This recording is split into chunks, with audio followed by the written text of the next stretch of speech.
Hi Panic asks, do you have a plan on what you want to animate, or are you just winging it? Okay, that's an So when you're animating, it's good to have a plan, but it's also good to be flexible. And I think at least for this, like, just for fun thing on the side, I'm not planning too much. I'm kind of just leaving it up. Oh, hey, you are in the chat. I'm kind of just winging it, but at the same time, when you work, you kind of want to have at least a guided, like, path for how you're going to set things up, the process you're going to do. But there's room for also just letting yourself be a little bit more flexible with, like, things that come in terms of ideas, things that get you excited. So for example, I was thinking about the animation over the week. I didn't really, like, go into too much detail, but I was thinking about, like, was this the best idea? Am I more excited about doing something different? That kind of jazz, you know? And I think thank you for the follow, Bartolini. Appreciate it very much. I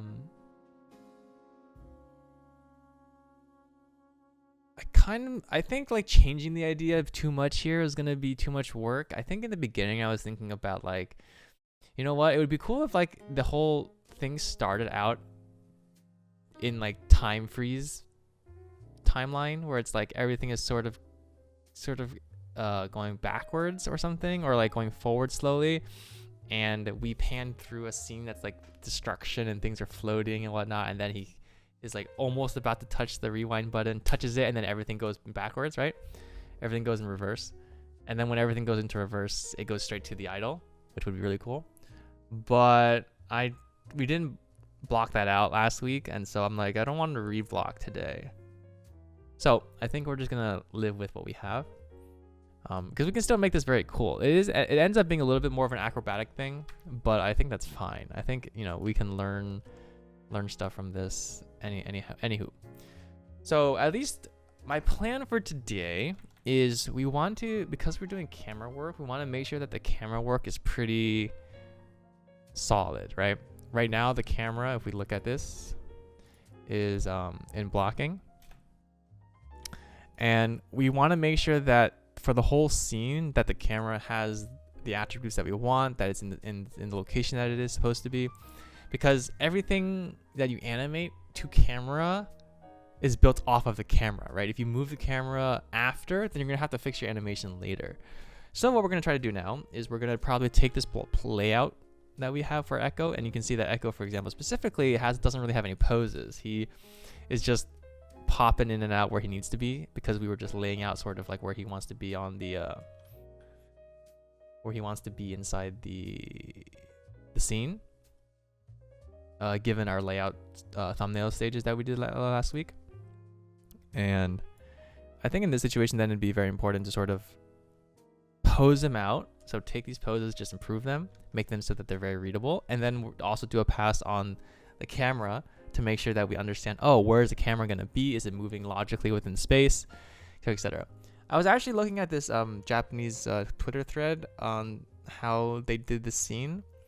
Not this scene, but a scene where they animated a 3D character. And it was really interesting because right now, Ekko is in 3D space, but a lot of times when you are animating an anime in 2D, you're drawing the character first, right? And the background is animated and drawn separately. So what you do is you draw the character doing stuff in 3D space that you like guesstimate, and then when the background is drawn, it is drawn to match the motion of the 2D character.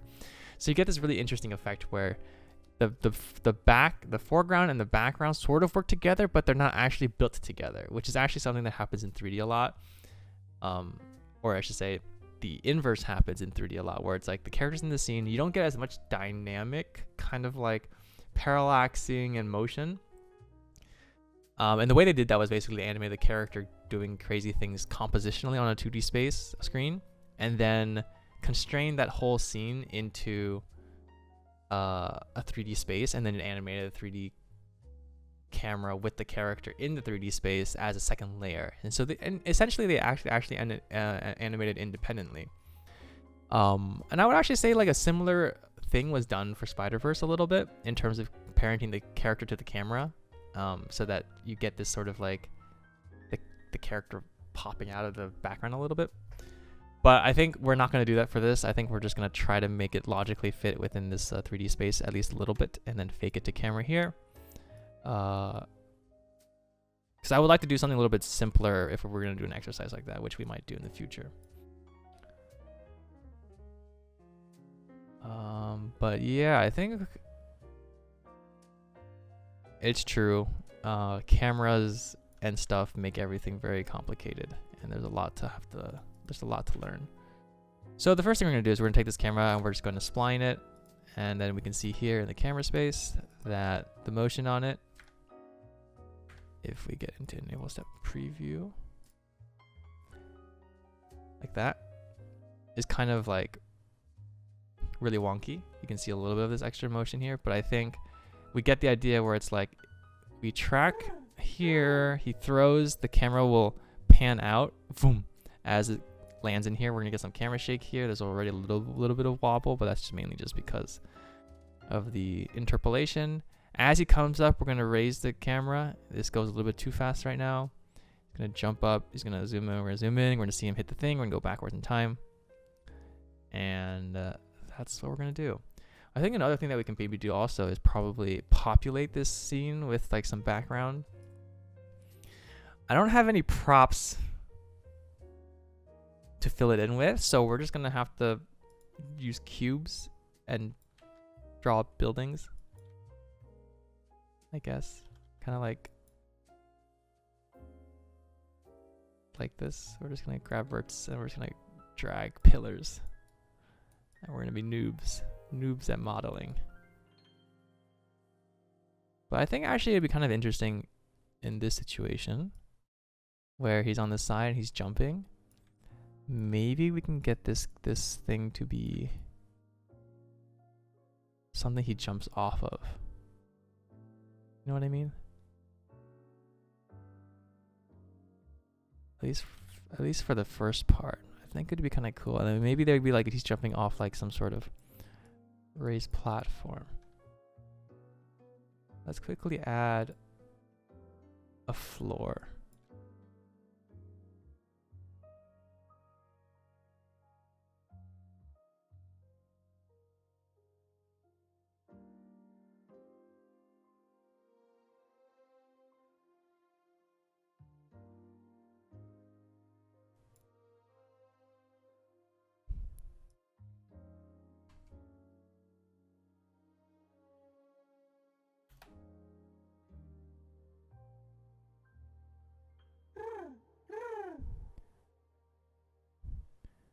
Okay. So we don't need him to... Currently he's like stuck inside the ground, but you know.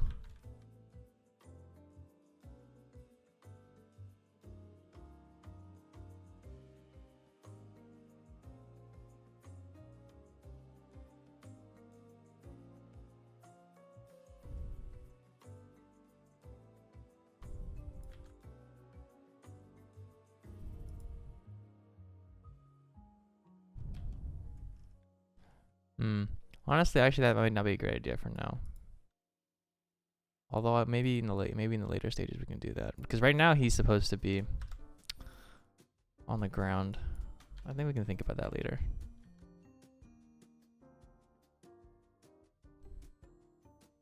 His arms are disappeared. What happened there? Okay, but for now I think we can just maybe add some verticality and some random shapes just for interest.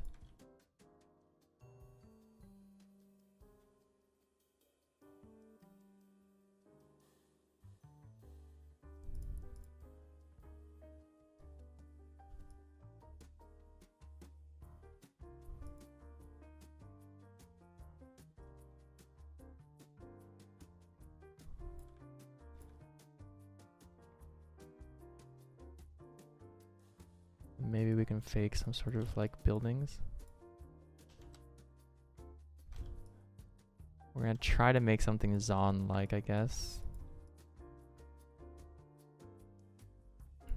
So like maybe if I do a pillar.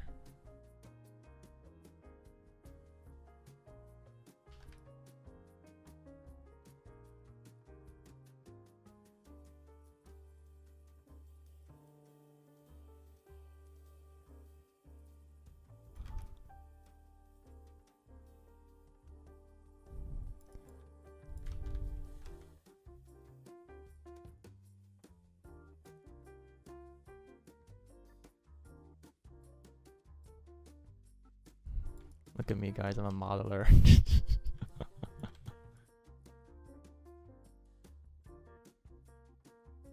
Making cubes.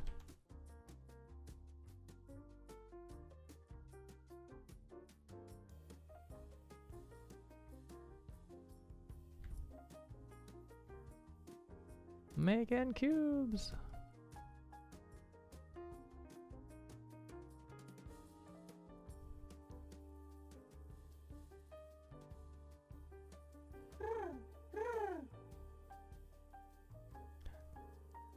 Thanks for the follow, Javi. Appreciate it very much.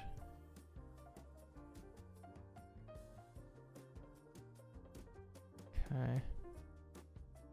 And then we take this little bugger.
Thank you for the follow, Aria. Appreciate it a lot. Thank you so much.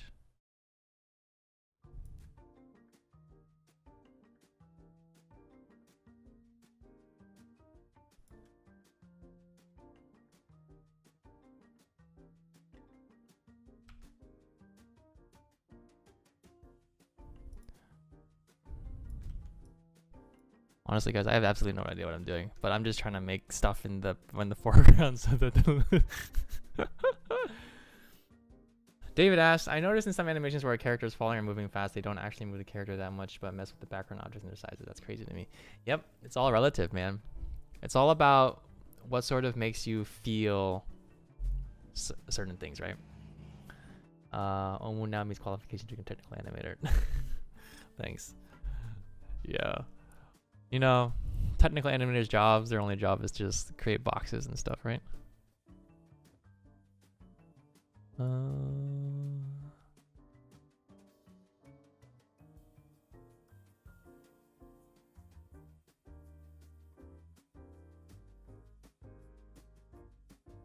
Because I feel like now having like, if he were to stand here or something with this background, then that would be kind of dope.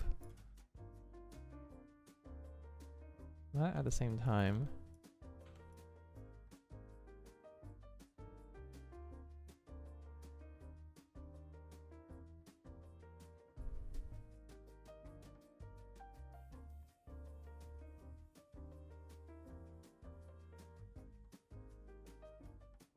damn, I can't vertex all of them. Oh, I can if I just right click each one. Well, okay then. I'll take it.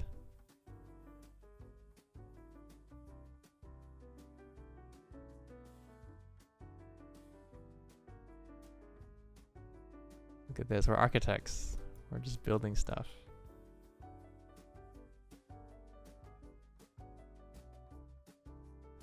All right. I think in a sense,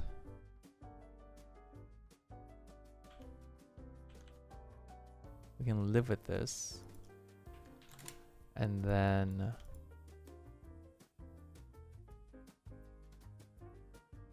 after a while, we can then replace it. We'll have to look at reference of like some Zon stuff, and then maybe we can put some shape structures or details that will make it feel more like Zon.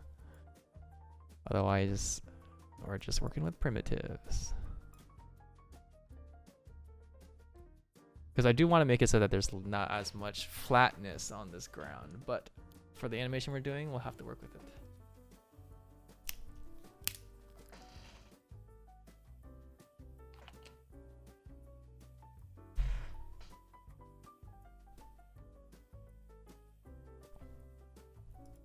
All right.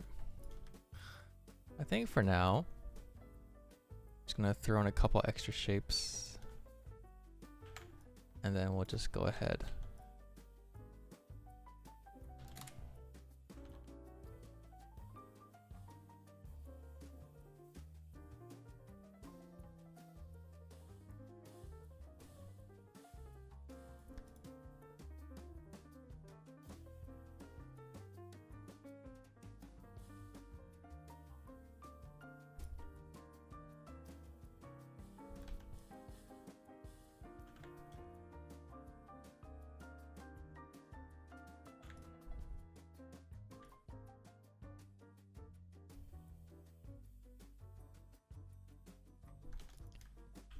Yeah, there's definitely a lot of cool stuff that we can do with Ekko. I think Ekko as a character is just, he's really neat.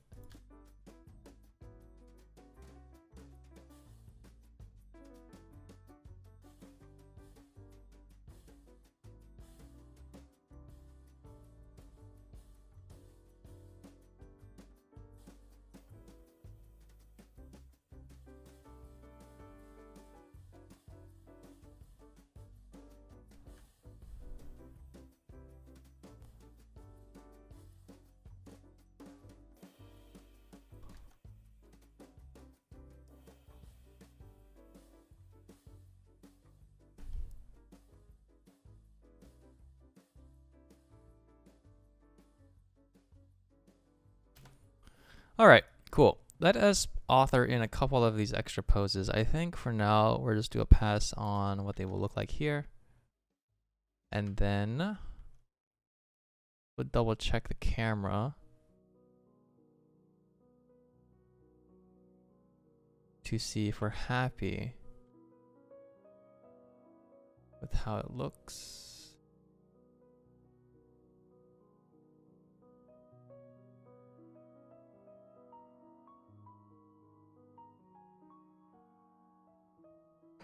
Okay. So our first pose is neutral. So actually what we're going to do here is, since he comes to the left and jumps, let's just start him in a running pose here. And we're going to bake all these back into default.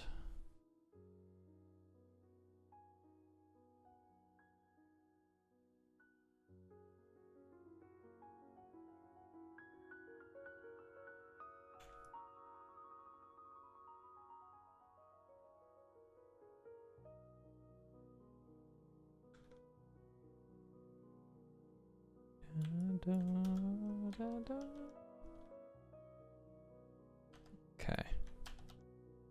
So he jumps up, he's throwing. And if we look at this thing, he's jumping up. So we want this to be an antic, we want this to be the throw. Antic. Okay, actually we're gonna need an extra pose here. So we're going to add, let's quickly throw in a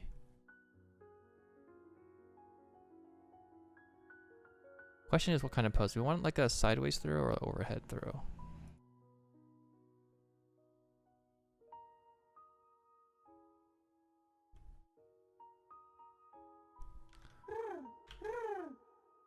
Let's do a sideways throw here.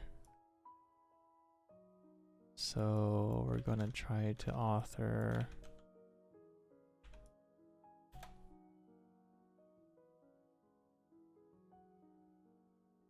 something more akin to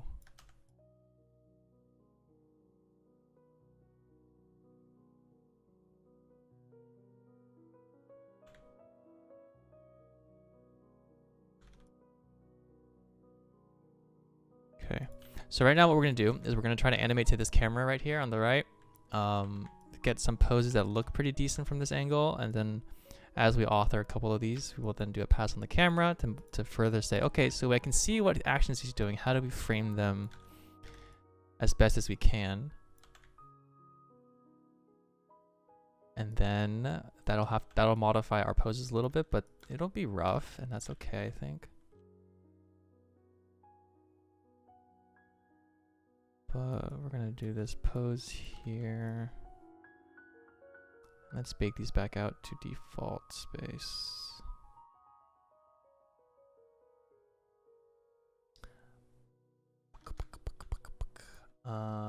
Thank you for the follow, The Dark Rise. Appreciate it. Thanks for dropping by. We actually hit over 400 followers today. Woo! How fancy.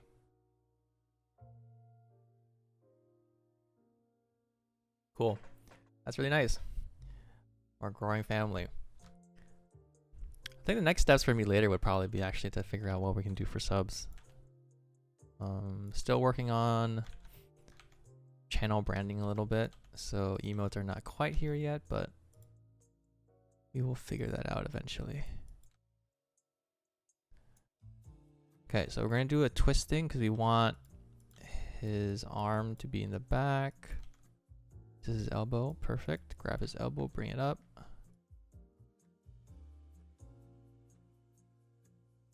And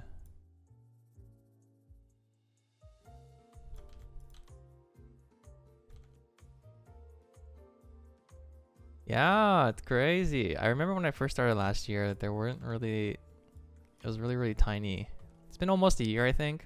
Almost a year of streaming. Not specifically animation. I think I started streaming animation a little bit more consistently a couple months ago. But I think it's pretty neat to see the community grow a little bit.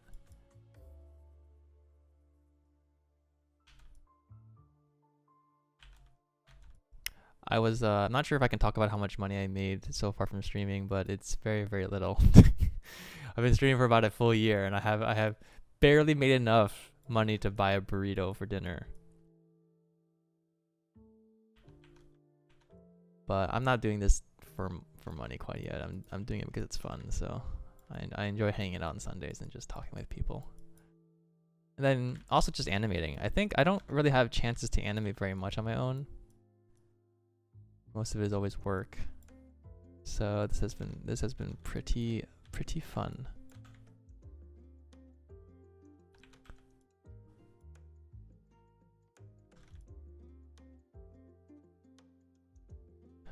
Do the rat all like to stream or mostly you? From what I know, I think I'm the only one that streams. Don't take my word for that, but so far from what I think that's the case.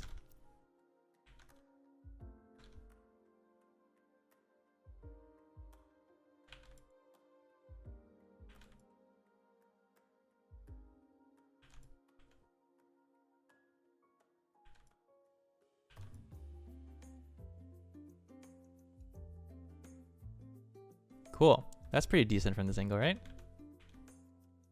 Okay. Oh, yeah. So then now that we have that, we want to sort of figure out what his transitions are for this. Okay, cool.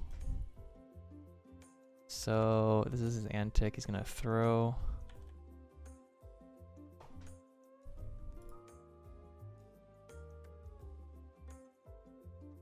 Interesting. So you can see that from the blocking, the energy we want is we want him to throw, but then has a little bit up. So he's gonna throw. Let's do a passing pose here. And I think in this situation it'd be cool for him to do a spin because you want this hold and then throw out. So we'll do a stretch here, I think, which would be neat. Let's bring this back to a really extreme. Can you guys hear that airplane flying across? Okay, we're just gonna do an extreme stretch here. Just for the lulz.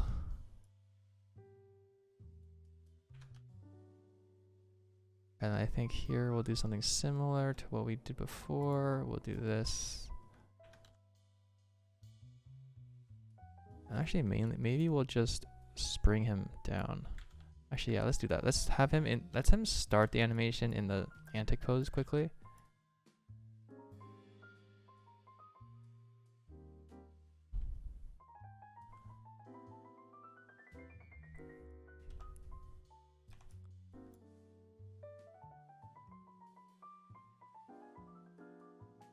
Oh no, you're right. Actually, Rory does stream occasionally. I actually haven't caught his stream recently at all, but he also does. Rory just announced that he's actually leaving Riot, going to do bigger and better things. But he was an animation director on Wild Rift.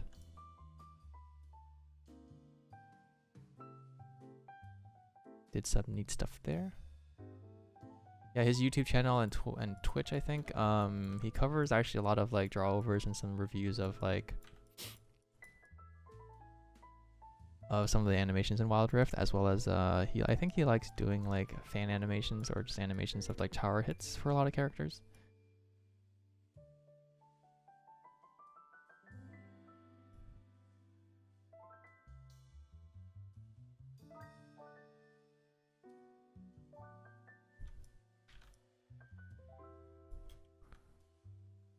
Okay. Woo! Cool, huh? Okay, so we get a little bit of this feeling.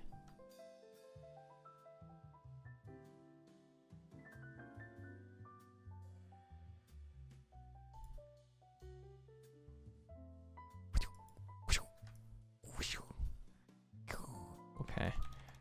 1, 2, and then we're gonna do a throw pose. So we need some sort of cool throw pose. How does this want to look? Let's see.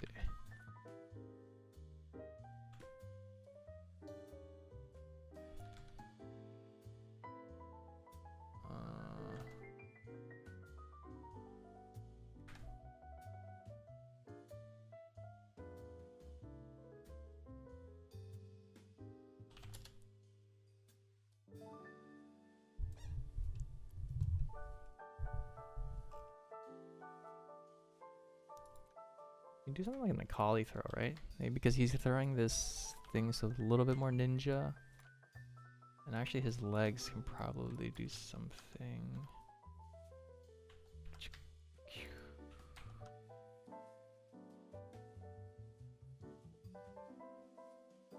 This can be straight.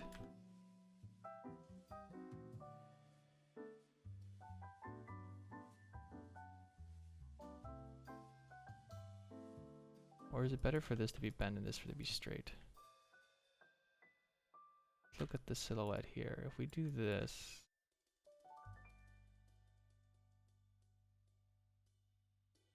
that cooler. I wonder.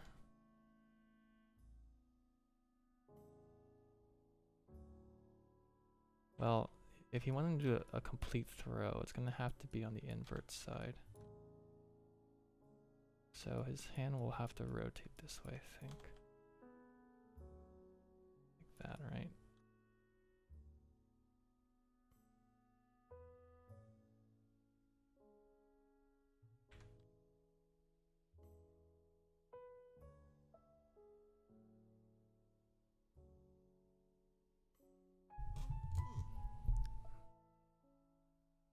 Panic has been trying to get into Blender recently, and oh boy. Actually, I'm thinking after we do this, so there's a couple of themes for each month that we can animate for, I think, in the future that I've been planning. But I do want to take one of those months to do a Anim Jam specifically for Blender. I want to just do exercises in Blender, really simple stuff. And I think it'd be neat to just like stream it, do it together. So I think I might do something where it's like bouncing balls or like a ball obstacle course, and just practice in Blender and see how that goes.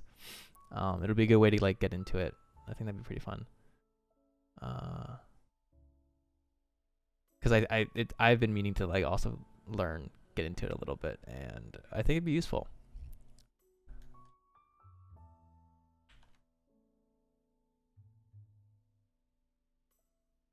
Okay, so actually into this pose, we're probably going to need to author one more.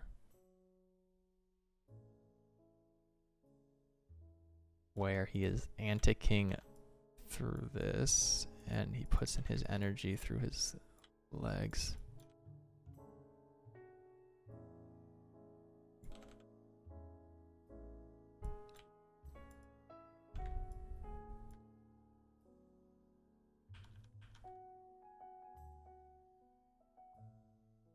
Yeah, it's always tough having to learn a new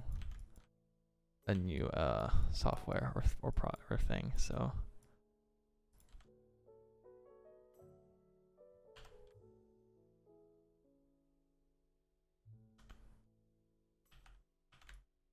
okay, so right now this is an IK, and I don't like animating an IK, but it's good for posing. I think to get better at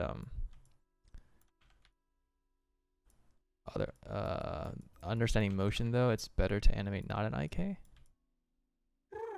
But I think for now it's okay. The Animator, thank you for the follow. I appreciate it a lot. Okay. So, you know what? Just because of posing, we're just gonna extreme this. And we're just gonna open the hand out like this.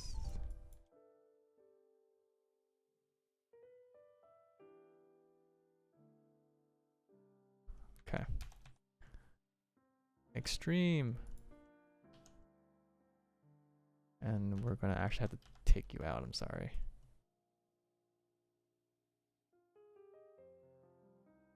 Out of your hand.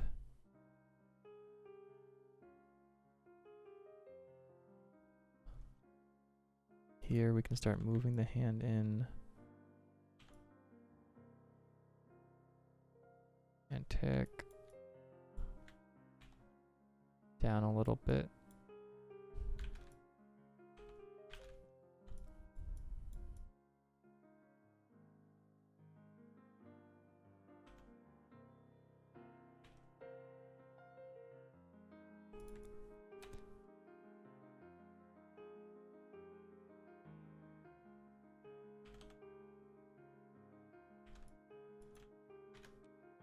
Okay, so he's here. He needs to look at where he's throwing. He's gonna throw it here into this location. His head needs to face from here to here. Keep his face forward. The arms always feels broken in these rigs. Yeah. So I think one of the things we need to just remember is that when you're working IK arms will always feel broken because the behavior of the arm. When you think about the behavior arm, if you're trying to reach for something, then you're sort of like moving an IK, but your arm still obeys physical limitations of your body, right? As well as in the world. But in animation, because these are just puppets, you can do whatever you want with them. I would suggest if you ever want things to not look broken, always pose them in FK. It definitely feels a little bit more natural. But if you're comfortable with posing and then always trying to get really good angles with the arms and stuff, then you'll be fine. It requires a lot more just finagling to make sure that like the character's body proportions are all in the correct things. Peter asks, is this for the Anim challenge? It is, but I am actually not necessarily participating. I'm just doing stuff on the side alongside other people. I thought it'd just be fun to do stuff with everyone. But since this is for Riot and there's conflict of interest, I will not actually be submitting my stuff. You also ask, what are the top 3 things a rig needs that eases your job as an animator? Top 3. Ooh, it's kind of hard to put into top 3, but I think for me, a couple things that I always have to work with is parent spaces. I need parent spaces into world, and this is both for like rotations as well as like translations.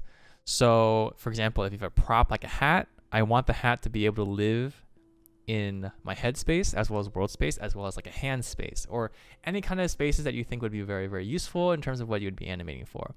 Hair, arms, FK, and FK legs, and spine, I really appreciate having world rotations on them, because when you're polishing or actually fixing curves, it's really nice to be able to just fix certain controls and not have it affect other ones, if that makes sense. So for example, this head, having world space and default space and world space are really important, because in a situation where you want everything to be driven by the chest, then the head will follow. But if you ever want to have, oh, I want him to turn but then look the other way, or have the head move first and then everything supports, you just need a little bit more flexibility sometimes. So those 2 things are pretty important.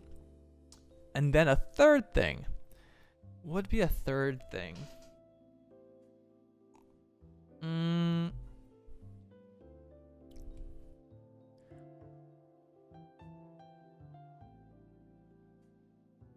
A third thing for a rig to have.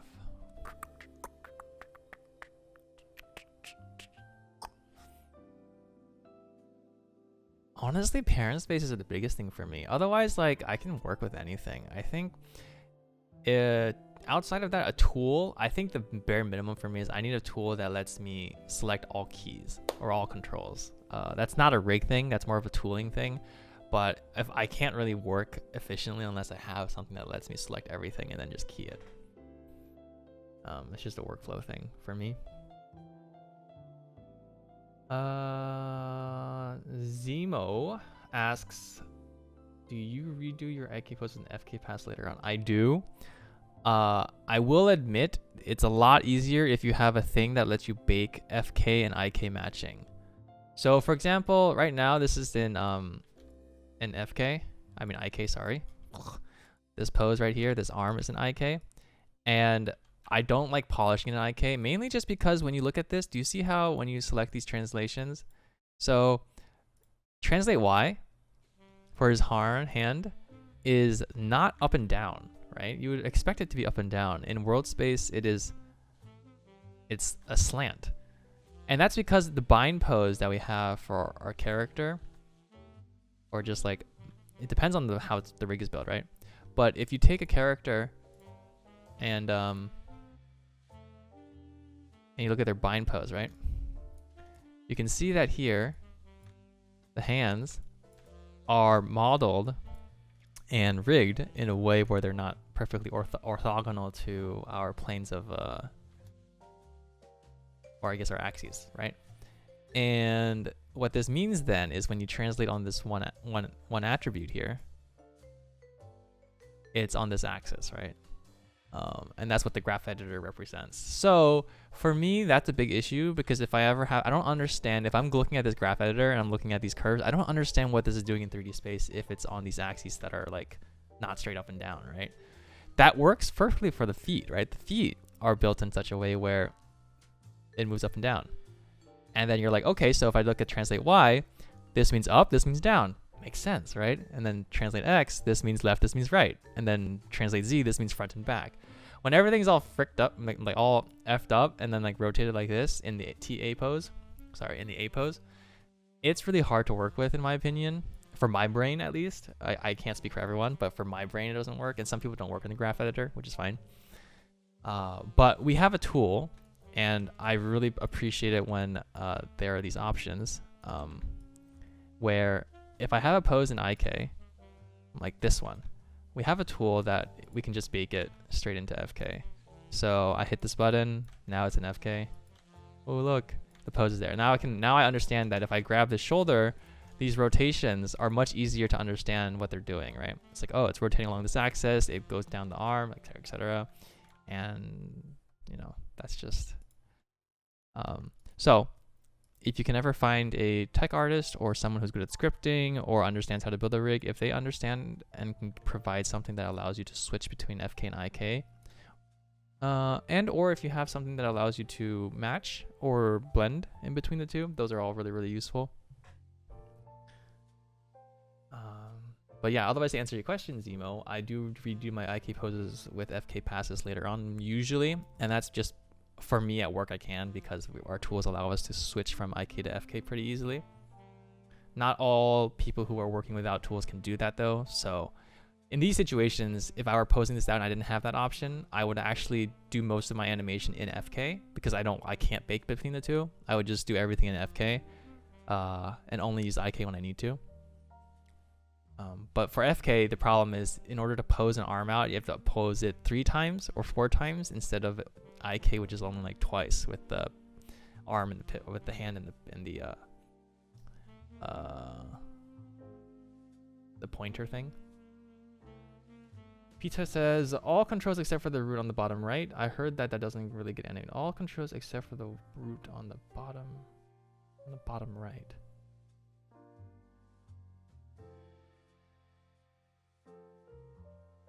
Oh, on the bottom, question mark, right. All controls, I heard that doesn't. Yeah, so especially for game animation, you'll notice here that I'm animating. Well, this is not for game, but this is like a cinematic kind of thing. I'm not animating this root. This is just a control that controls in world space. But all this character is doing flips and doing jumps all around everywhere else. And that is true. This one does not get animated as often. Because in games, you need the character to always be in the center, right? There's a hitbox, so it needs to sit in this box, and the character is where the 0 is. If the character runs off to the side like this, that's just visually them moving and not the actual design. So for games, that's the case. But, okay. Okay, so I think for this one, we're going to have to actually add a little bit of visual passing. And so what I mean here is that you can see here that he's going to throw, right? Let's get rid of the manipulator. So he's jumping. This is sort of antic pose. We'll push it a little bit later. But when he does this turn, you can see that the energy kind of, you don't see it. So I think what we want to do is we want to create a C curve here, so that the extension can we need his body to follow the arc. So we want him to come down like this. You track the head and chest. Track the head, chest, and root. You want this down, up, and then you want this extension. So let's do that. So it's like this, and then on this extension, we're going to actually really push and then get his body to go like up. I'm going to change his root.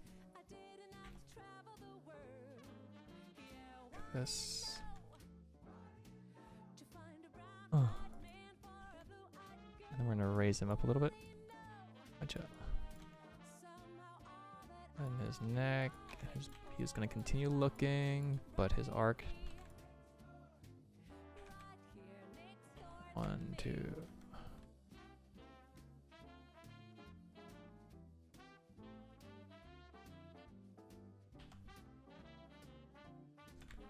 And maybe something like this open. It's kind of broken for now, but I think it's okay.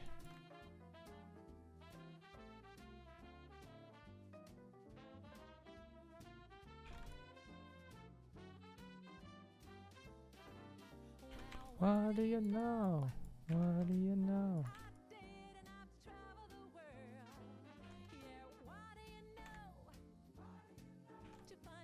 And then we're going to cross the leg a bit here.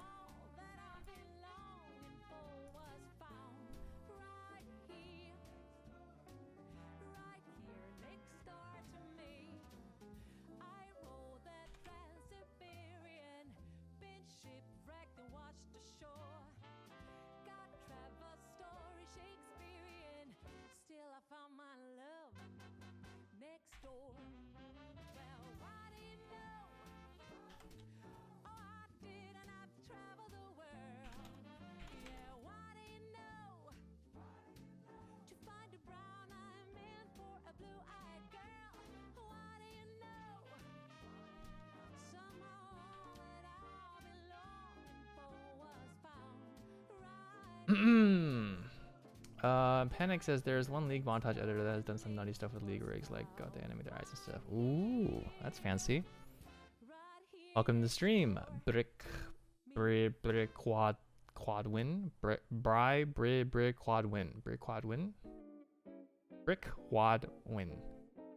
Quadwin.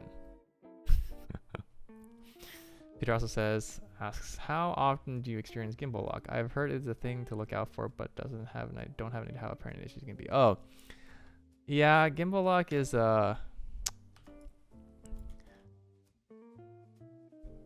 that is something that everyone will run into. Let's see. Let me see if I can find any quick example. It's a situation where gimbal locking only happens if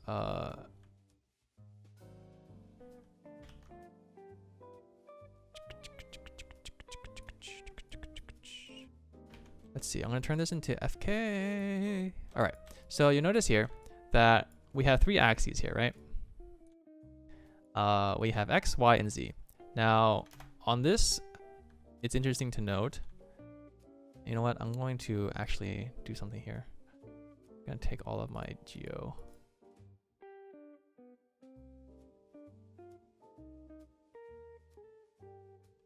Cubes. Environment. And we're gonna hide it quickly. All right. So if we take this arm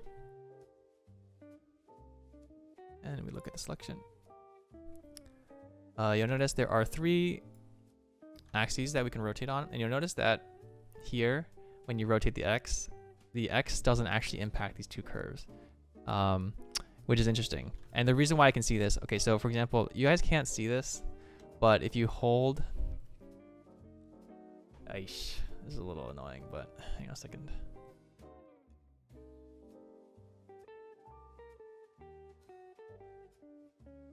I'm gonna switch my screen.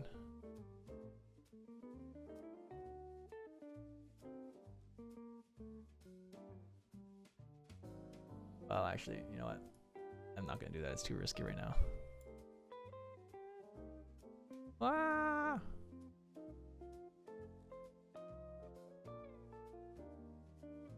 I'm fucking up my screen.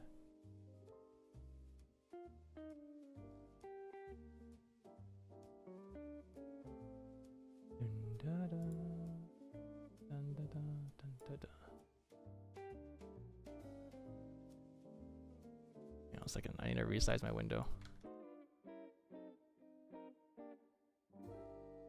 Too risky. Okay.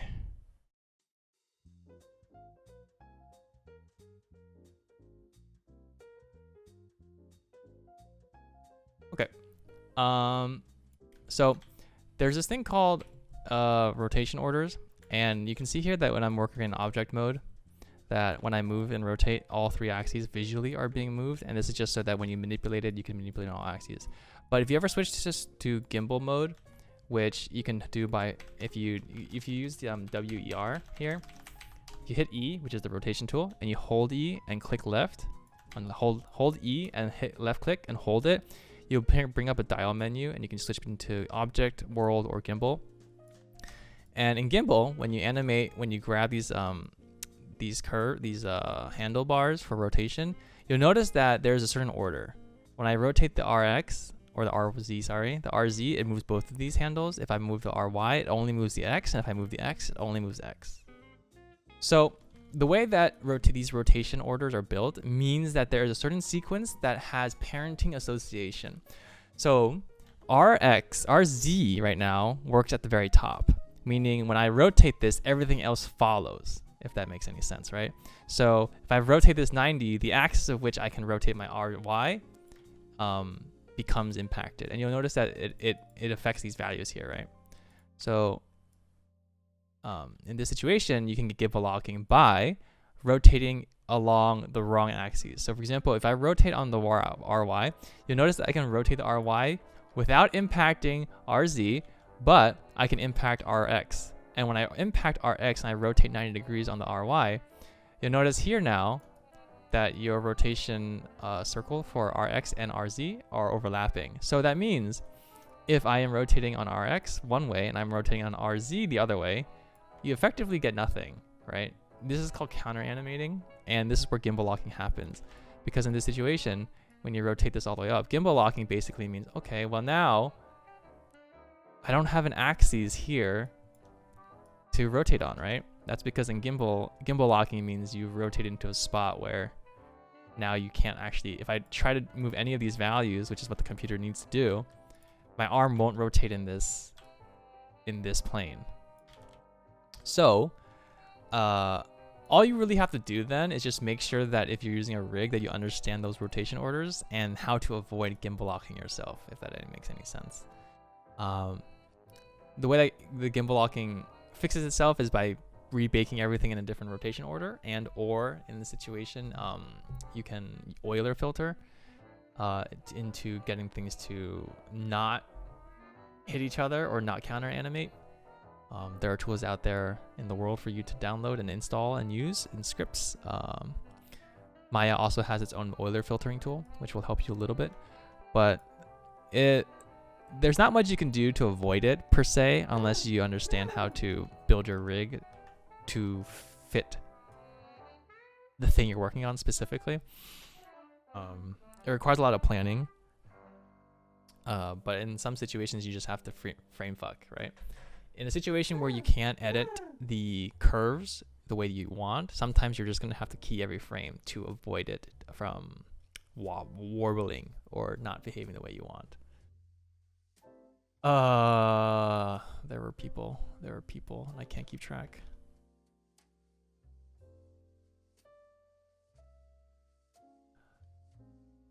Moich, thank you for the follow, and Brequadwin, thank you for the follow too. I appreciate it. In which case do you use the gimbal mode when animating? I actually use gimbal mode almost all the time. The reason for that being that when you're animating in gimbal,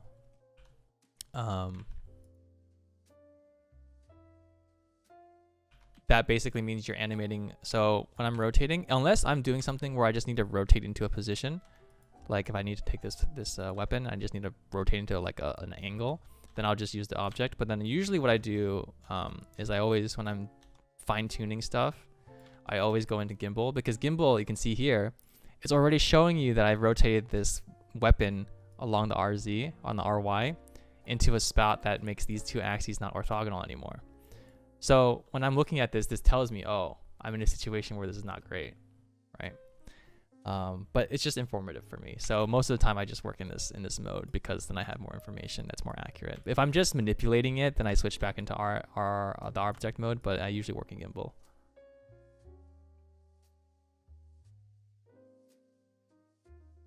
Especially in the cleanup stages. Right. So there's an interesting thing here that we can see. Now that we were authoring a couple more poses here, you notice that the jump is really fast in the beginning. So this is a good opportunity for us to then also select everything, select the camera, and we can then retime a couple of this a little bit. Jump. So we want the jump, and then we want this antic, this hold pose, to read a lot more. So we're going to grab everything, and then we're just going to shift it 3 frames. Actually, we can even hold it another 2. 1, 2. Cool. And then when he throws up, we want him to be in the air a little bit longer before he falls down. So we'll take everything. And just remember here, we also grabbed the whole rig, plus we grabbed the camera. It's important to grab both of these. So notice here that we grabbed the camera as well as the character, because remember that these two things have to work together. So if you just grab the character and shift him, and then the camera doesn't also shift in keys, then you're going to get everything mistimed. Jump, fa. Jump, fa. Down, down, down. Okay, down, he does his roll, jump, and then teleport. And teleport needs to be way later. So we're going to move this back to this one. Jump.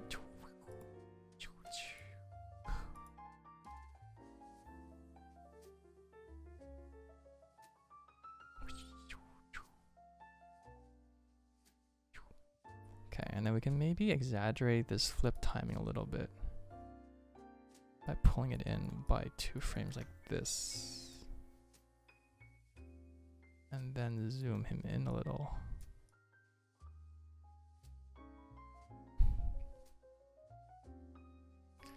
And then this we can also drag back out.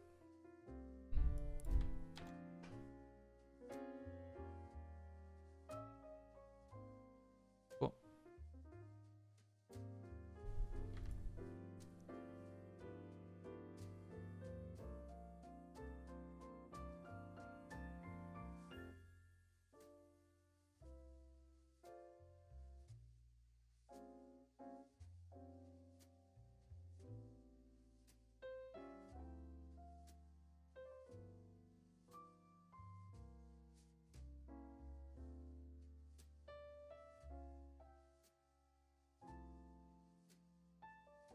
Okay, that's enough of the basic retiming. Do you think gimbal is objectively better, or is it a preference of yours? Objectively? Hard to say anything objectively. I don't know what objectively better is. I have my way of working. Everyone else works differently. I've seen people at work never use the graph editor, and that's fine, right? Like, you guys may not know Drew Morgan, but Drew Morgan is an animator on Champ. He does a lot of cool. He's really, really good at posing, and he has a really good sense of timing, and appeal. But he doesn't work on a graph editor, almost ever, from what I've known, and it's crazy. I don't understand. Some people just don't do it.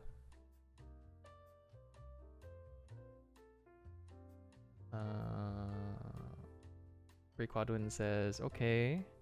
I still haven't scrapped the surface of animating. I only have heard of the tale of gimbal lock, so now it makes much more sense. Oh yeah, gimbal lock is one of those things. It's just it's a technical thing for animators,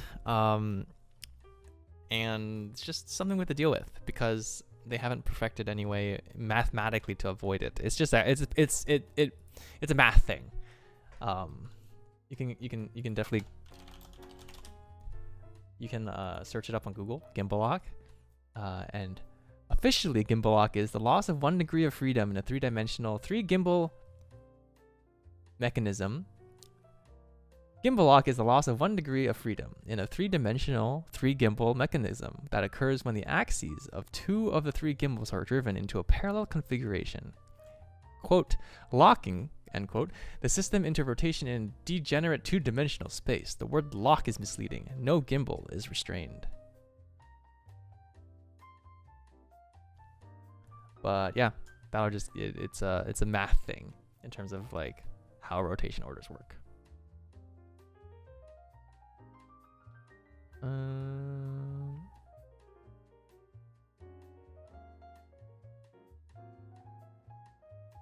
Yeah, don't worry about it too much. It's something that you'll run into, but in the end, for animators, like we are technically, if you're doing a 3D animator, if you're doing 3D animation, technically we are technical animators in the sense that like we have to understand how to technically do things in order to animate characters.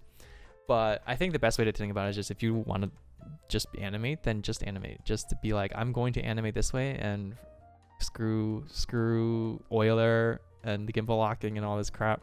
I'm just going to pose it how I want. So in the end, you may have to fight the computer a little bit, but for example, you'll see that like a lot of times once we like go further and further into blocking, I may have to frame every single frame and just pose every single thing out. Yeah, so that's something that we'll have to do. But here he throws. Here we need to make sure that this weapon is out of his hand by now because he is throwing it. So if it's in world, we're taking you out here.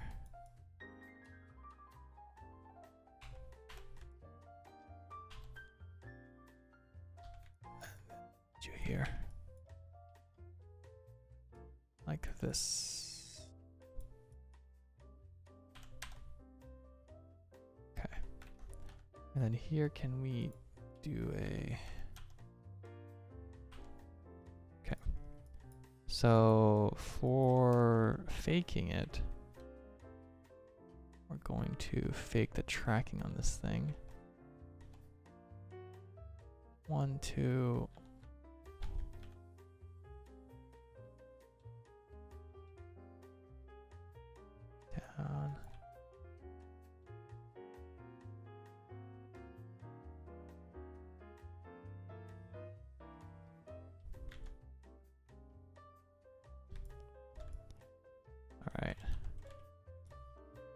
You guys can see here already that we're faking it, right? Like in 3D space, this is not matched perfectly, but in this camera angle, we're just gonna fake it. So.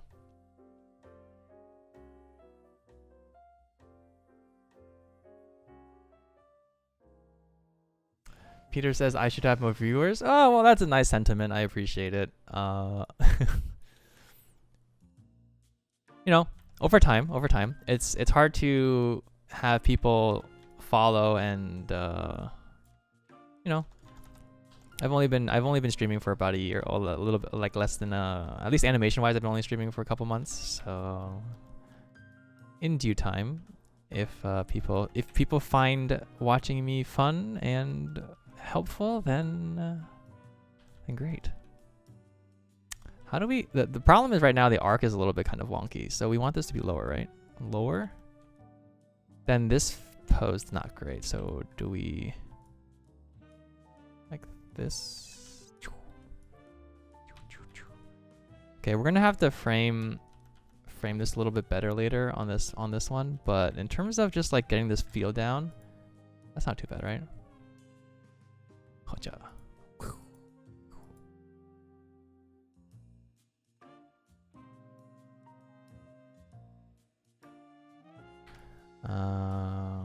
Okay, so he throws, and then I think we can maybe just grab his controls and just lift him. We'll lift him on these for now. 1, 2, 3, 4, 5. Up 2.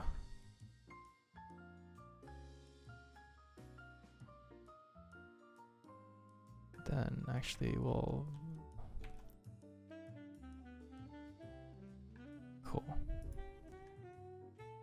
Actually, if we're gonna do this, we're going to have this as being a okay. I think what we want to do is we want actions to feel snappy, so we have to make the passing motion very brief, and then we have to go into a cool pose. So I think in this situation, I want to do like a spin throw. So this will be a cool passing pose, and then maybe we'll just get into a spin. I'm going to do a backwards. This one's already kind of backwards. We're going to do one more pose because he needs to go from the air and come down. So we're going to do a pose. Damn, I don't have a draw over tool. Is there a grease pencil here? So many things I don't know how to use because I don't normally explain what I'm doing. Usually, as animators, we're just animating and it's just silence, right? For those of you that are animators and you're animating at work or at home, you're just like sitting at a computer all day, right? Not talking to anyone. Animation is actually really, really freaking boring to watch. But I don't know. Having to explain what you're doing and then like, okay. Oh shit, I moved the camera. Okay, so right here, we're gonna do this. But right here, I wanna do a pose that's like this, except backwards. So we're gonna have him up here into like a finish throwing, but C curve opposite, like this. So we want the motion to be like up and tick down into an up, so that your energy is like hua hua. And when he's up in this cool pose that you can read from this distance, as this comes out, he's gonna stretch down into a contact roll. Okay.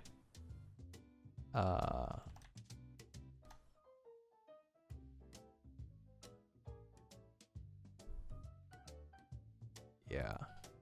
You get that feeling from when you watch this, like what? But we want this pose to be just as readable as this, but backwards. Best Arts asks, are the camera settings for League official? I'd love to animate in that perspective once. Do you mean from Wild Rift or from the MOBA, the League of Legends MOBA for PC? And if you're talking about from the top down camera angle, there is no official. Well, I don't know. It's hard to say. In Maya, there's no official thing. We just animate and we import the game, and the game handles the camera angle. So there's settings don't really transfer. So yeah. Hi Panic says it's 1 a.m. already. Oh my goodness. Going to sleep now. Have a nice stream. And good luck on the animation. Thanks, Hi Panic. Thanks for dropping by. Thanks for spending some time with us so late at night.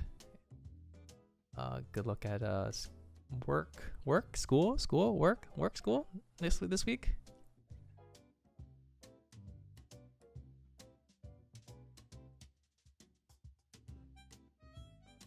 Dun, dun, dun. Best Art says, yeah, I was talking about the top-down view of the MOBA. Yeah, so we don't have any actual top-down like stats because I don't know. The lead camera is like kind of like a mystery. But I think in this situation you can always get something that looks approximate, and that gets the point across. You don't need anything to be 100% matching at all. It'll come with the challenges and problems that people have to work with when they're animating to a MOBA perspective. I love how you're moving your mouse with the pacing and little sound effects actually make me totally get the intention. Yeah, that's all animation is, man. It's just being weird. Lol. Okay, so the other option is for him to just go return to this.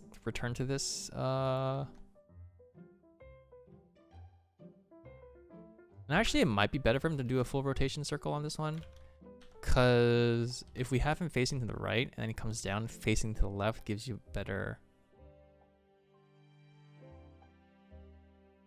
slightly better.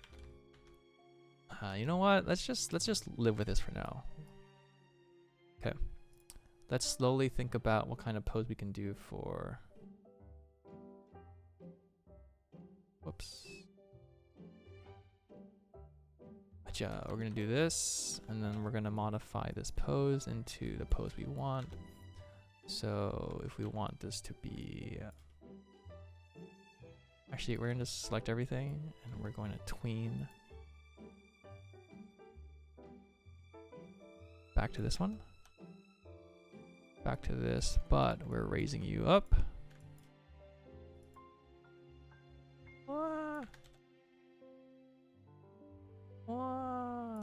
Up, and then we will author you a pose where you have done your energy transfer. So we will curl you up here, tilt you back, raise your feet. Oh my god, the knees. Get your knees up. Knees up.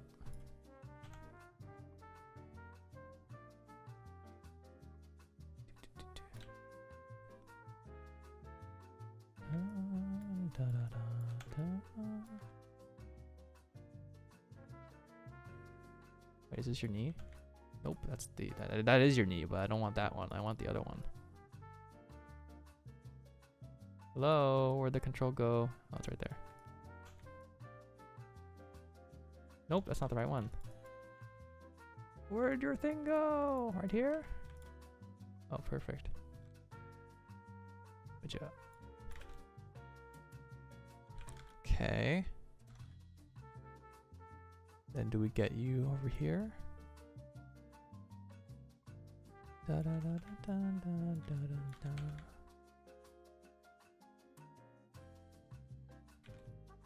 It's actually very hard because this character's so tiny. At least in this camera view right now. So.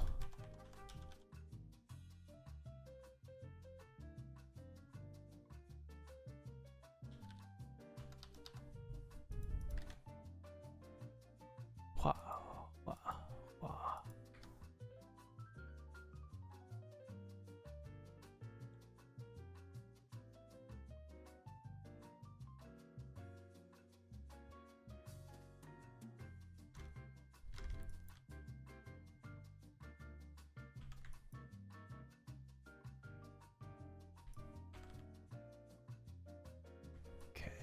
I'll raise your hand over here.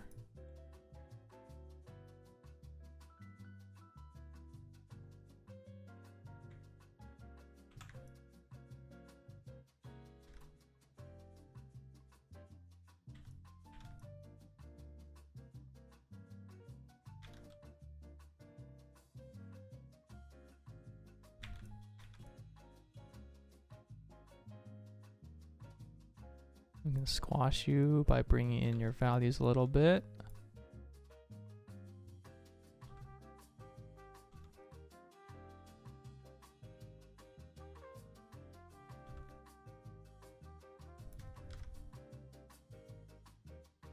And we can bring your arm in.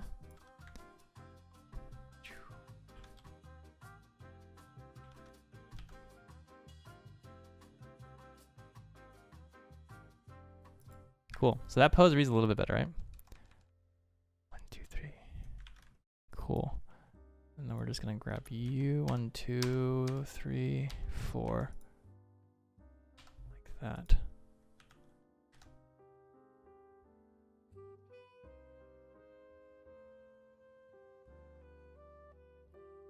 Okay. So there's a little bit of polishing we're gonna have to do to fix a lot of these transitions on some of these frames here, but I think for now that kind of gets the idea across.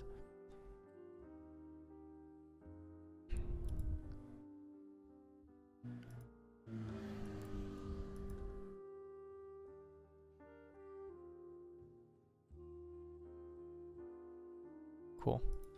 And then I need to figure out sort of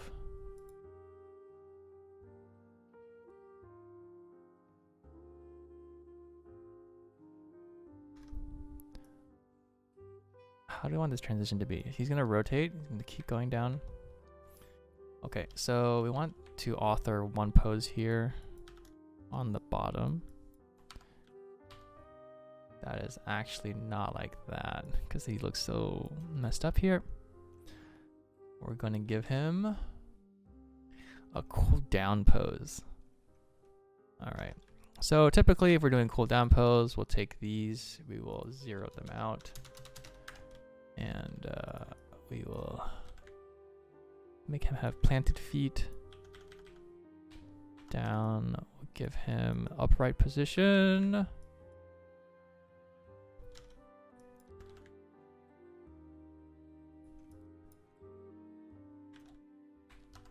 Cool. What kind of pose do we go for here? Probably something where one leg is pushed out. I think in this situation, left leg always, right leg, screen left, but right leg always being out would be better. So we'll do an offset. Bring him down. Like this. Then can people see that here? No, because the camera's too specific. So we will then bring out his leg, rotate it out.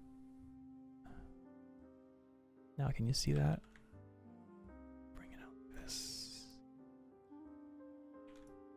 And this back leg goes down like that. This hand we can put on the ground.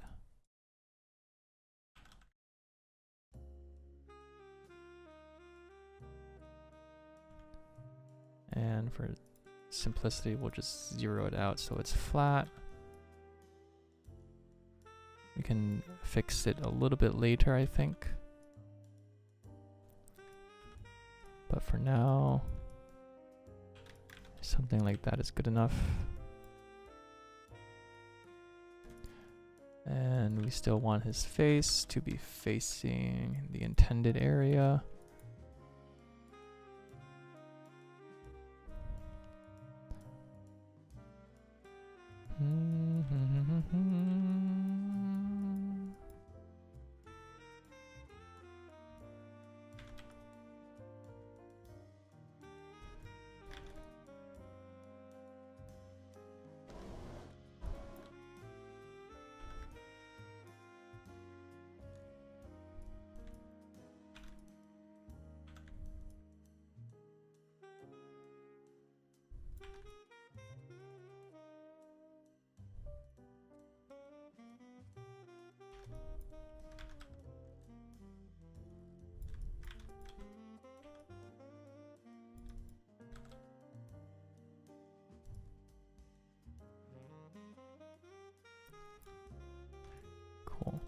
So since the arm is down here, this arm has to reach the floor. We're gonna have to rotate his chest so that his shoulder reaches down for him, because that feels most natural. Rotate his arm a little, his chest a little bit, and then his shoulder reaches. So you don't get too much of that stretch. something a little bit more natural. And then his elbow should come out a little, so you get a better silhouette, like that.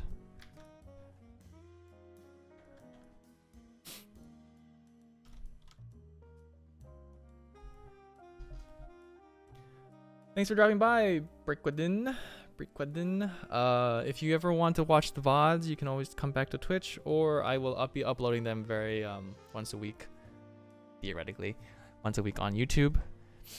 I'm still in the process of going through all the episodes for the Yister stream that we did, and the Ekko stream should be coming out, I think, within the next month. So if you miss out on stuff, then always feel free to check back then. But thank you for...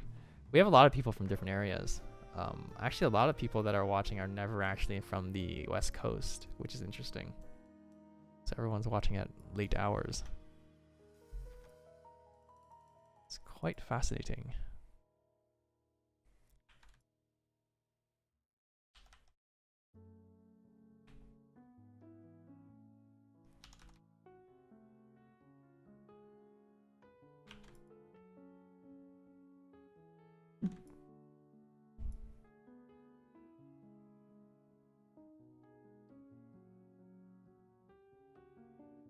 Which way are we facing here? Well, we're facing this way. I keep forgetting.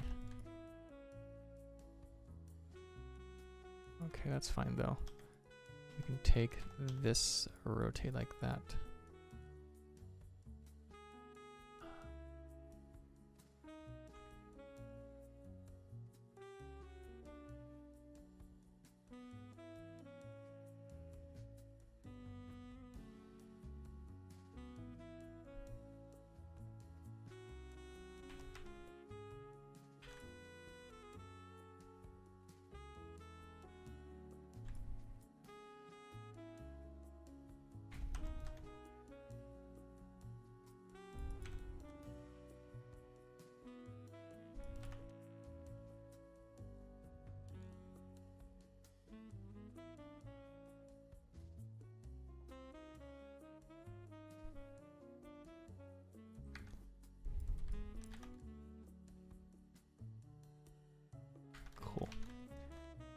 So in 3D space, since we see this already, we're gonna actually need to move him forward, I think. So let's grab all of his hands and his root.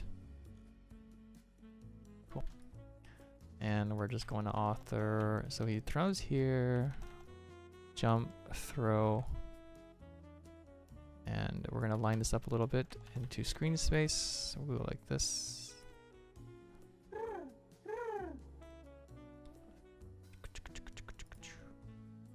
Thank you for the follow.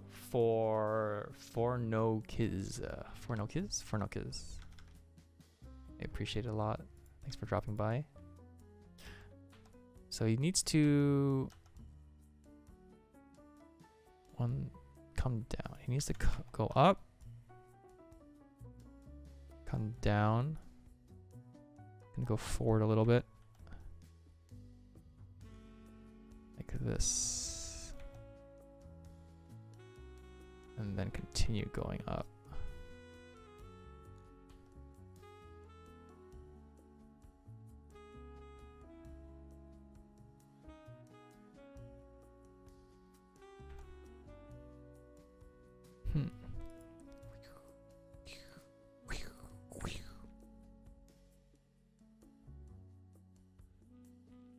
And then we're just going to author 2 frame, 2 frame, 2 frame, and we're just going to translate him 1, 2.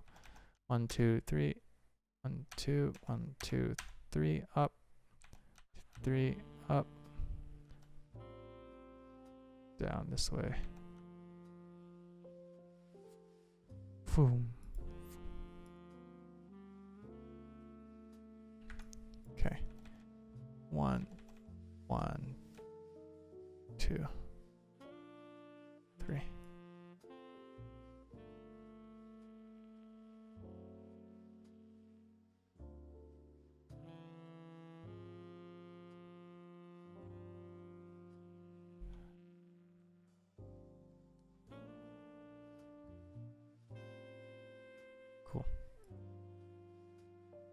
So that makes it a little bit more even, but I think that's fine. I think we can massage how we want it to be.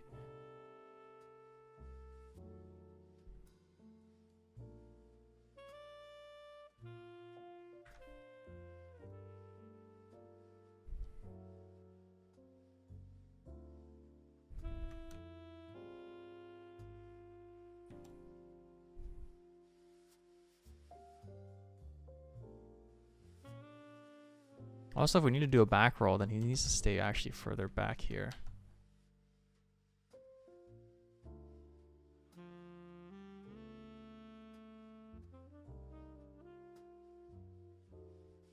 Okay, so he goes up, comes down on one of these frames, but he's going backwards. So we're gonna rotate him a little bit like this. And then we're gonna contact his feet. Boom. Boom. Boom. To down 0, somewhere there.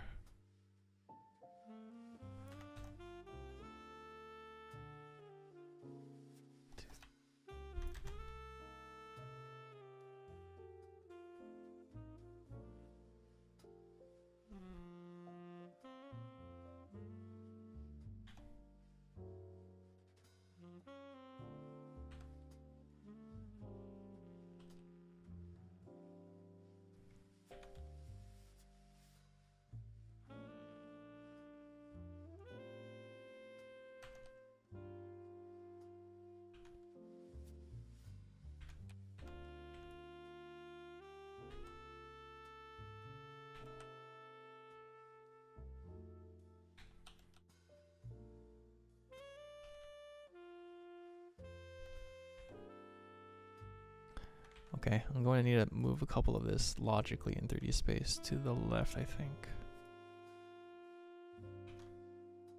Because right now,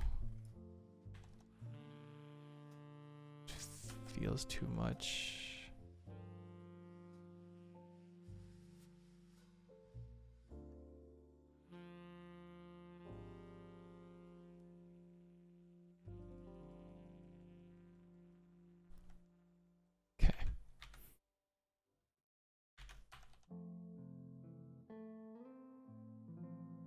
Because we need this to feel like he's still going left a little bit.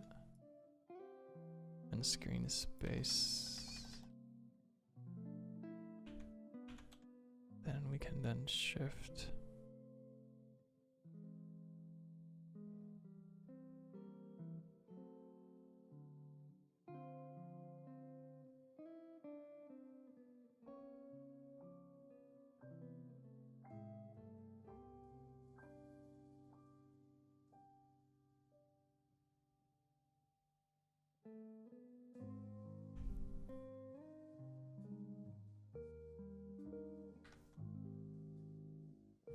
Oh, you know what? We're just going to do something fancy here. We're going to flip him backwards.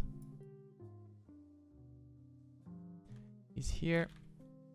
He's going down like this instead. So we're actually going to take his feet up.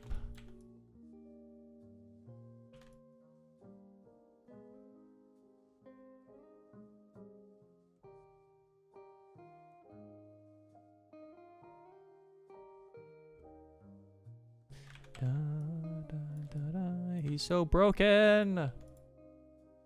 What do we do? Fix everything.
going to eat some chocolate.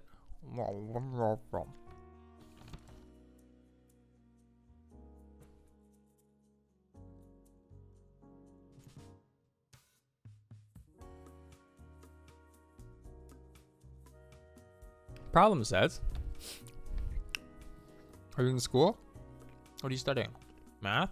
Is that math or is that like CS? Honestly, you're right. I think my Sunday streams where I'm just animating isn't actually like entertainment streaming. To be frank, I don't think I'm very entertaining. But this kind of almost becomes like a co-working stream or something. Co-working, co-study stream.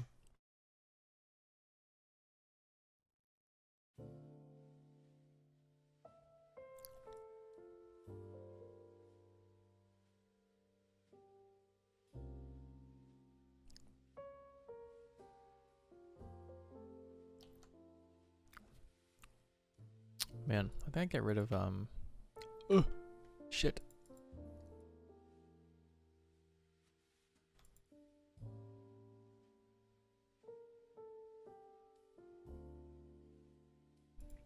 God damn it.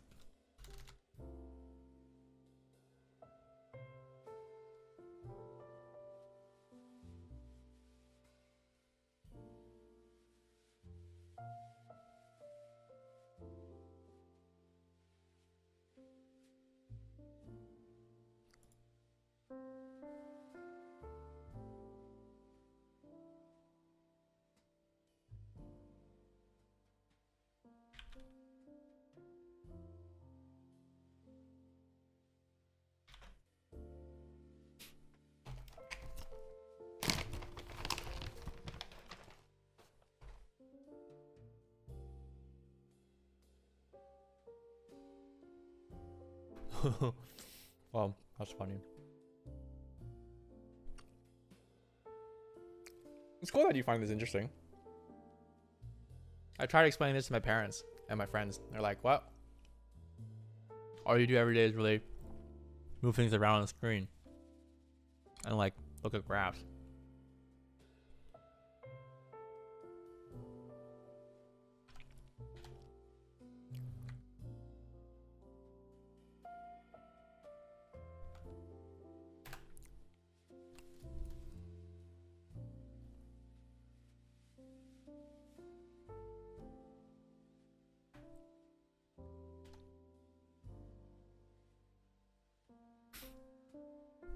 Have I also worked on champions or just skins? I have not worked on a champion before.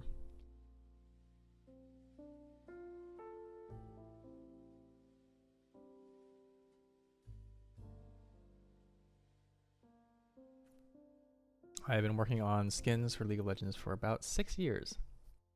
That comes up in about a month. 6 years. God. 1 year, 1 month, and 3 days will be my 6th year anniversary at Riot. Jesus.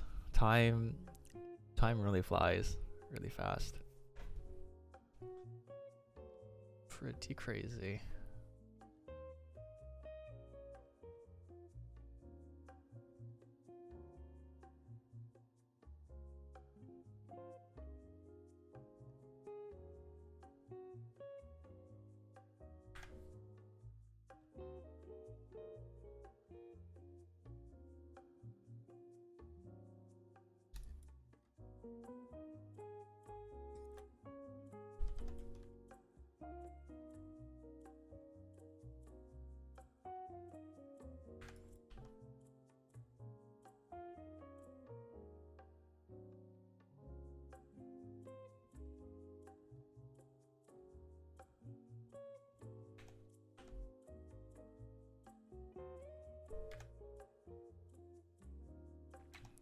Okay, and then we'll do one more pose here where he's like running.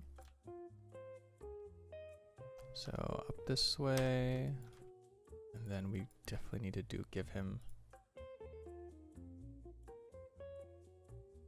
something to jump off of. So he pushes character like this.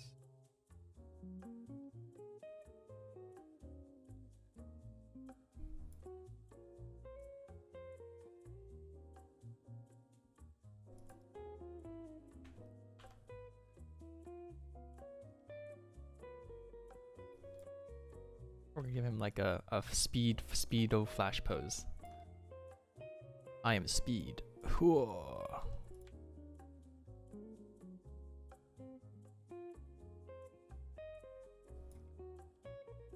Just to give the impression of motion in the main direction.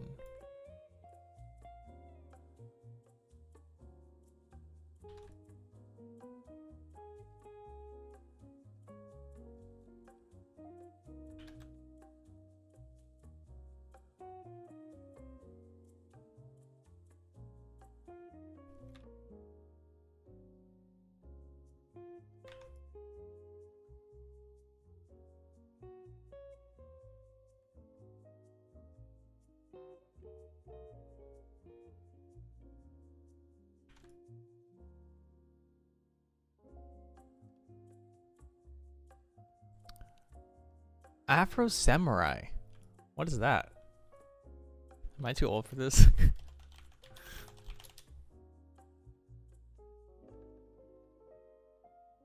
2009. Oh.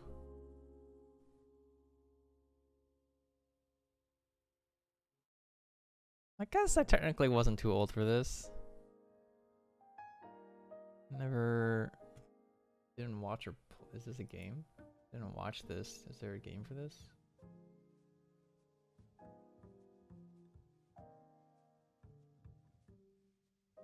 Wow, this is cool.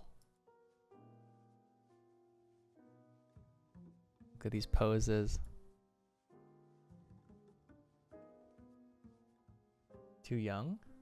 Really? I've heard of, I think I've heard of Afro Samurai before, but I'm not educated in the ways. The anime thing was in 2009. Oh, but of course it's also a manga. Is it a manga? Manga remake. Japanese series written and illustrated by Okazaki, serialized irregularly in 1998.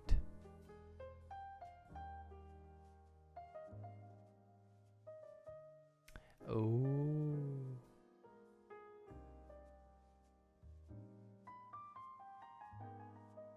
Guys, I don't know. I'm not young per se. I mean, I don't know. Am I young? Maybe, depending on the relative scale we're looking at. But I was born in 91.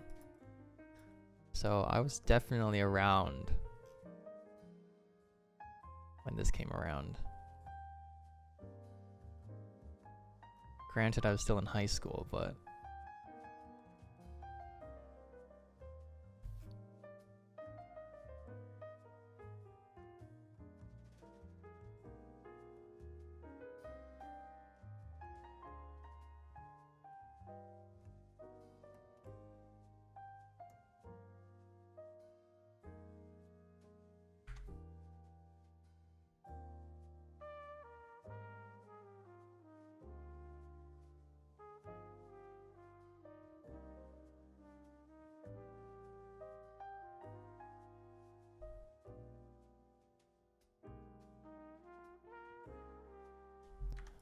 one, 2, 3, 4, 5 down, roll. He gets his speed up. It's a little bit tricky because this pose we needs him to be. It's just unfortunate because spatially.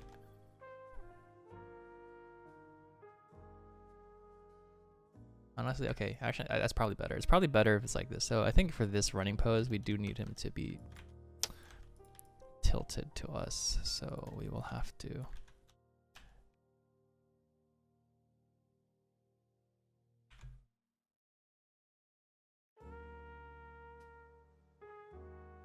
Okay, that's fine. We'll work with that.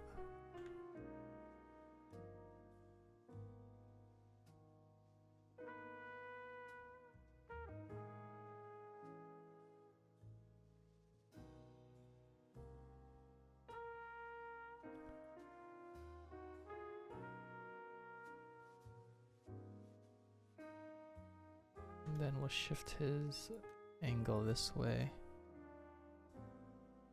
So the issue here is we're looking at the camera angle right now. He's coming from this point, so we need his overall silhouette from here to here to match the motion. So even though this pose right here is really graphic, when I posed him out further out, looked like he was going to the left. We need him to look like he's going up, and then to us. So like that is better. And we need his leg to come out so we see it.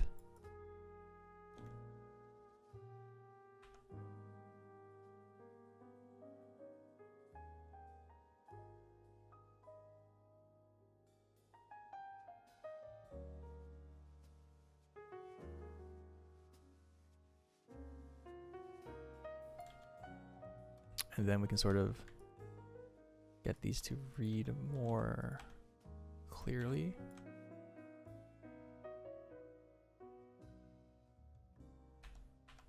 Okay.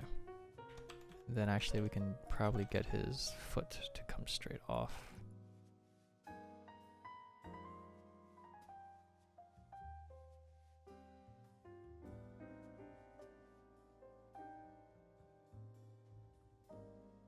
Nice. Get the feet, get everything. 1, 2. Zip up. 1, 2. 1, 2. 1, 2, 1, 2. 1, 2. 2. 2. 1, 2. 2. Like that.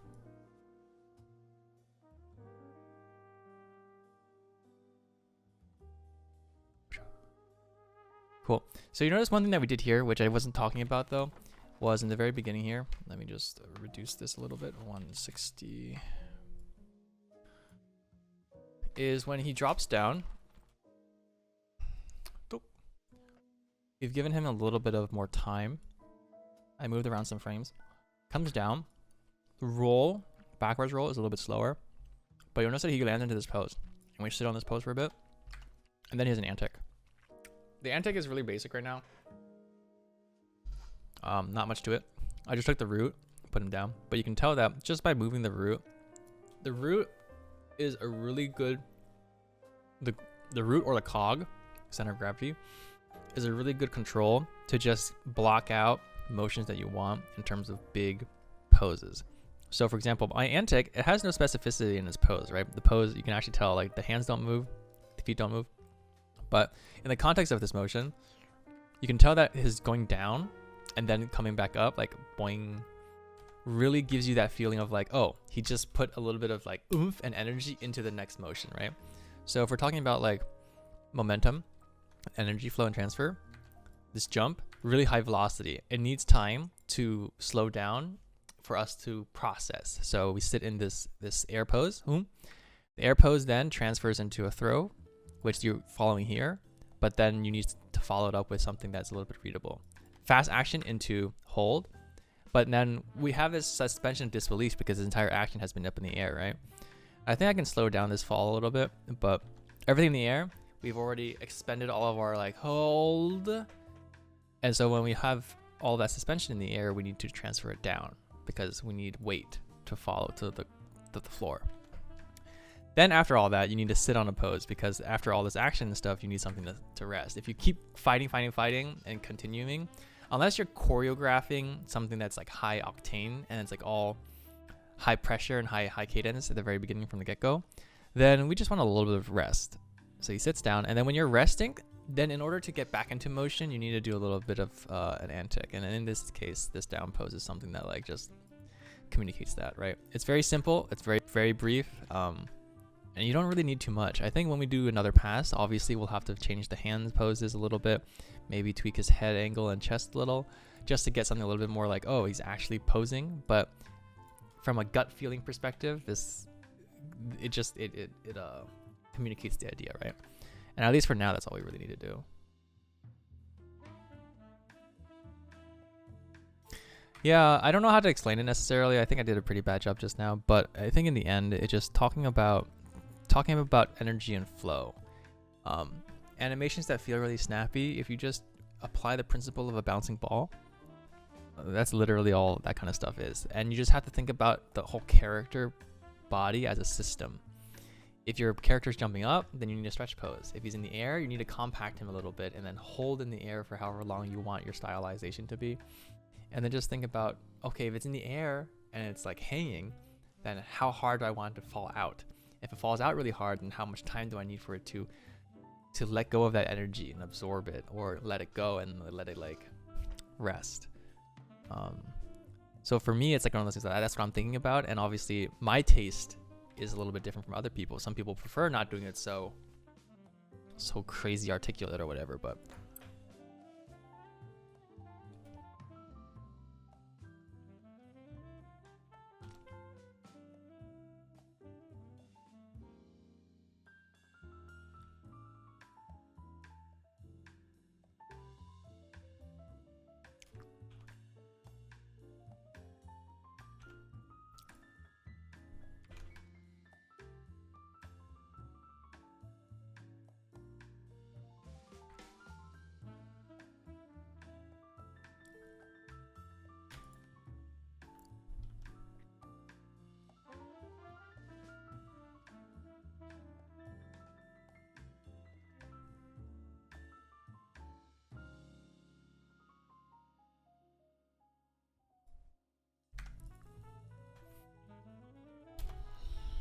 okay.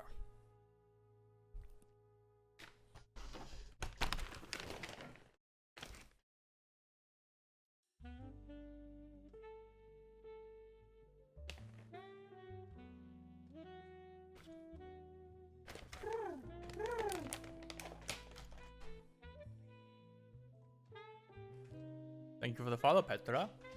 Appreciate it. Sorry, I have chocolate in my mouth.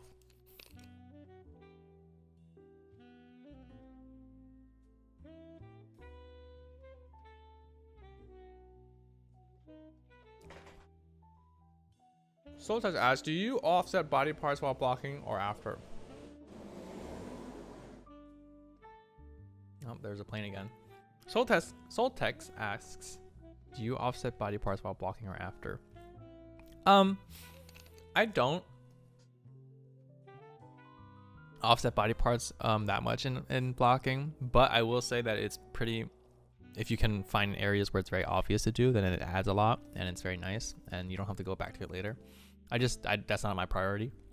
Blocking for me, first thing is ideation. Am I happy with the idea? Is it communicating the idea? Second thing then is motion. Do I have all the poses I need to sell momentum and energy being used? Offsetting stuff is more of a polished thing, as well as more of like a flavored detail thing. Obviously, in some cases, it's very important to do offsetting of the body parts, especially if you're doing things that have a lot of weight. So heavy objects, big bodybuilders, things that have a very big silhouette where you need things to be offset, then it's very important. But for Ekko, it's one of those things where it's a little bit different. He's very small on screen, very tiny. So right now, the way I'm treating him is like as a ball of energy. Do I have my stretch poses? Do I have my overshoots? Do I have my contact poses? And are they all timed correctly? Mainly, that's what I'm thinking about right now.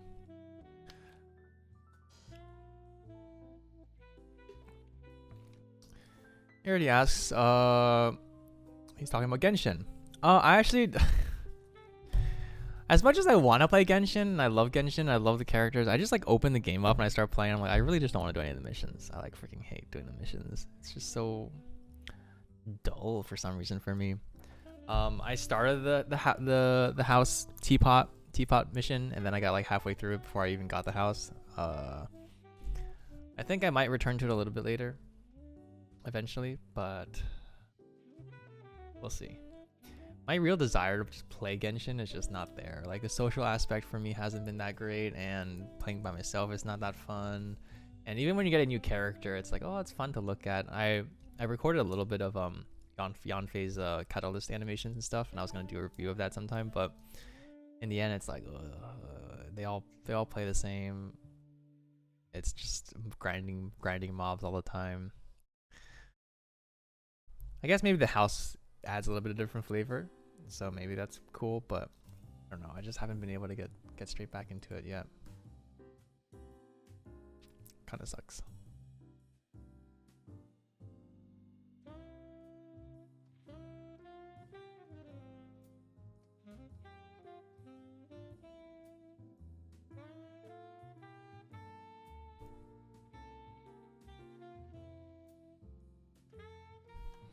Okay, now we're gonna have to solve this stuff, and then this stuff's all really easy. We're almost halfway through this blocking, I think. I think we're just gonna have to add a couple of these extra.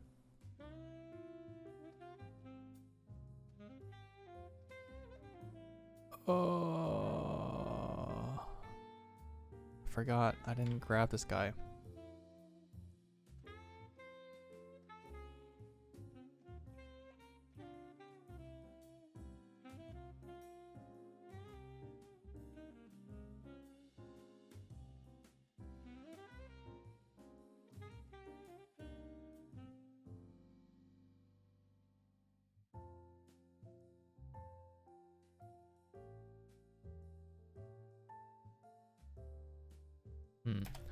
Where did these go?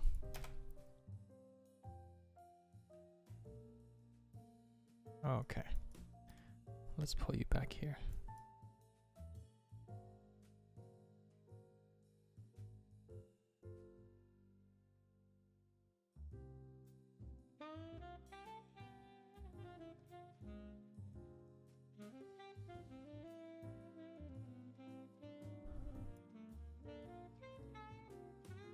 Okay.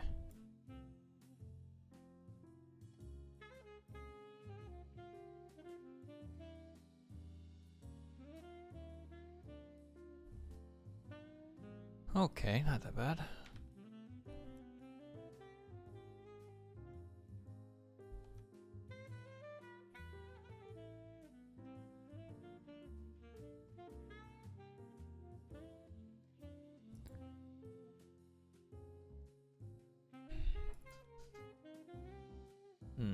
The camera motion on this is actually very fast. I think we can maybe slow it down a little bit.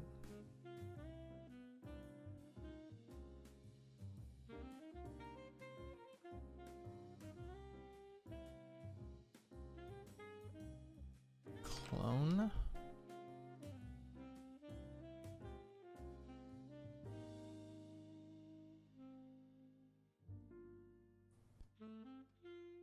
Ekko.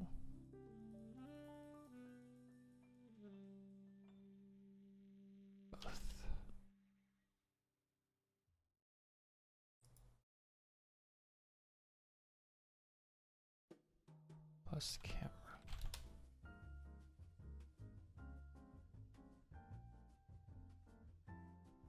Okay. I think we can slow this down, right?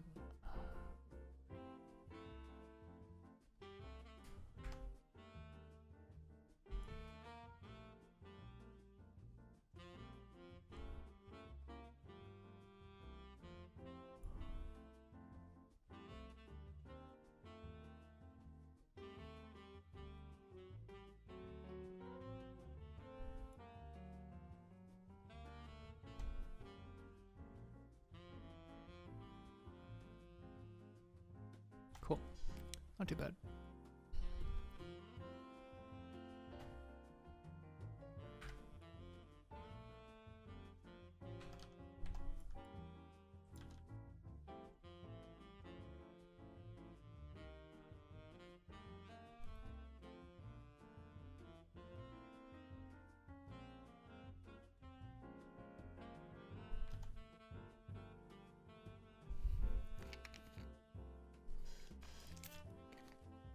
Cool. I think for me, the biggest thing I want to fix are two things. One, the solution of how he flips here. This end pose, because I think this pose where he turns the thing could be so much better. And then I think this transition here is okay.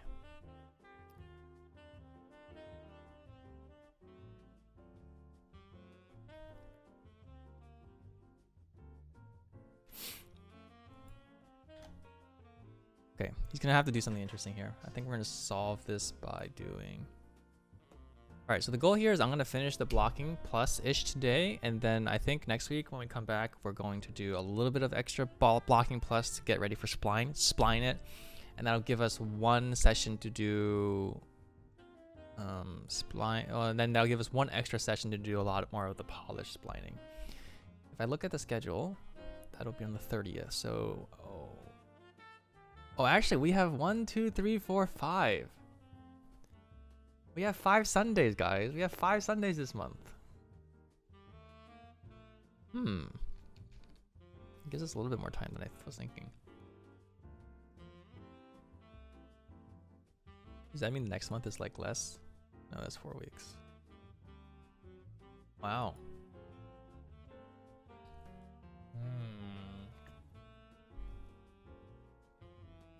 Does that give us extra time? Maybe we can use that extra time to do something a little bit different. Like, do we see if we can find someone to help us model stuff? Or like render? Rendering is too much, I feel like. Maybe we can figure something out. Gives us a little bit more time to do something fancy.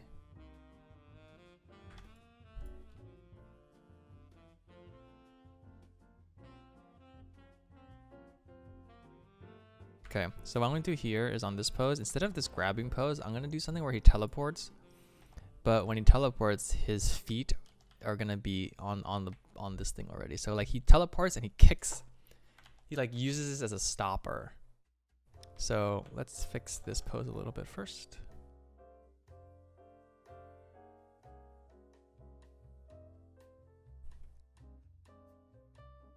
Dun, dun, dun.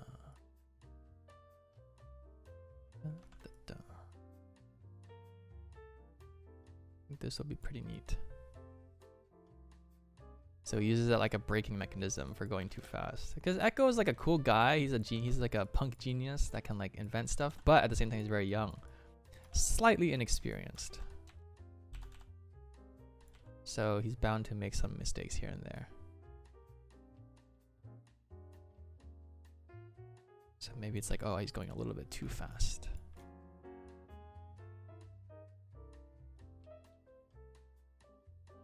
And I think in this situation, when he breaks here, we can already go ahead. Can I give myself the space? Where does the space go?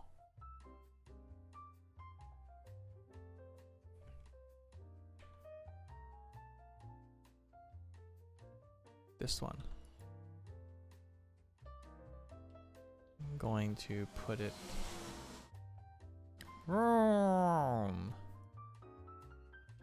line, and then I'm gonna take you and move you to the ground. Then I will parent you.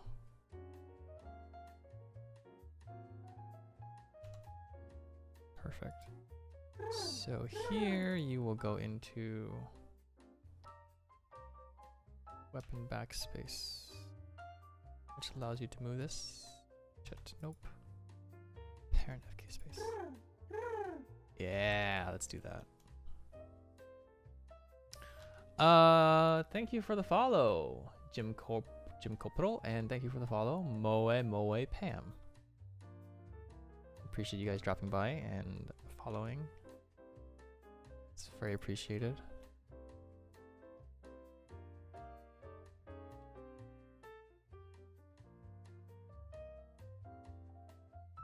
Let's see. This. So he comes down, and then maybe at this point we already get it up. Boom. A little bit. Boom. And then it goes straight up. And then so yeah, we're gonna have to probably do like this. Okay.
So we can now animate on this axis here.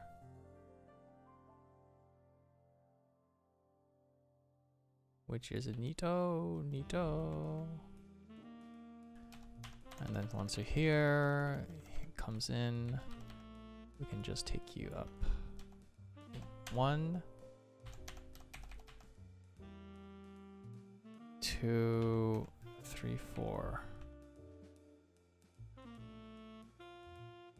So like that.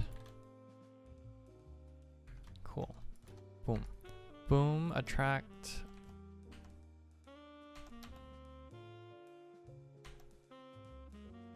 Arise, and then we can just do this.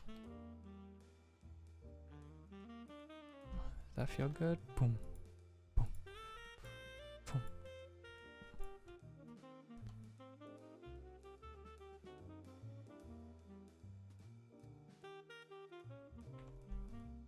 Boom.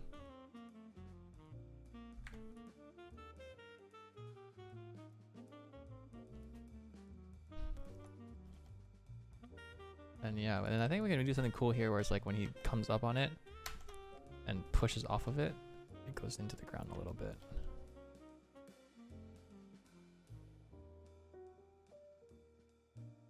Yeah. That's neat. That.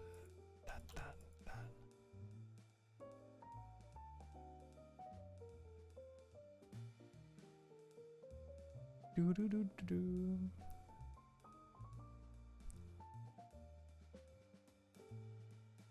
Good vibe, salt text. We're vibing right now.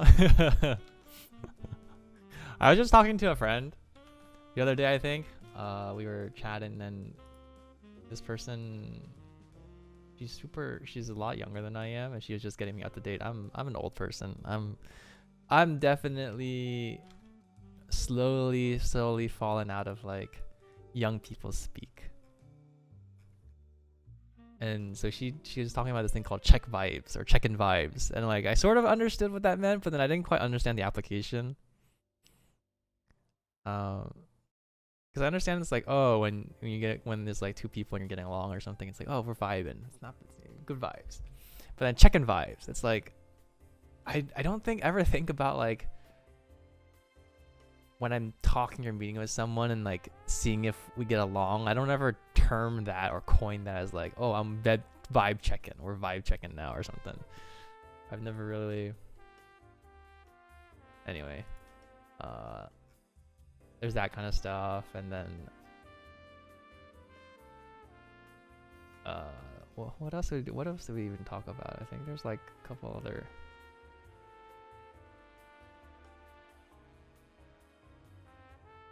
Yeah, and there's also like just terminology that comes and goes. So I recently also learned what no cap meant, and how that means like no exaggeration or not exaggerating, no cap, which I guess makes sense. But it's funny because this kind of stuff would be like, oh yeah, totally, let's just use it. It's totally the in phrase now. Let's just use it and just be cool. And I thought that I would always be like that and I could always adapt, but every generation and every year has a new thing, and then I'm slowly just falling out of that kind of like cycle. I don't know. There's a phrase like on God, and that's like I swear to God, or like I swear that I'm telling the truth. It's like on God. How do you even like put that into an everyday phrase? I did not eat any of the cookies today. I did not eat any cookies today. On God. Is that how you say that? On God? I did not eat any cookies today. I did not cheat and eat any cookies today. On God. Is that how you say that? I have no idea.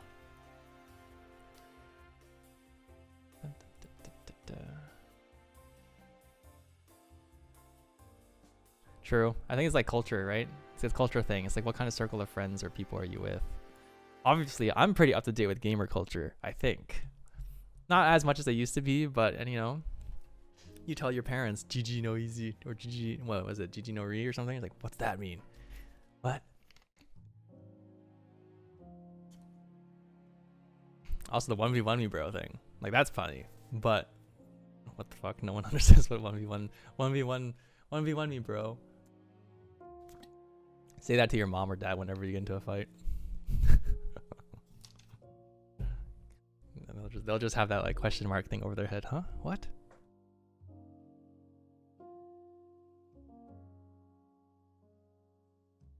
God, you guys are so young. 24, 22? Oh my god.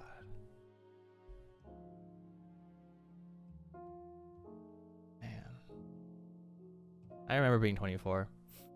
That's when I started working. Or at least working in animation. Ah, so long ago.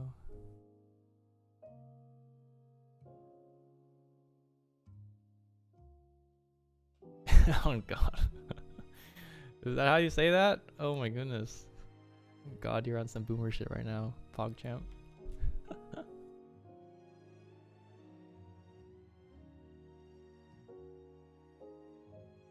Yeah, I mean, I guess it makes sense. It's like young people are just like everyone always comes up with new ways of saying stuff, and it's cool, which I get. I get it.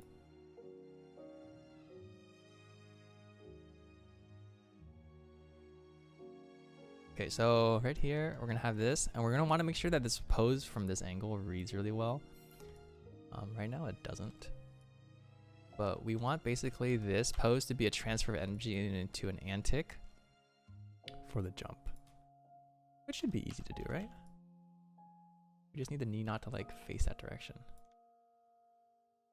Good job. Get the knee up. Get the knee to look up here.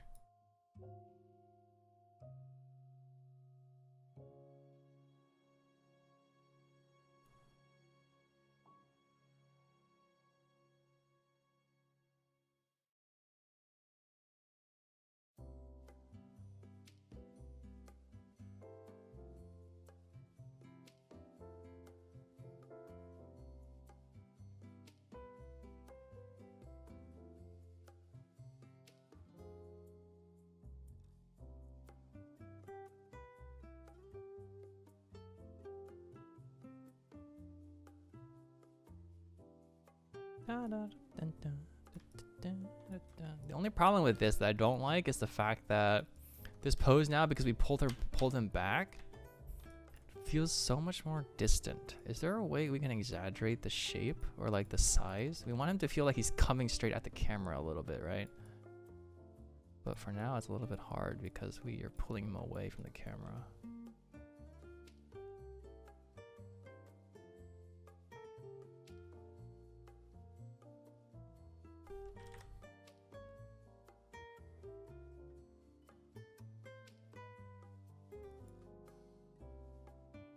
Also, I think this foot we can do like the heel, so it'll feel more.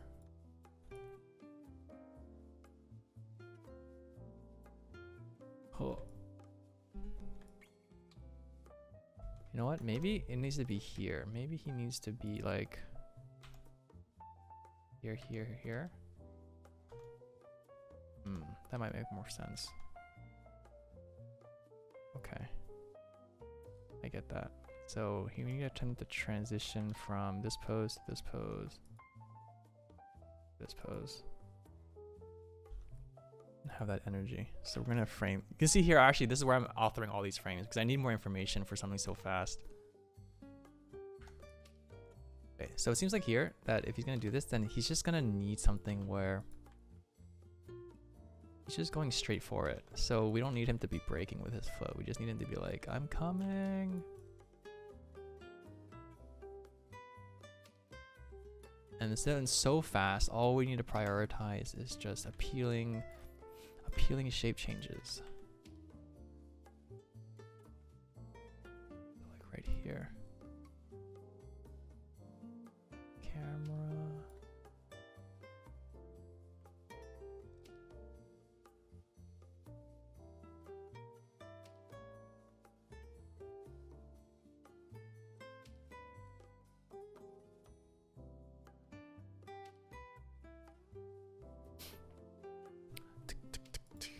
All right, what's chat talking about right now?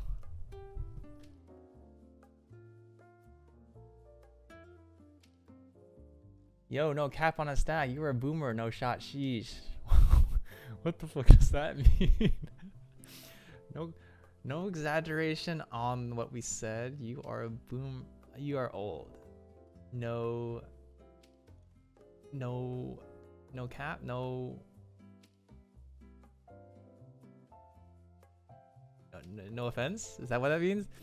No exaggeration. No exaggerating to the T. You're really old.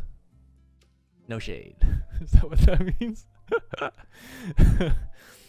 Dude, did we just shorten down 1v1 me Final Destination? No items to just 1v1 scrub? Oh, actually, I have no idea. Is that is the 1v1 me thing a melee thing? Oh, actually, it might be. Oh, I mean, probably just a fighter game thing, right? Fighter games are all notorious for 1v1s.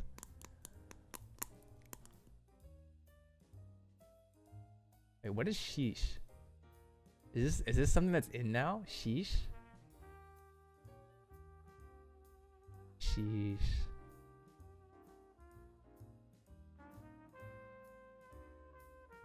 Because I know that. Well, I don't know that, but that's something that was we definitely said sheesh when we was in middle school. I don't know. Maybe it's implementation is different nowadays. I did not know that while he was Gamer Smash. Same way, liar.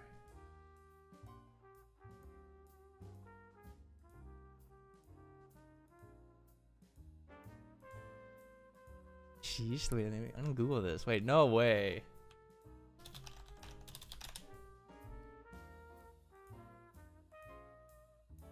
Okay, so sheesh is used as to express disbelief or exasperation. Yeah, exactly. Yeah, exasperation. I know.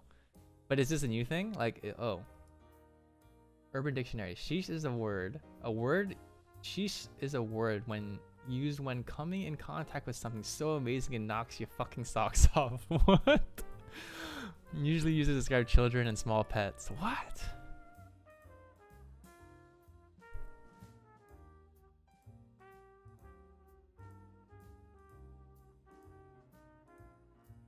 Usually used to describe children and small pets such as ferrets, can sometimes be used as a racial sign against small, spicy, white, chubby children. Sheesh. Top definition is otherwise referred as damn or number 2. Oh my god. Example, when a girl walks by with a fat ass. Sheesh. What? Thank God for Urban Dictionary, guys. It's the way you say it. Like if you headshot 3 times in a row in Valorant. I feel like that has taken for a while already. Let me watch this clip. Play like one game, then you have to do why like can't you play one game? Oh, that water is ice cold. Kind of like the blood in my veins. She. Oh my god, I can't believe I did that. I need to fucking go. What? I need to fucking go. What? Kind of like the blood in my veins. She. Oh my god, I can't believe I did. Kind of like the blood in. That water is ice cold. Kind of like the blood in my veins. She. Oh my god. Couldn't he have said she after just saying that the blood that the water was cold? He didn't have to say the like his blood, right? Like that's not a prerequisite, right? Like the joke. Ice cold. Kind of like the blood in my veins. She. Oh my god, I can't believe. Fucking Scar, dude. Okay, but I guess. Wait, is that how we do it? Erdy, thank you for the sub.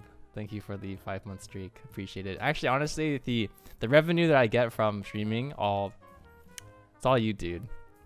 All the full amount of my burrito that I'm gonna get someday is because of you. I need to have a litty statement. Litty. I get what litty means though. I get it.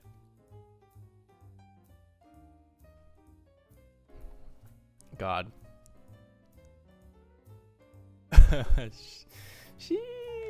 Yeah, well, okay. Well, the funny thing is that once you learn these things and you start incorporating it, oh my god, that's just Zoomer speak.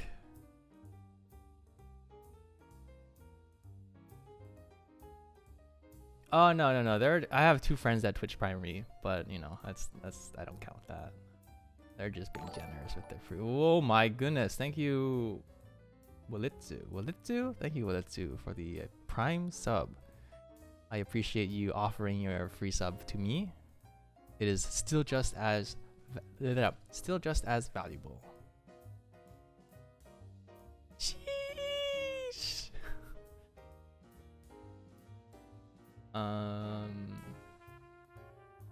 Honestly, okay, so all this streaming stuff right now, I think my main priority is I just want to be in the habit of it, right? I just want to make sure that I'm always here on Sundays, and eventually I want to expand it. So I want to do more multi-day stuff.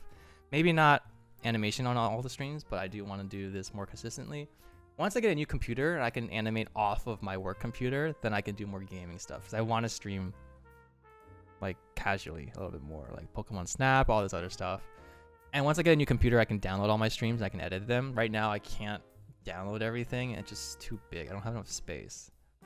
So when I get a new computer, I'll set that stuff up. And I'm slowly trying to figure out sort of the direction of the channel branding, among other things I want to do.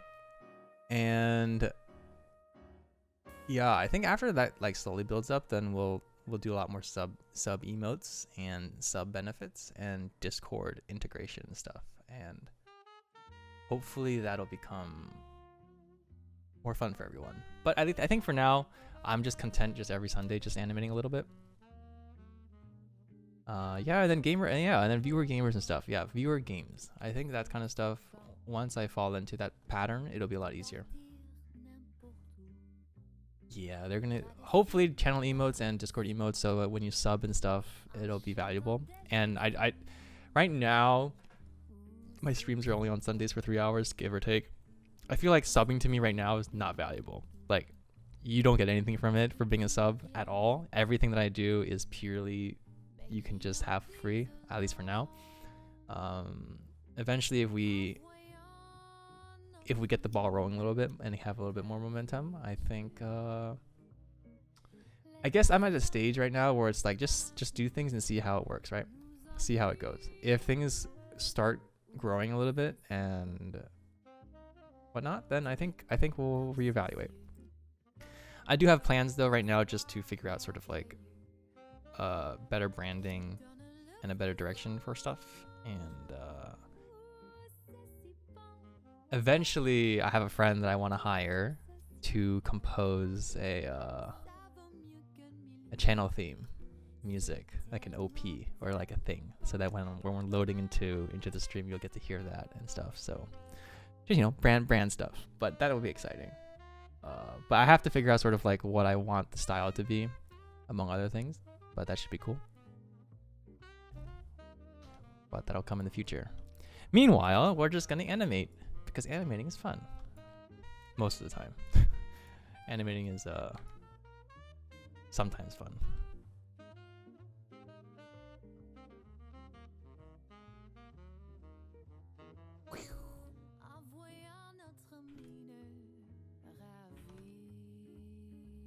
Wait, we're listening to French now. This song is in French. Okay, so right here we need a contact pose, I think, right? So we need him to be a lot more straight, like this.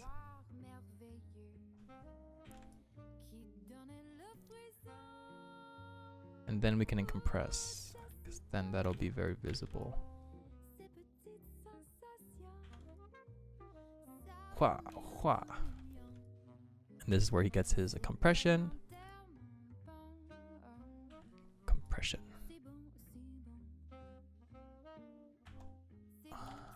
Compression here.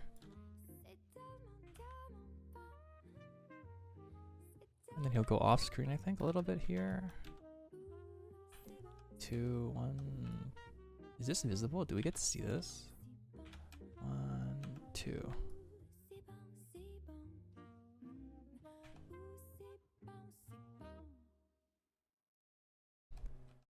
So this is gonna be a small detail that no one's gonna tell, but like you can see here, he's running with his left foot, coming up, so he's extending with his right foot. then he contacts with his right foot. So technically speaking, these do not match. But we're not gonna care because it goes so fast that no one's gonna tell. So we're just cheating. No one cares. So we're going to then pull this up like this.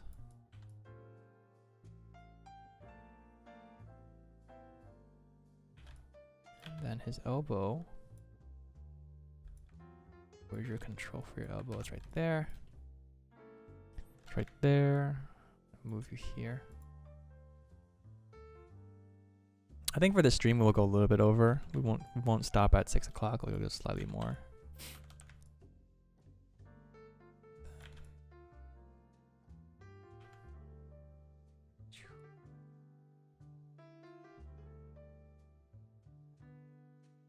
Honestly, too, I have to admit that like animating this stuff just for fun on the side is actually quite like it's quite fun.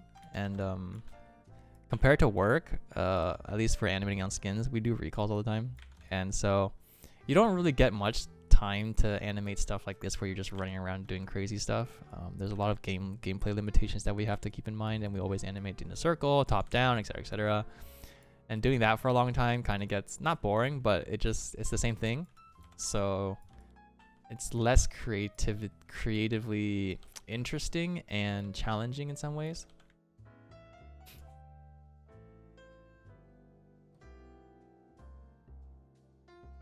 Man, I pressed mirror on my Animbot 3 minutes ago and Maya's still frozen. I'm scared, guys. Shit. That's scary, yeah. When tools just hang. Make sure you control save, control S before. Soju Jionza. Just hire the Ghibli to animate 500 omos. That would be awesome, honestly. But branding wise, I'm gonna try to slowly branch out from like specifically omu.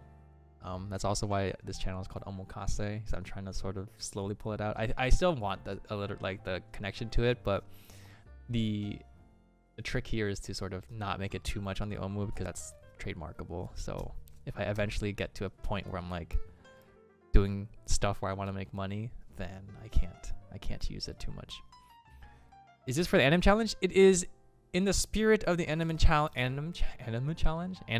So I'm using the same prompt. I'm doing stuff for the Anim challenge, but I am not participating per se in terms of submitting my piece. I'm just gonna do it alongside everyone, because for our Discord channel we do an Anim Jam every month.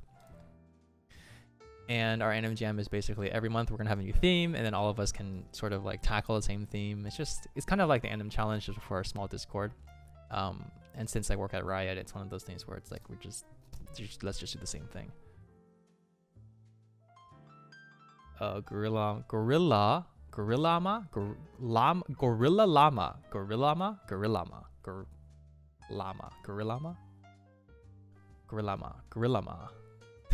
God, that's hard. Just how do I focus on the gorilla or do I focus on the llama?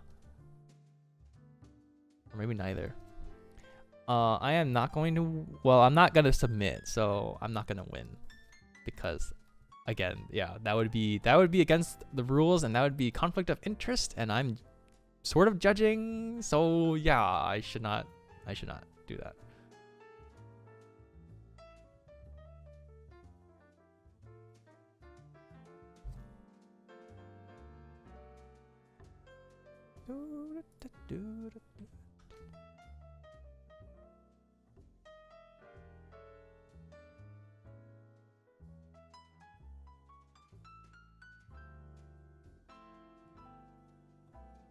Okay, so right here, I think on the push-in, we can delay the push-in because it's he's not quite pushing down on it yet.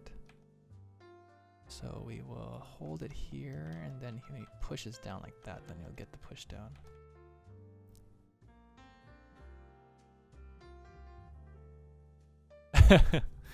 No, okay, so here's the thing. I'm participating. Yeah, okay, no. Honestly, actually, so I was discussing this with the group when we were like talking about participating in terms of like judging and like doing the stuff. I actually was gonna be scared. I was actually a little bit scared of just like streaming the same challenge and doing stuff, but I think it's safe. I think in my situation, Okay, first off, I would highly recommend not donating to me with that motivation. I'm going to completely ignore any kind of donation or subscription or anything if that's the case, in terms of when judging. And again, I'm one judge out of like 6 or 7 or 8. Like the whole community that we're doing is going to be looking at stuff, so everyone will have an opinion. I think there's like 8 of us, 10 of us. On the stream when we're judging, it'll be a little bit different. There's only going to be a couple of us, I think, talking and streaming. But guys, seriously, keep it clean, keep it clean. And you know, okay, if I'm gonna be honest, guys, if your animation sucks and you're donating me $3, your $3 is useless. $3 is not gonna get me to be like, oh, this crappy animation, so good. You have to pay me a lot more than that. But don't do that. Don't do it.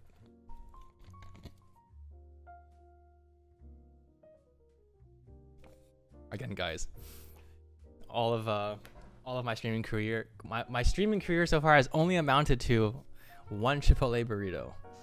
So, I mean, granted, Chipotle is pretty awesome, and I like it, but sometimes I have cravings for Chipotle burritos. Oh, they're so yummy.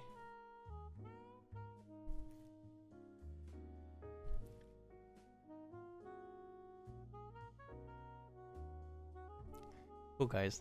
Actually, I'm very interested. I want to see, after we finish this, I want to do a comparison check of like our previous blocking stages stuff. Because this feels so, and this looks and feels so different from the previous one. And this I think this is where you like, when you look at it after like 3 hours, it's actually fun. This anim challenge, or not anim challenge, the anim jam that we do, and then when we animate every 3 hours every week, the stages that you're going through is very fun to look through. What is my go-to order? So I really like barbacoa. I also like carnitas. I also like steak. They're all really yummy. I've recently gotten into the habit where I'm pish posh now, and I order guacamole all the time in my burrito. So extra $2, you know. But guacamole is just too good. So yummy. I used to do this thing where I got the secret quesarito thing. Basically, it's a quesadilla, but it's a burrito quesadilla. It's not on the menu, but I used to, when there's not a lot of people in the line, then I say, hey, can I get a quesarito? And so what they do is they put cheese on the wrap. They melt it first, and then they put all the things inside the burrito and they wrap it. So it's a quesarito, and it's really yummy. Nowadays, actually, I just go for a normal burrito with carnitas, and I just get extra tomato, extra lettuce, extra corn, no beans, white rice, no sour cream, no cheese, and that's it. Yum, yum, yum, yum. I used to go with a lot of cream cheese and sour cream and cheese and beans. But my sister convinced me to try it without all of them. And as much as I love having it because it adds like a lot of like fullness and thickness to the burritos actually still taste pretty dope. They still taste good without that stuff. So, you know, I'm like, not bad, not bad.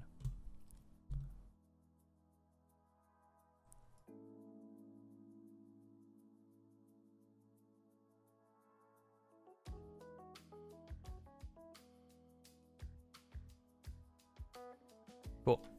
Would you? Wah! This pose we'll have to fix a little bit, but I think this is close enough to what we need.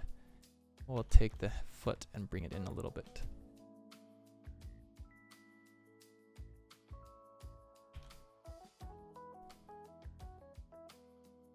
Camera's chasing, comes down. We will need to do like one more pose here that looks a little bit more nice.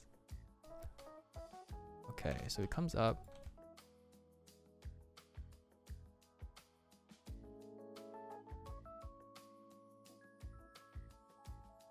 Okay, actually, I need to do one pose here. But this needs to be here. And it needs to be pushing down.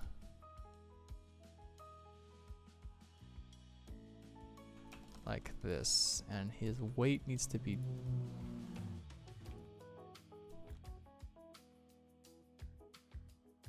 down here. Whoa. Okay. And we lower him here because this is where he's pushing, but he's going off.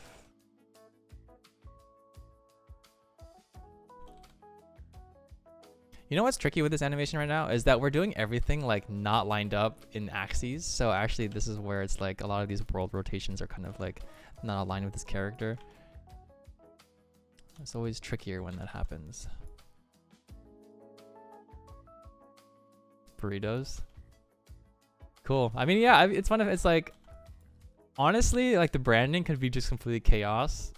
We could totally do stuff where it's like anything that there used to be a scenario a couple months back where I think one of the big themes for the channel so far was like bonsais, because my dad just bought me a bonsai and I was showing it on stream and I was like, here's my new bonsai, it's called Bonsley and I'm trying to take care of it. It's gonna be another 30 years before we see it grow into a big tree.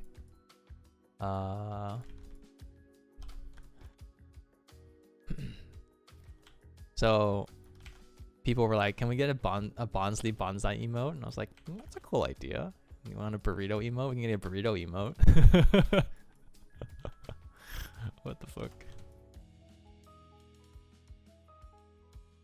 The problem with this is the camera literally is under him, so you don't get a really good sense of... I wonder. Okay, so we do need this to be a lot faster, I think.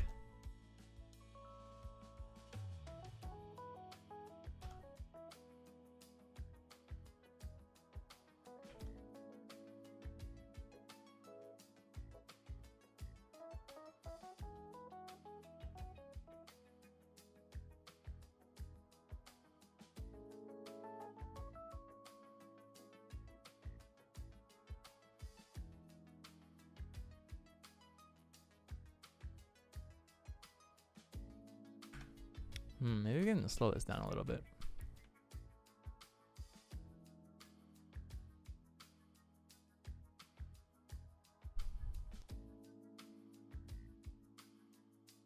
Because we need him to sit on this a little bit longer before this comes up.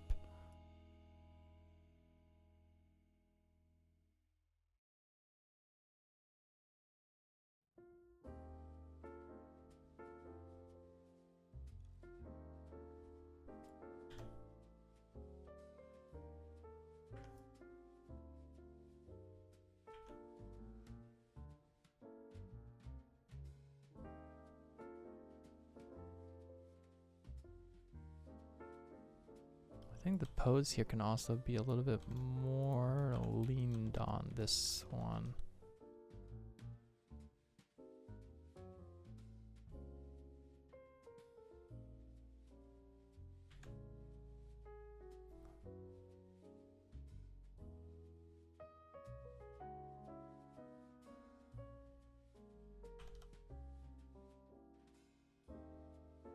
And grab the foot up because it needs to be transferring energy immediately.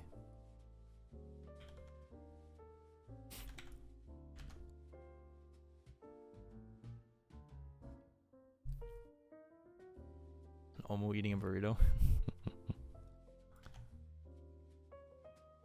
Watch out. Problem here I'm not getting on this motion is I'm not getting the kickoff.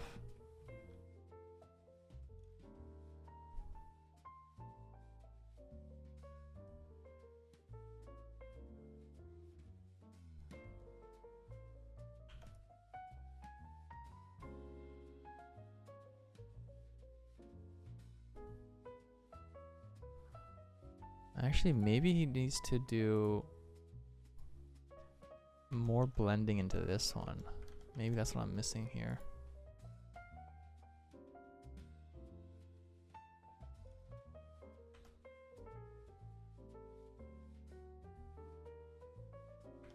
Okay, cool. So then actually what we're gonna do, yeah, we're gonna do something where it's like that. And then extension.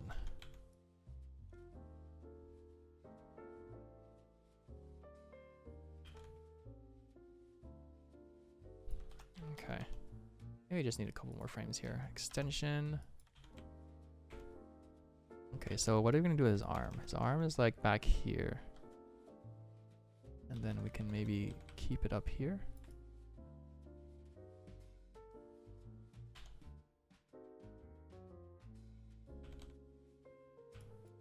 Honestly, actually, we should do something where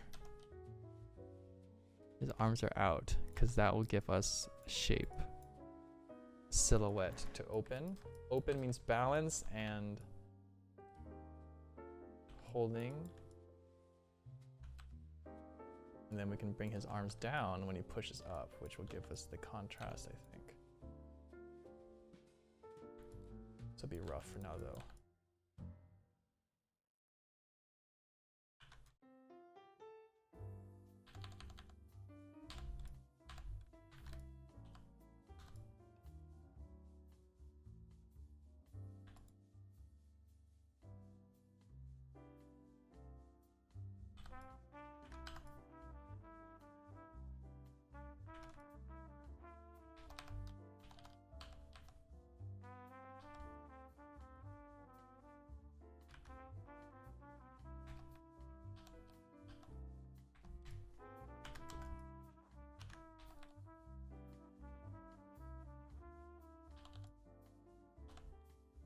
Will this animation be an arcane?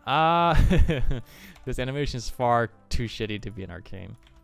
But you guys saw the announcement, right? Are you guys excited? Excited for arcane?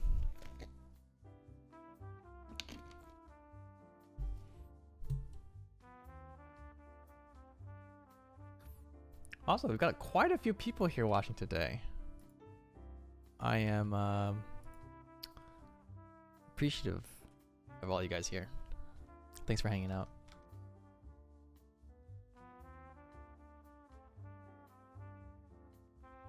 Yeah, okay, nice. Having the arms come out is it's so helpful. Cool. We just need to author a little bit of nicer posing for this, I think. But I think after that, then we can get a couple things in.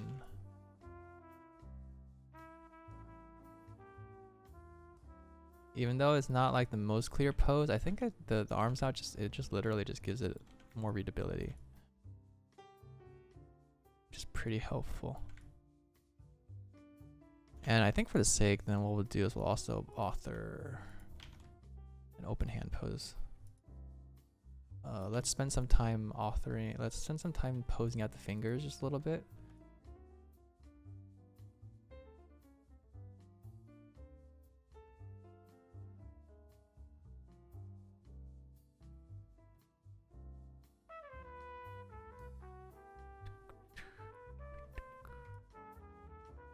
Yeah, Arcane looks really good. I'm so excited.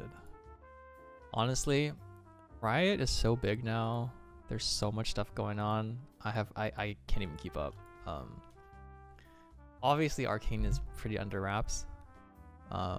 So honestly, I actually don't know very much about Arcane. I know very, very, very little about Arcane, but it'll be.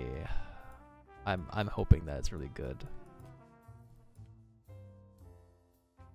So we'll see. Okay, so we want a pose hand that's like open. And then something's like, oh, I'm balancing. So we can flare these open a little bit.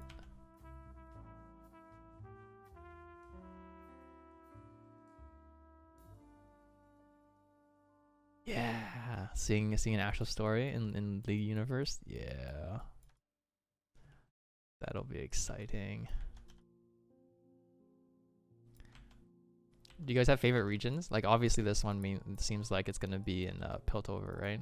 Like Piltover Zon with the characters that we've seen so far. If you could choose any region to be in like a series like Arcane, which one would you choose?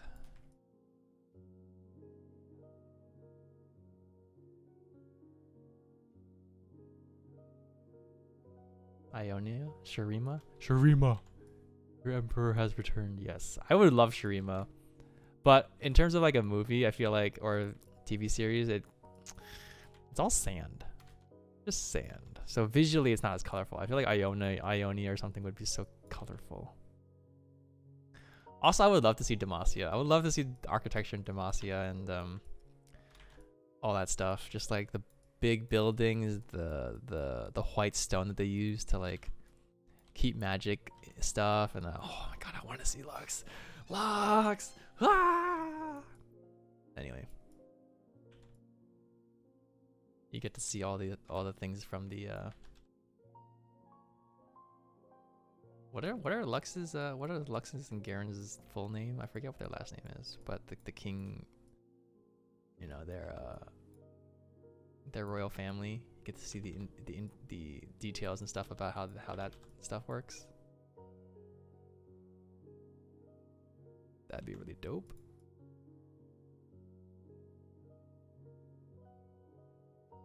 Their last name is League of Legends. Man, that sucks for whoever marries into Garen's family then. Gotta adapt that last name.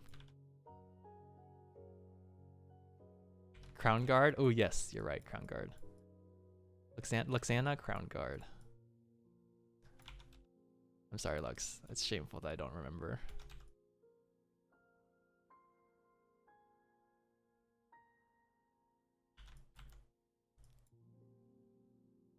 Okay, so these are poses for the hands. They are rough, but a lot of times rough is good enough for what we need. And we're going to open you up like this.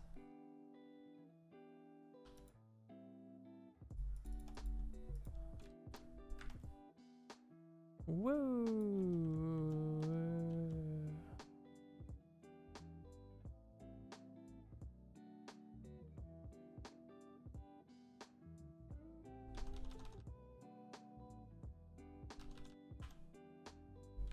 Cool.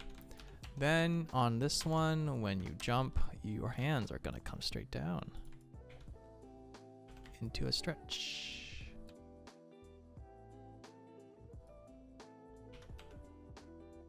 All right, and then, so we were talking about having trouble getting this to feel like a jump. So one thing you can do here is this is where you do the offset. So we're gonna take your hands, lift you up, and then when he comes down like this, you're gonna wanna do one frame.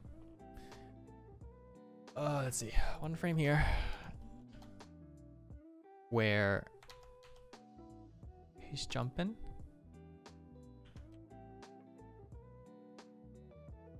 Butt contact, and you get the root to go pretty far.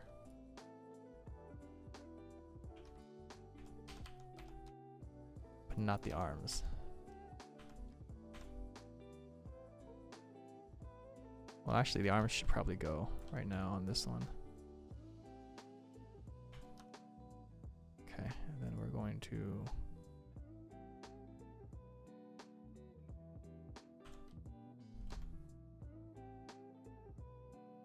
giving you an arc.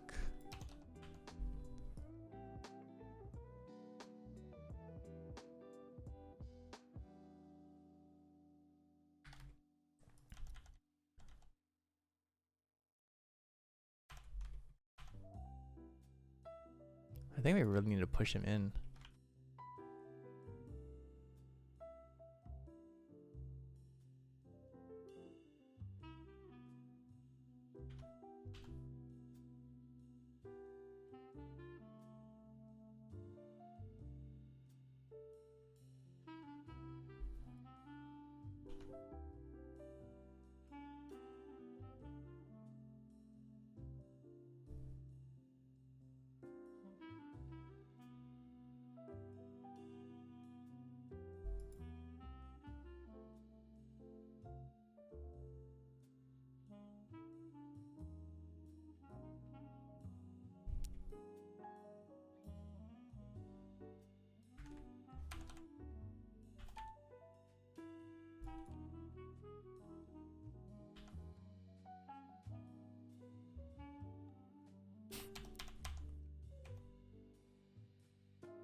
I think I'm not exaggerating this enough. Maybe I just have to just like,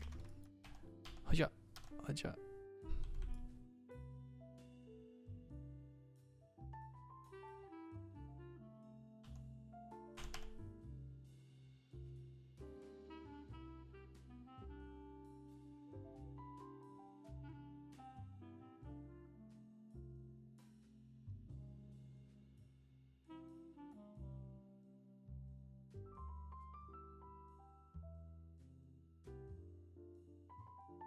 Are the arms in IK since we won't see them that much? Currently they're just in IK because I'm still posing out stuff. I think again, I mentioned this earlier in the stream, I'm gonna bake them back to FK because I like animating in FK. But right now we're not really animating per se. We are blocking, which is technically still animating, but we're not worried about the curves quite yet. Welcome to the stream, Joe. Music makes me feel like I'm in a fancy bar. Yeah. It's like slow jazz. Yum yum yum. Actually, if you guys didn't know, last week I think last week, what was it? Last week when we were streaming, I was actually drinking like a whole bottle of margarita. I mixed my own margarita and I was just drinking the entire stream. Anyway, it was that was fun.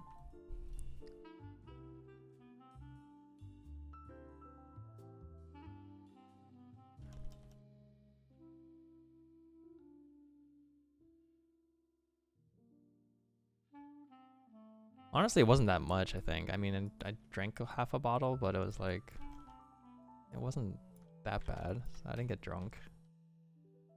At least from the recording, it seemed like it was pretty normal.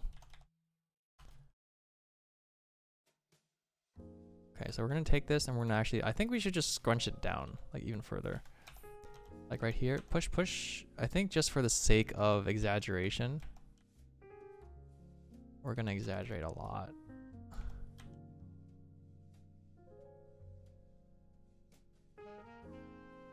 I think that's fine. Because again, we're animating the camera.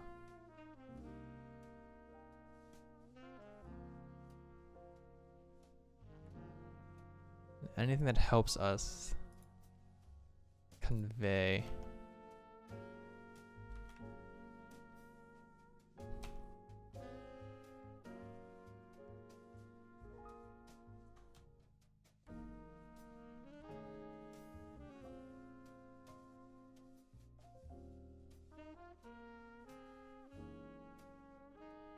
cool. I think the contact though is a little bit too long.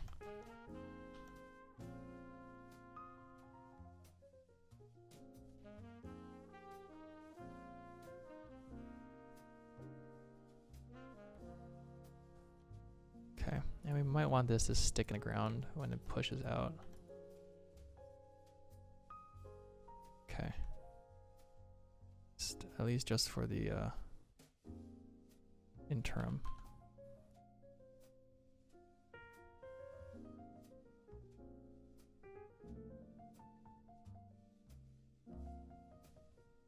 Cool. And then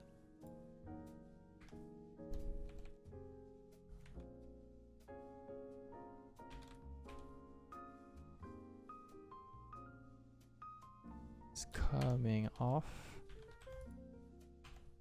the foot. That.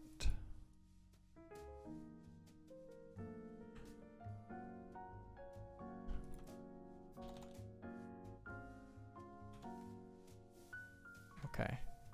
And I don't think he needs this extra stretch here. I think we can pull him out. So one frame of stretch is already good enough. And then leg comes up.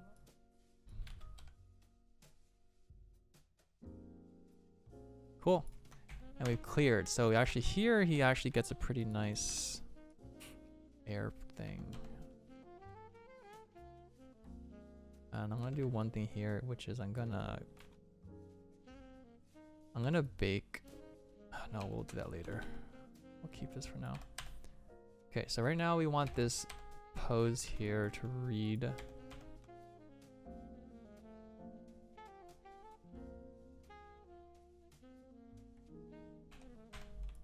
nicely as an arc. So get the foot under. And then we'll do some high to low.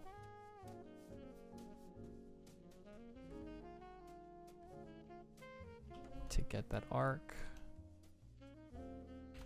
And we're gonna twist you backwards on here.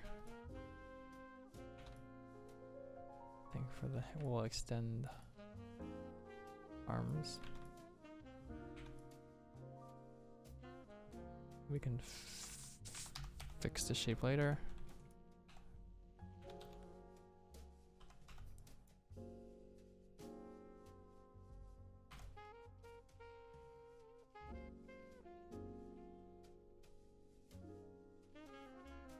Okay, so right now this pose that I'm sitting on is one where he's like facing down. I think I want to do something where it's upside down. Upside down would be more cool. So like here, he's gonna jump. And when he jumps, his extension here. Okay, wait, I need to do one more pose here. I need to move these hands in. He's pushing. The hands come in, but they are dragging. They are dragging.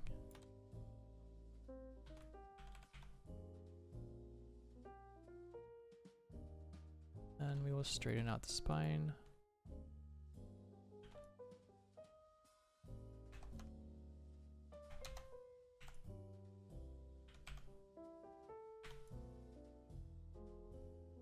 Yeah, we're gonna do a mid-air twist. If we can get him to go like... I think, sorry, I'm a little bit in the middle of thinking. Okay, so right here, when he jumps, if he goes into a jump like this, does a flip backwards, and then he's like horizontal like this, and he's faced like this, and he's facing us, we get a straight line down from his head down to his hands. And so when he does this motion and then does a twist, it's a lot easier to read. Because right now we're looking from him from the bottom. I think it makes more sense if we're looking at it from the opposite, right? So when he flips, he's gonna actually do a flip, and on this one, I'm gonna fake a little bit of this. I'm gonna do something interesting. I'm gonna take these. I'm gonna put them into main FK space for now. Take this and also put them into main FK space.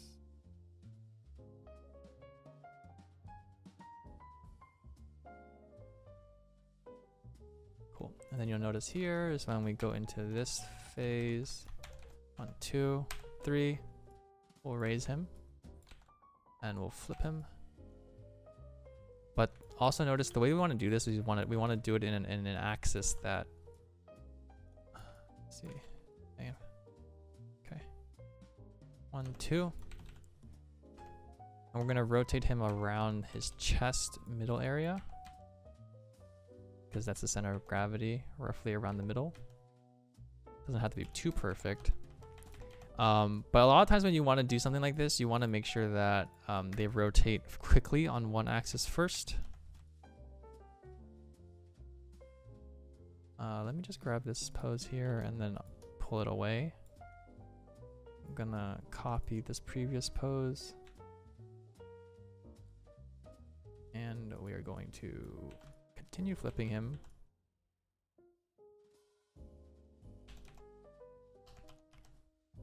Actually, that's interesting. Do we need to do a mid-air twist? Because he's already flipped.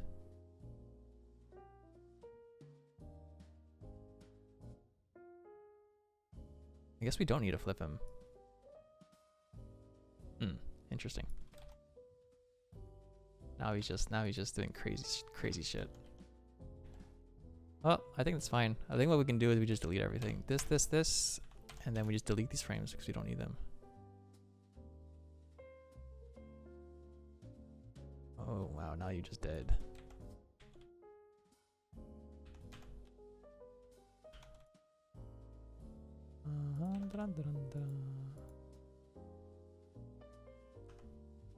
Cool. 1, 2, 1, 2. 1, 2, 3. 2.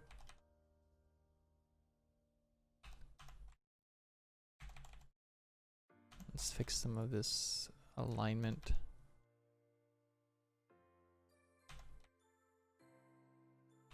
Cool.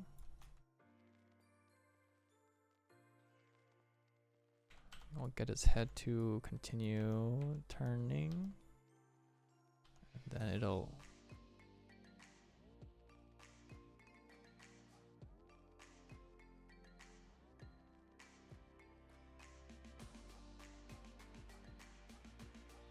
and then we'll just make him look up. Okay. This is where we need to author something a little bit interesting in terms of mid-air pose. Let's see.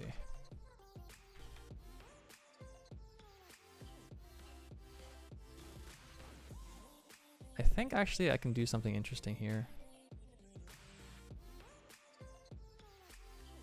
I wonder. I think this kind of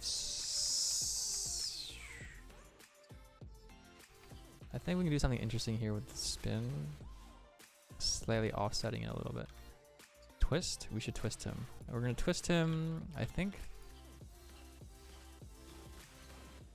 This way would be better.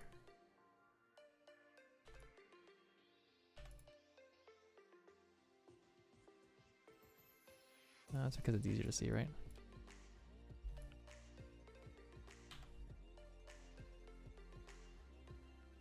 Yeah, probably at least a little bit.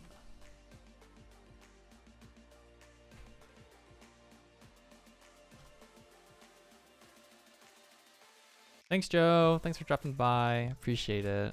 Thanks for hanging out. Good luck with work, dude.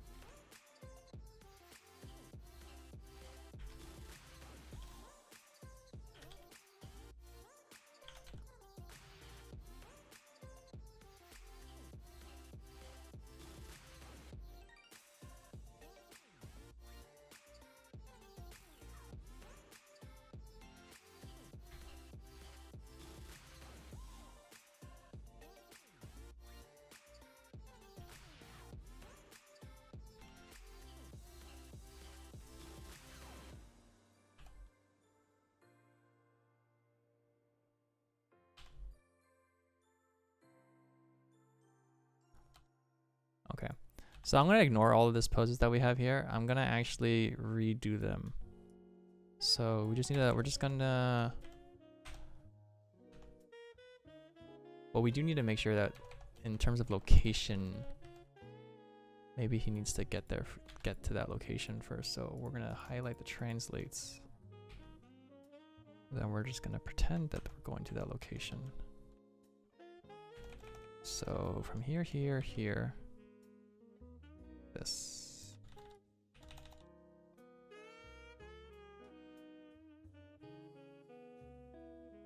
Cool.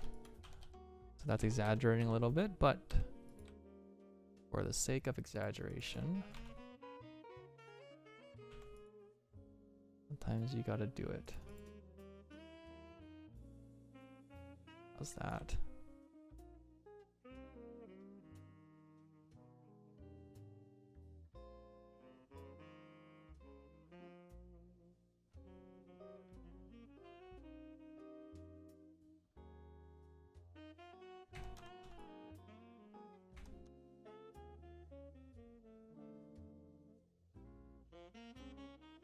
Cool. Flip. And we space you out.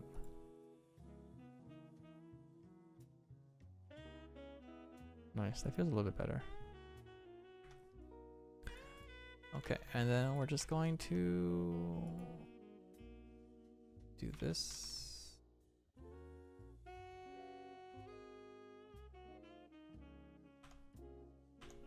Cool. So at least now we can see that even though now this pose really sucks, we can now, since we know what the camera motion is, we will then author an actual good looking pose for him. Oh, thanks for hanging out, Soju.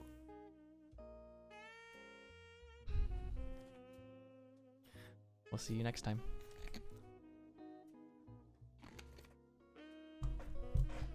Okay. All right, that's all we're gonna do. I think for now, we just gotta author cool transition here into a cool final pose where he slams the thing, and then I can leave this for now. I think we can just layer in stuff afterwards. But the question again is, what kind of pose do we want him to be in here? I think actually for fun, we might want him to do... Like, he's already extended here, so maybe on one of these poses, you can do something...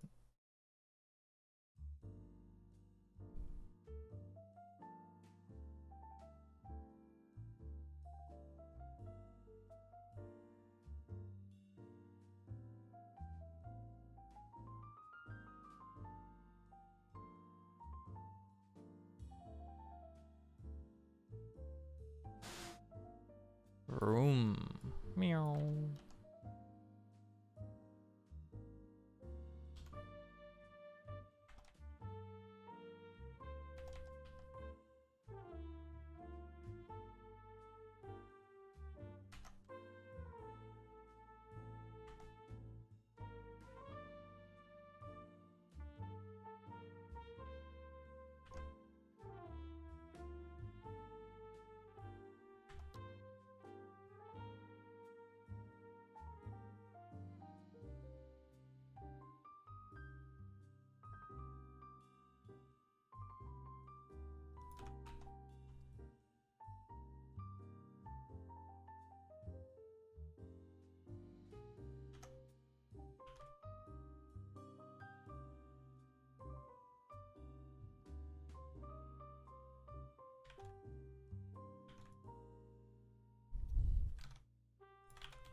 Maybe they can be more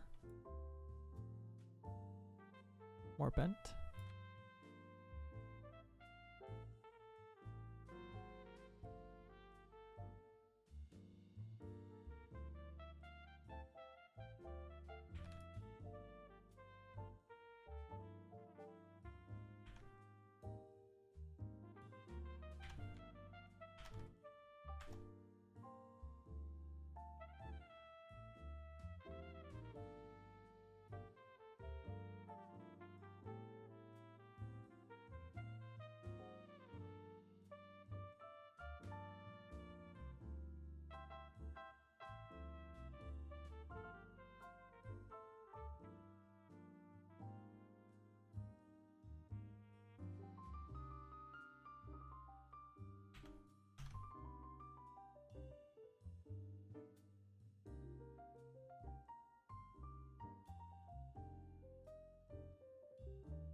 Okay, that's a okay transition. We'll have to author some information after we figure out what fine up pose we're gonna be in. So what kind of fine up pose would be cool in an upside down? Upside down.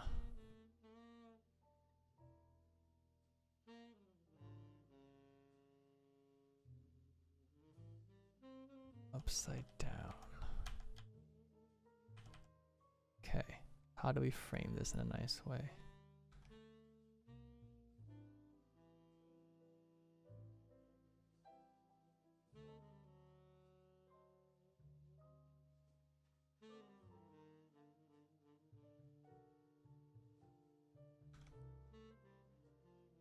Let's see, maybe we can experiment a little bit here with like,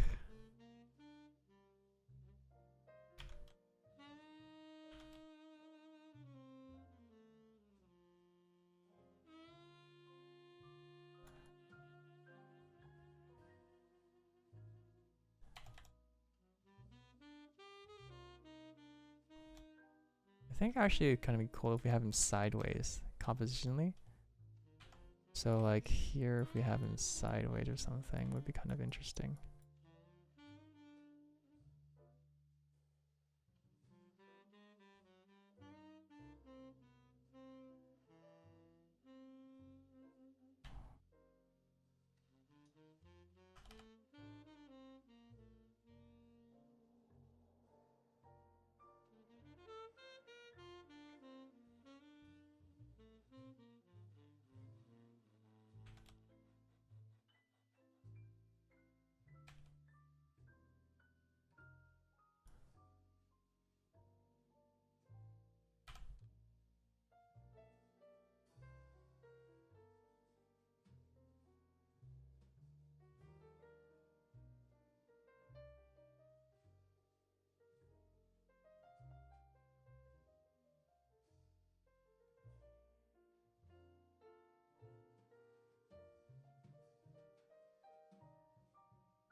Yay, Look at that. This hand now is front and center.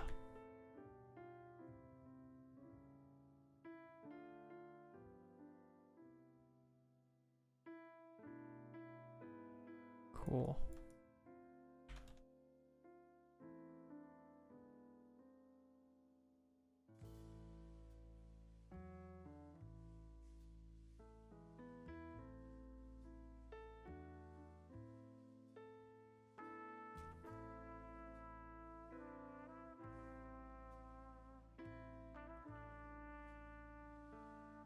Bring it to camera. Extend arm. Shove in the camera face.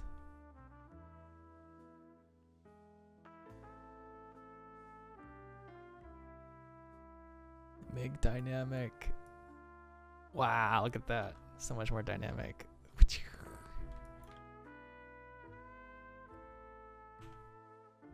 I must hit the thing.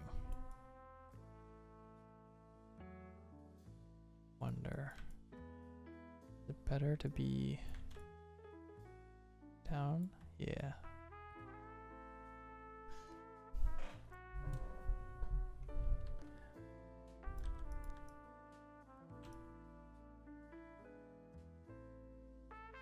Okay, the hand will be out here.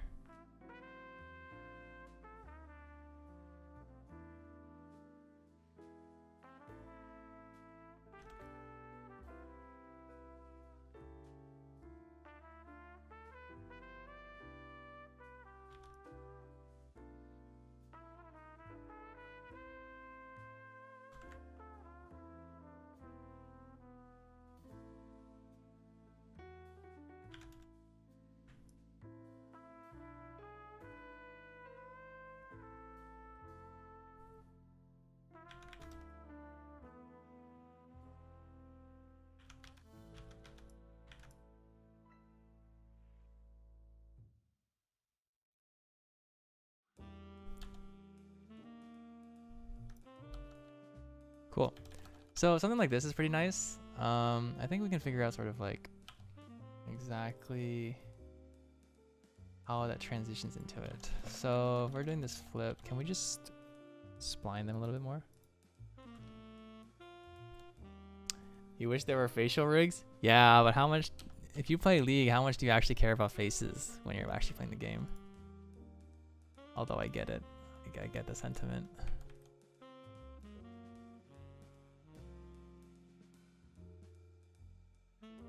Some characters can use it, obviously. Like Zoe is a pretty nice version of that.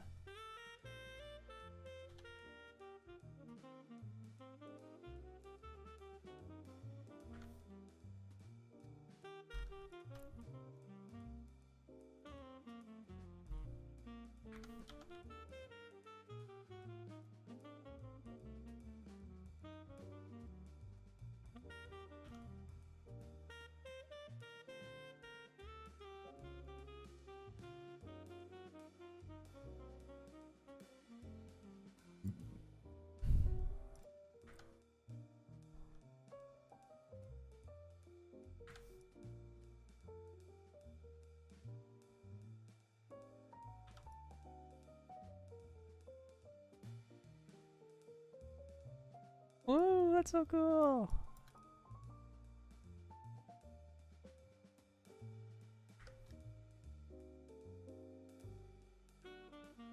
Cool.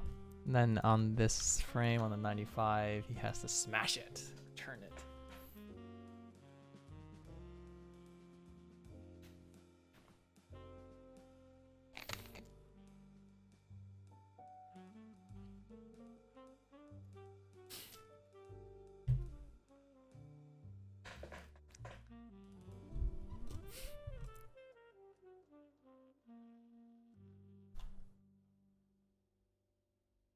All right, so we're gonna need a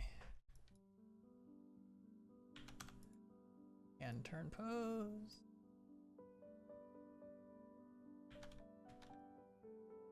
So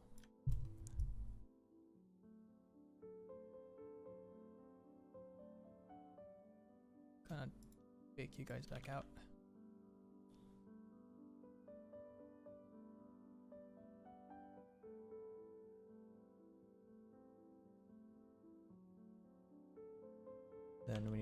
turn these faces a little bit.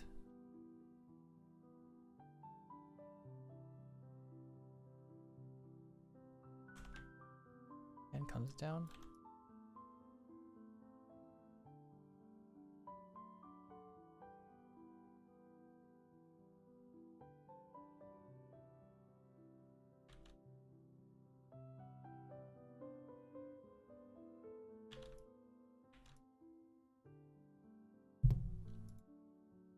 And undo the extension here.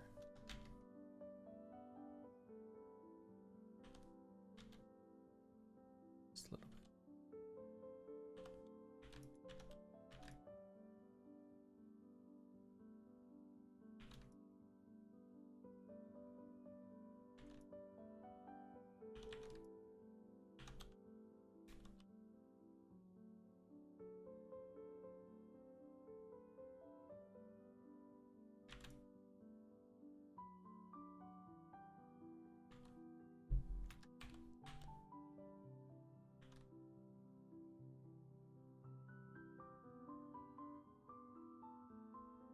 Where'd the hand go? In this one? Nope.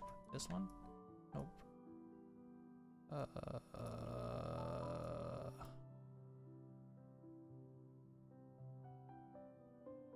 This one? Okay. Ah!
Oh, we're so close.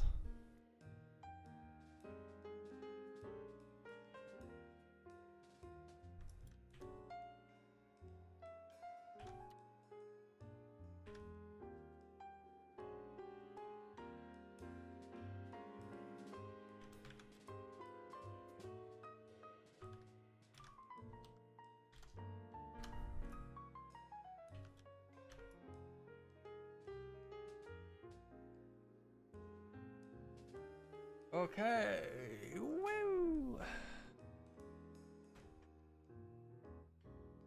That's pretty basic. I think I want to add a little bit of something extra at the end.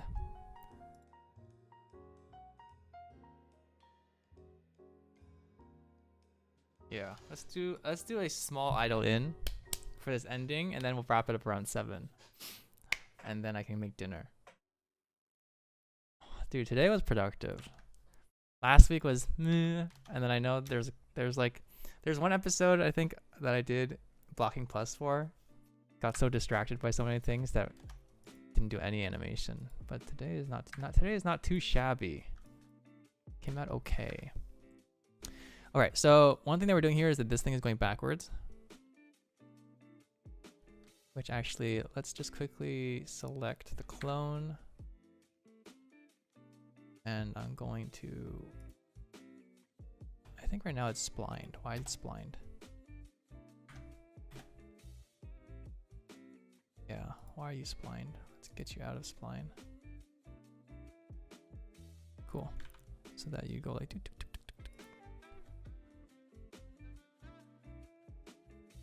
And then I think for him, if you guys know it from Ekko in his base, when Ekko pops out here from his ult, he does a spin. So we're gonna pop him out and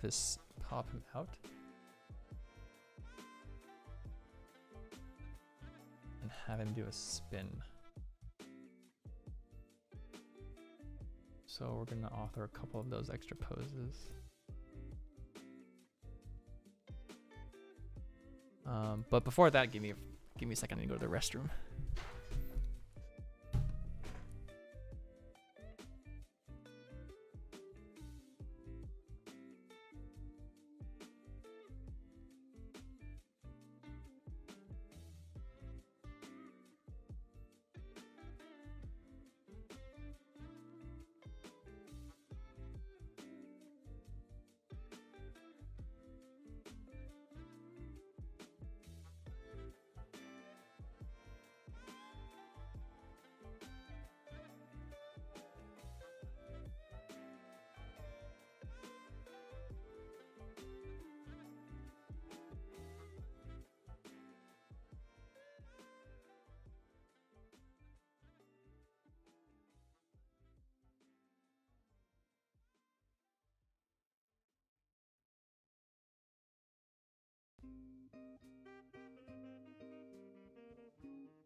Okay, I am back. Alright, we're gonna do something really small here. We're gonna turn him, I know in base what he does is he turns into a ball. So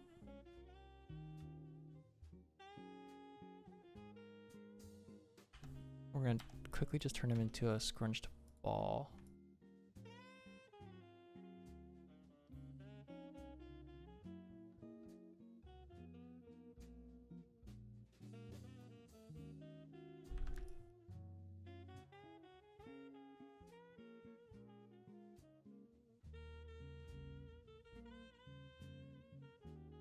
Okay, this is gonna be tricky, but we can get it to work.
hugging so tight.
Okay.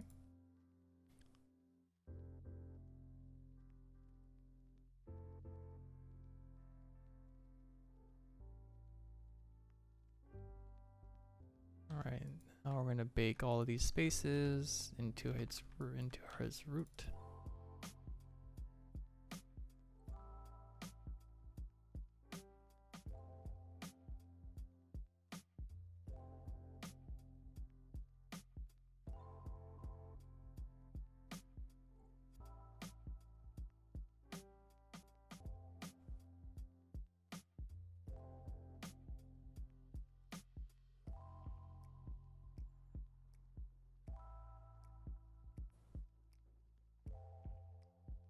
Okay.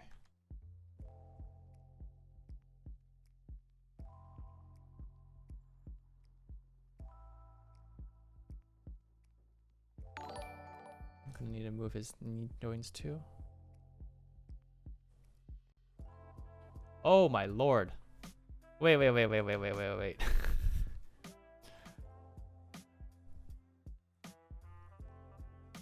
Thanks, Lily. Thanks for the raid, Lily. Everyone, if you guys don't know Ramen Nation, otherwise known as Lily, she streams. Wait, what are you right now? Are you? You couldn't find anyone you wanted to raid, so here you are. Okay, wait, you're using me as a last reason, as the last on your list. Wait, you didn't want to raid me? Wait, that's mean. So I mean, I guess I'm technically not a TFT streamer. So I mean, if you're prioritizing TFT streamers, then okay, I get it. But thank you for the raid. Lily streams TFT. Are you still diamond right now, or did you hit masters yet? Lily is a masters / grandmaster. Did you get grandmaster? You got GM. You got GM last season too, right? Hey, there's a BabyPog. There's a BabyPog champ. BabyPog. Yeah. BabyPogs all around. For those that are interested, the BabyPog face is actually Lily's brand new nephew. He is very cute. Diamond 1, congrats. Slowly climbing. That is very exciting.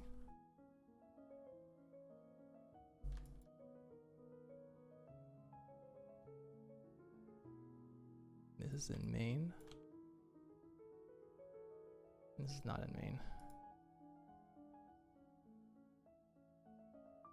Where'd the other control go? Where the fuck is the other control? This one?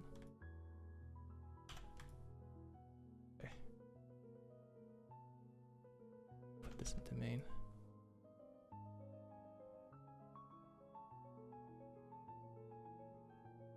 But yeah, drop her a follow or a sub and check out her channel. She streams TFT quite often, like 4 times a week, I think. I'm actually learning a lot by watching her stream. I'm trying to get into TFT a little bit more, so that's fun. Free Ekko skins for all viewers. Unfortunately, I cannot give out free skins. I do not have any.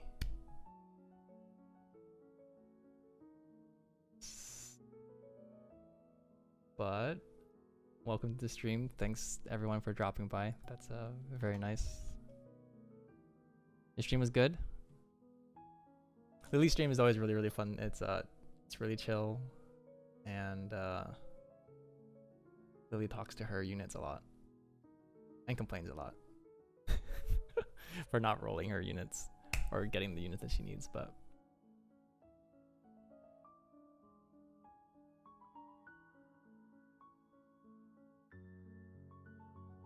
I mean, I was mentioning this before. That's thank you. Well, that's very nice. Honestly, it's not just Lily. I think a lot of people who play TFT, I do this too actually. It's like when you really want your group to win, you just speak to your units as if it's gonna help them. And you know, maybe it does. Maybe it helps them. Who knows? Okay, so right now I think what we're doing is we want him to come in here.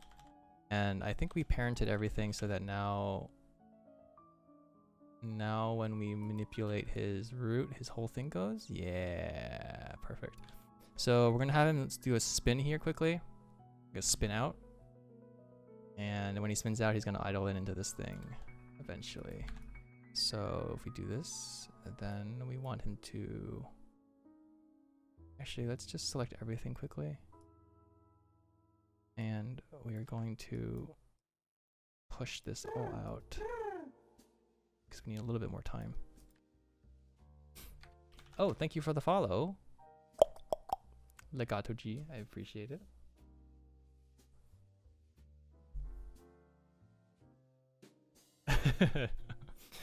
Yeah, Lily, your team's definitely not toxic, so approved. Very good, very good. No negativity. Good, strong, positive mental attitude. Okay, so what are we gonna do here? We're gonna actually do something interesting. Can we scale?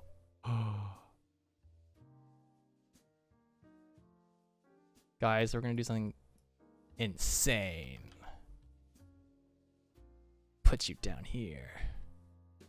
Like a baby.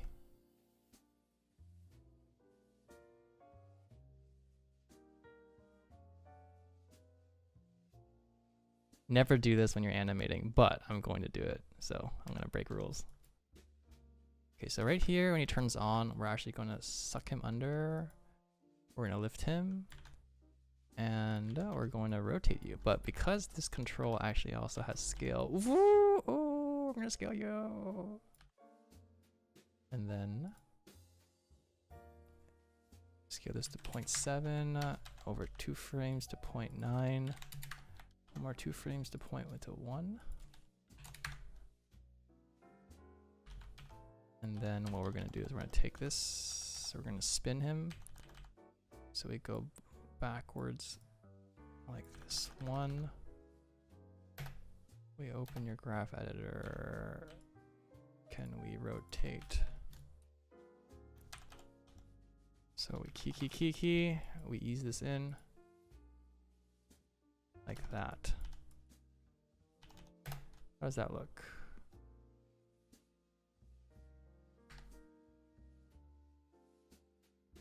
Okay, it's not the worst. But we need to scale you.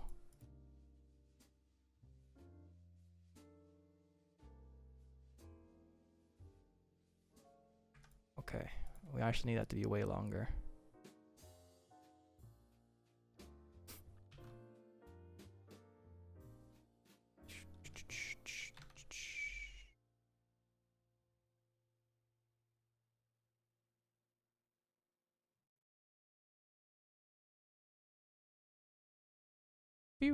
So from a velocity energy standpoint, goes in, punch, zooms out. So we need him to and then at 150. Okay, so we'll take everything here,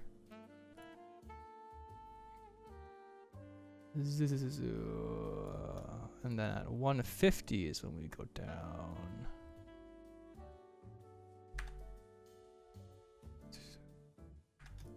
Cool. Also, you guys might have noticed that like when we started at a 60 frame range. I wanted this animation to be 60 frames or something really short. Or maybe like 90 at most, but as you animate and you need more time to like express ideas and stuff, then it just becomes that. So Code Crackers, thank you for the follow, man. Appreciate it a lot. Thanks for dropping by. Let's see. Cool. Okay, so actually we're gonna have to let's double this spin. So we're gonna do 720.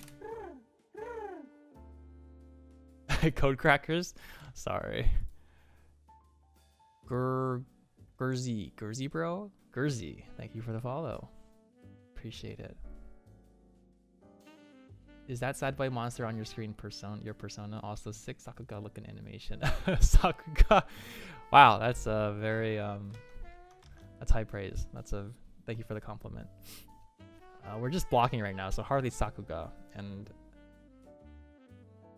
But you know, I guess I don't know. How would we consider 3D animation? Would we consider 3D animation Sakuga because it gives us frames for free? Maybe. I guess maybe in 3D we try hard to like make it feel 2D-ish graphic, and the more we can do that, then it'll be like Sakuga-esque. But sad monster boy. Technically it's me. Yes, I think one of my viewers drew me wearing a Omu onesie, and it's just it's very cute, but it embodies the emotion that we animators feel when we're working most of the time. Art generally is just pain. It's basically just pain. Okay, so we move this to 720. This is already moving too fast on this one frame, so we're actually gonna just move over to 150, and we're going to ease in the transition over the rotation timeline. And so this way you should see it spin more. Yeah. Boom. Now what we want to do here too is we want to add an angle on it. So we're gonna layer in a little bit of side rotation.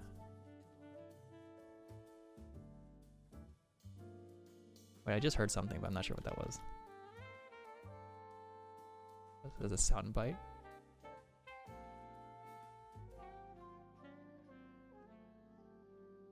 All right. Okay, we're gonna lean him over even more, like this. And then the ease transition, he'll spin. That gives you a little bit of flavor. Actually, let's get him even further down. And then we're gonna pop him up. So we're gonna add in some TY. So we start him low, then we shoot him up.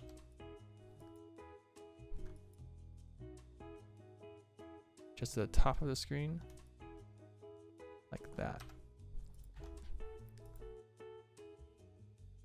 Cool. And then we key, and then we zero out. So we're gonna have to do a fake transition here somehow, but it should be okay.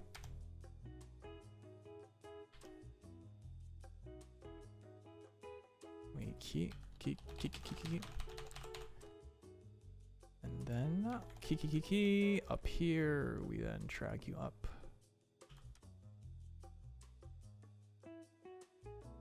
This.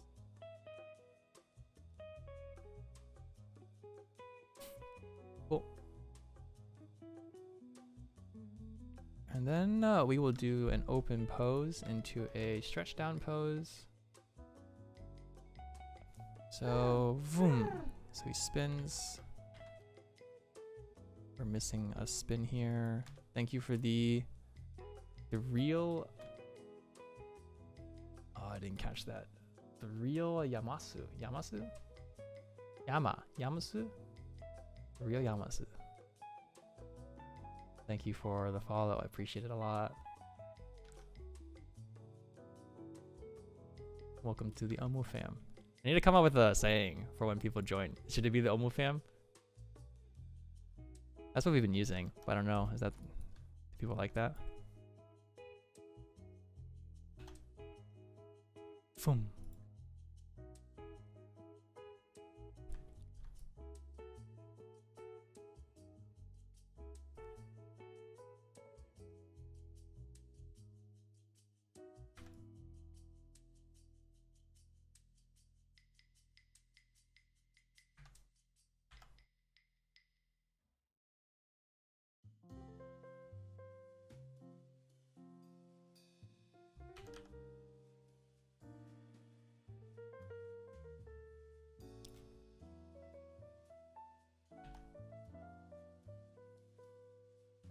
Okay, cool. And then we author in an open pose here. So key.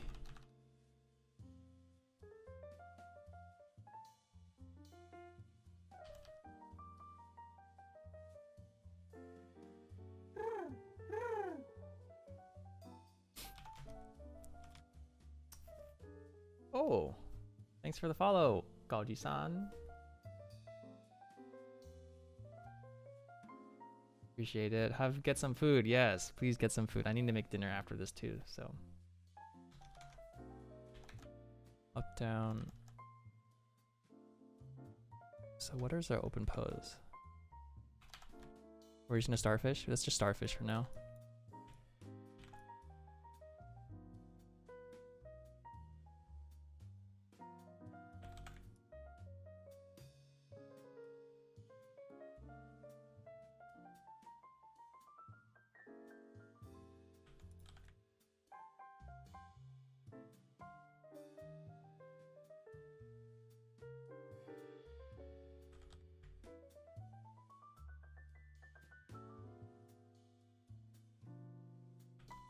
Starfish.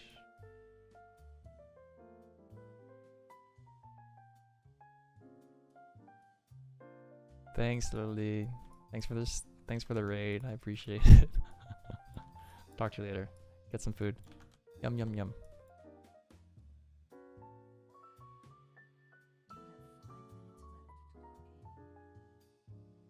Oh, that's my lead client speaking.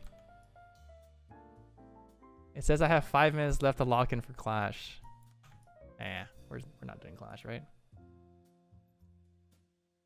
Let me quickly check what they're.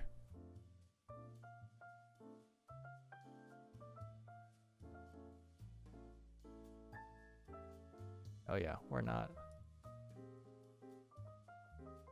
playing this tonight. Good.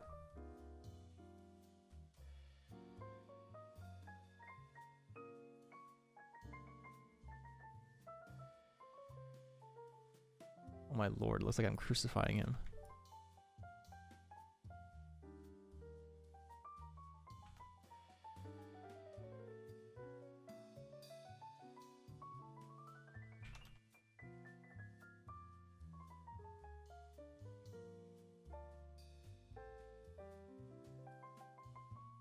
Okay, so here we're going to open up.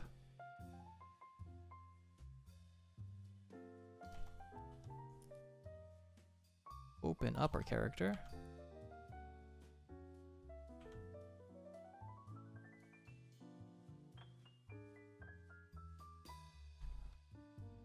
And put these back into default world.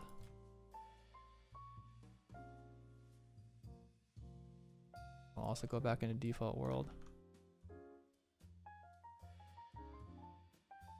And then we take his body to straight.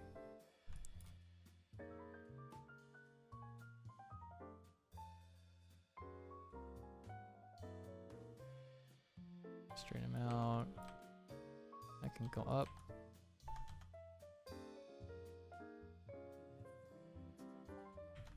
I have 4 minutes left to log in.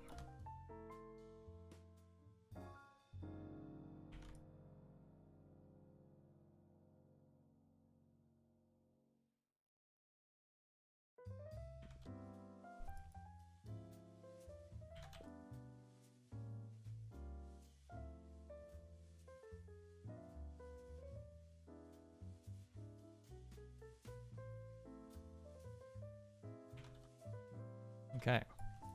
So he opens.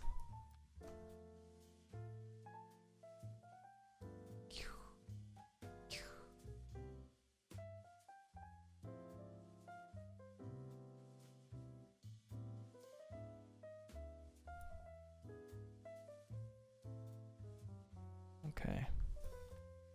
So maybe we want this to be a little bit more up. And then him to be more pa. Let me take his root forward.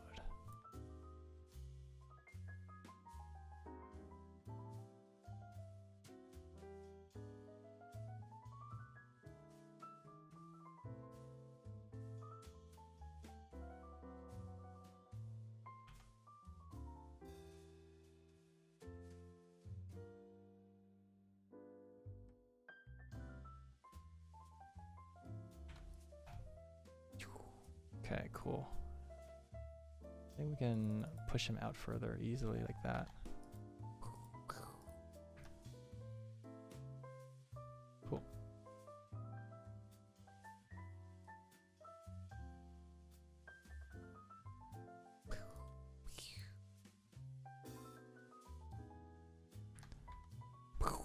And then we need this weapon to come out.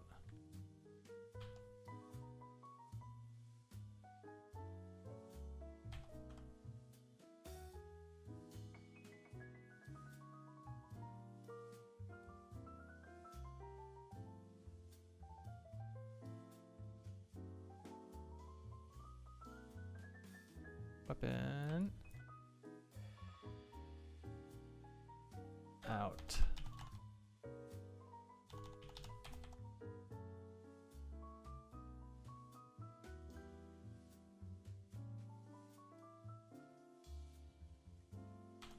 Out.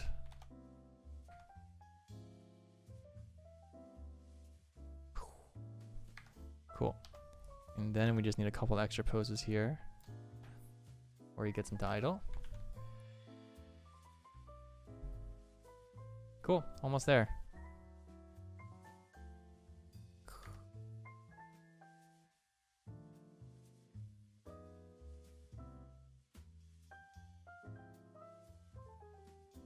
Then we'll need to do one more camera edit on the facing because right now it's too hard to see and come out.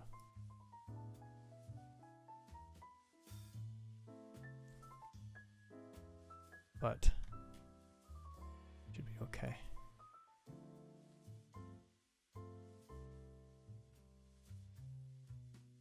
Camera.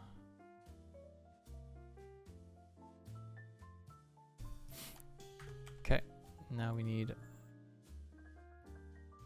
pose here. Here. So we do this. This, bring him in for stretch contact, down,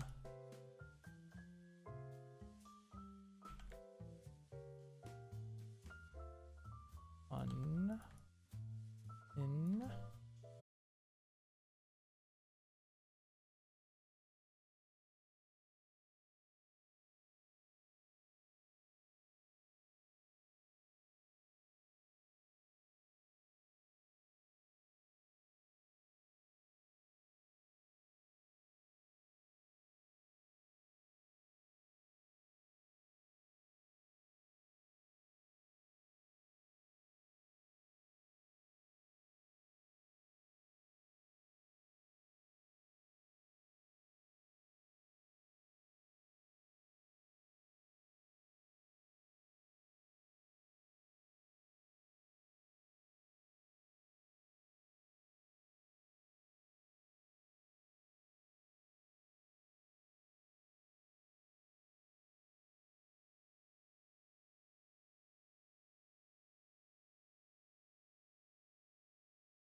front of him.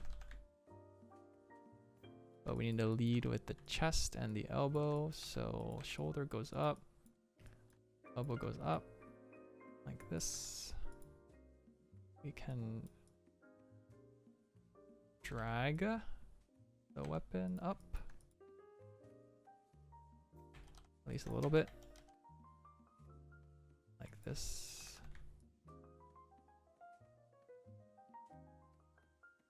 Let's do it to camera a little bit because it'll feel natural, more natural. Like this. And then we need a little bit more time. 1, 2.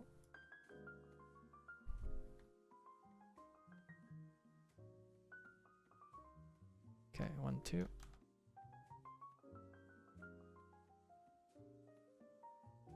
Cool, like that.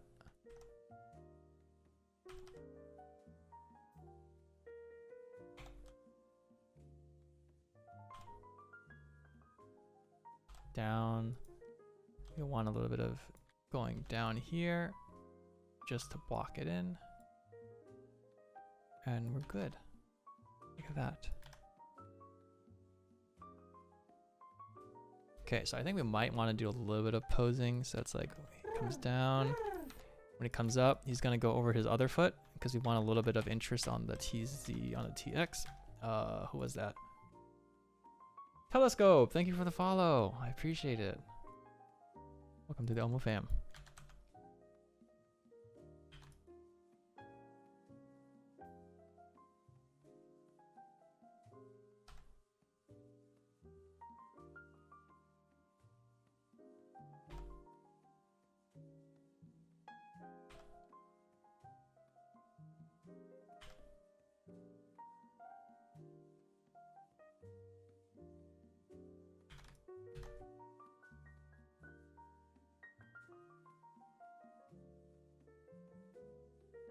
Okay, almost there. Left to the right.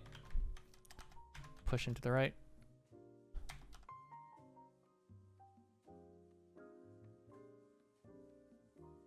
Right. And then we come left. So you get a little bit of more interest on this situation. Goes across his face. Like that. Yeah, feels a lot better, right? Cool. But we're also going to need to make sure that he comes down and sits on this a little bit. Because right now...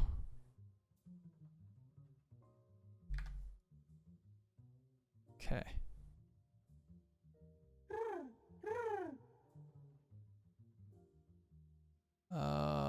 Select character...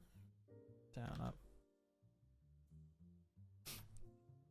up. Who's that? Sorry, I have to keep alt tabbing.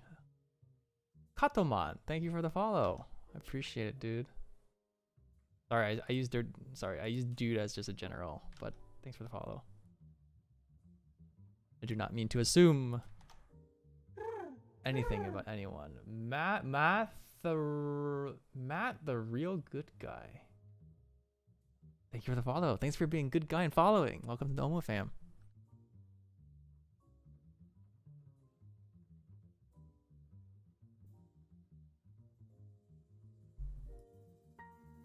Okay, so we're gonna fix this pose here because this is kind of disgusting. Just follow the arc. Follow the arc.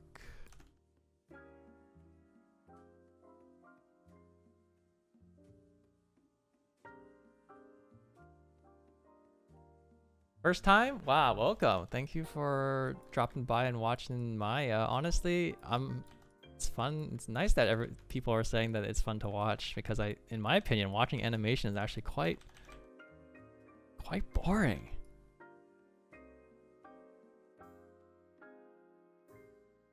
But who am I to judge?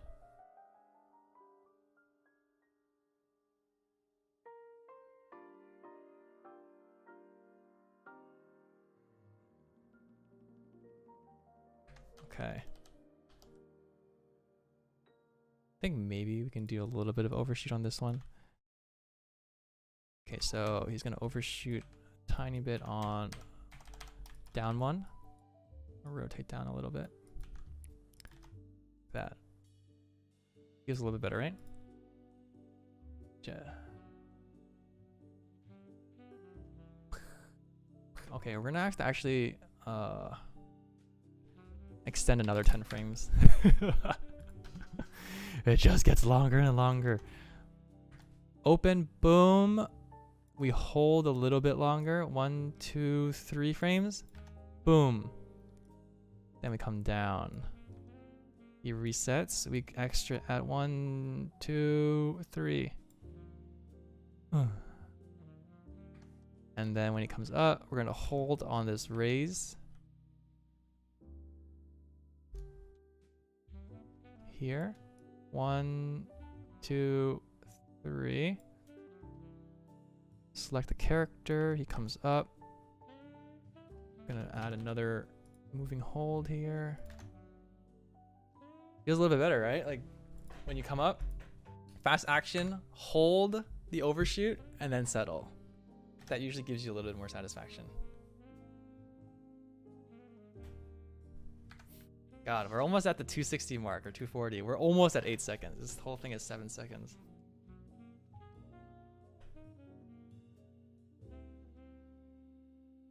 Okay, so we're gonna do one more thing on the camera where it needs to zoom out here. Or not zoom out, it needs to, I don't want it to come forward so much. Or what is the, oh, the focal length is changing here. All right, we're gonna change the camera angle here. Save layouts, layouts 2 side by side. And then this one, we're gonna change it to graph editor.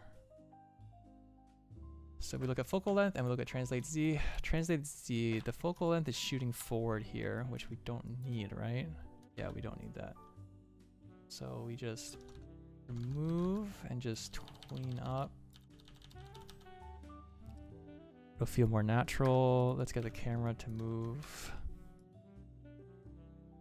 There's a translate situation here. It goes up. I have to go up. We just tween a little bit.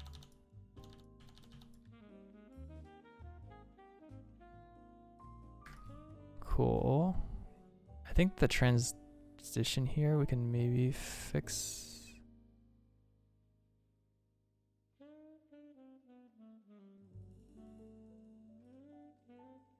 Because right now the motivation is not.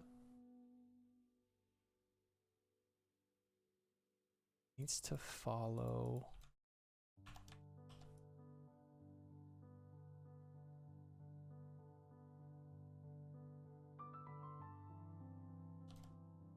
I want it to go like this more. So yeah, it comes like this. Seems more motivated. Then it comes in. But I need it to follow on the left here. So comes in from the left more.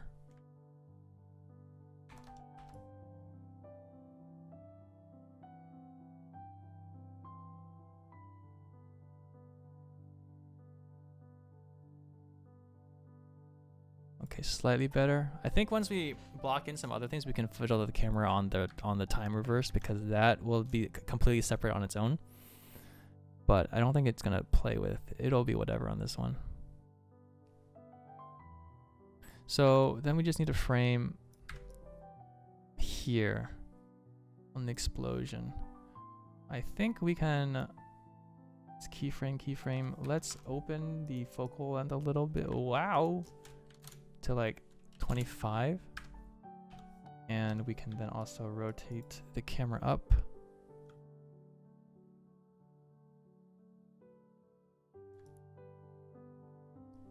Up to frame the explosion out. Then do this at focal length. And these two values we can zoom in.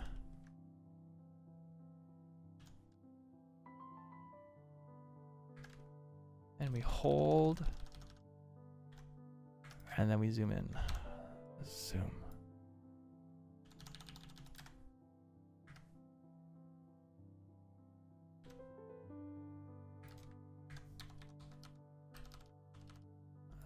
Maybe overshoot a little bit for flavor. Cool. Shoot here.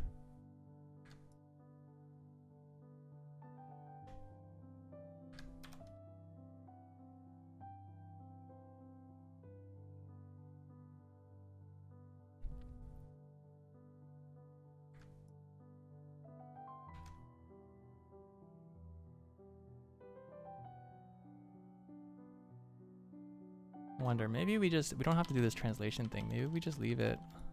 I like it being framed on here, but maybe framing it here is fine. Nah, I like framing it here.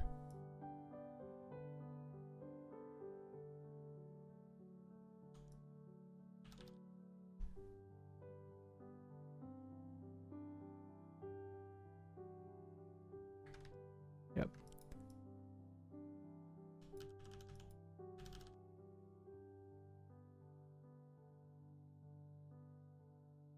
Cool. I think we're there.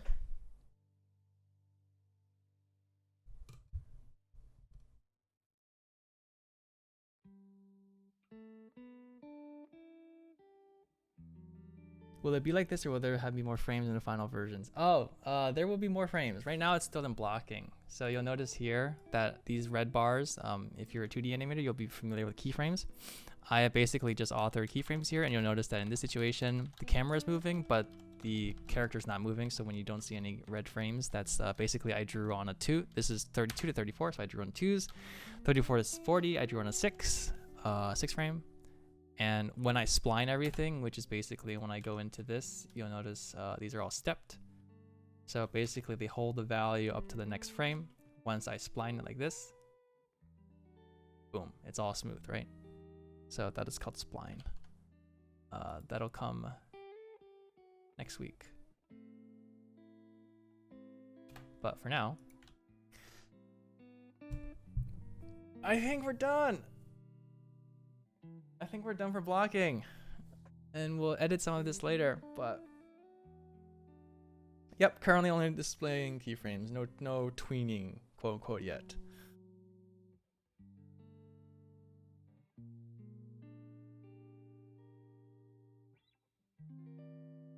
I think we can do one. I think when he smashes it, we can maybe extend a little bit. Smash, smash. Okay. 1, 2. We just need 2 extra frames.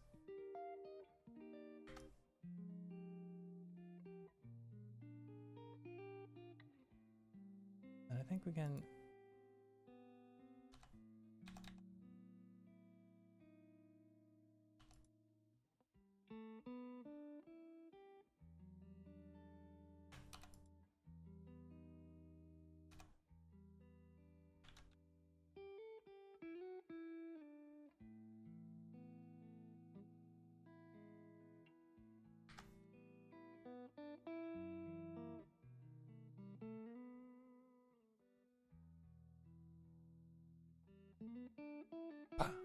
Yeah.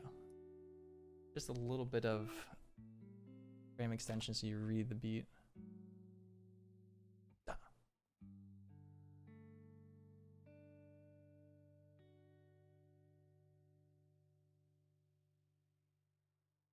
Cool. I think we're gonna do one thing here. I'm gonna change the color of these background images, the buildings, because right now they're actually very distracting. Quickly into Hypershade. Then let's take a look at these colors. So for Lambert,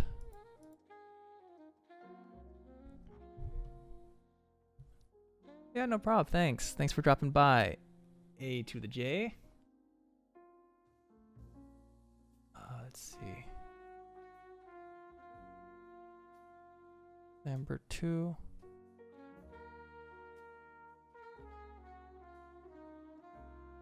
Let's change it to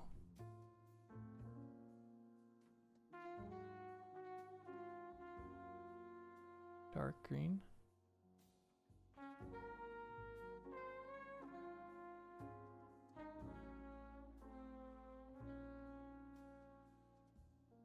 Okay, you know what? Let's do a couple of things. So we're going to create a skybox first.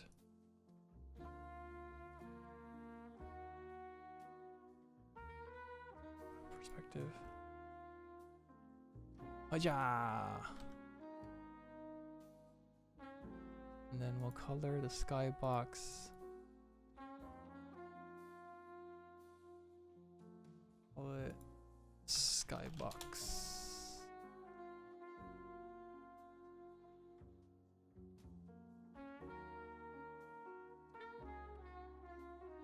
Muggy green.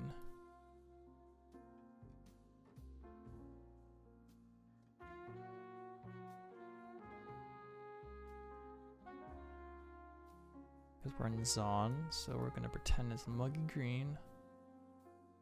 For now, at least. Then, let's look at these colors. One more time, camera. Ooh, actually the skybox could be a lot darker.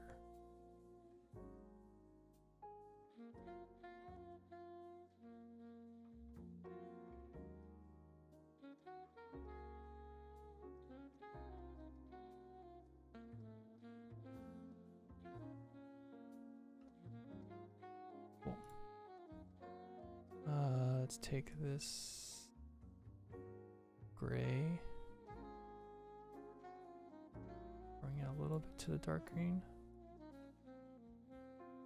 Here, we'll take it to dark green.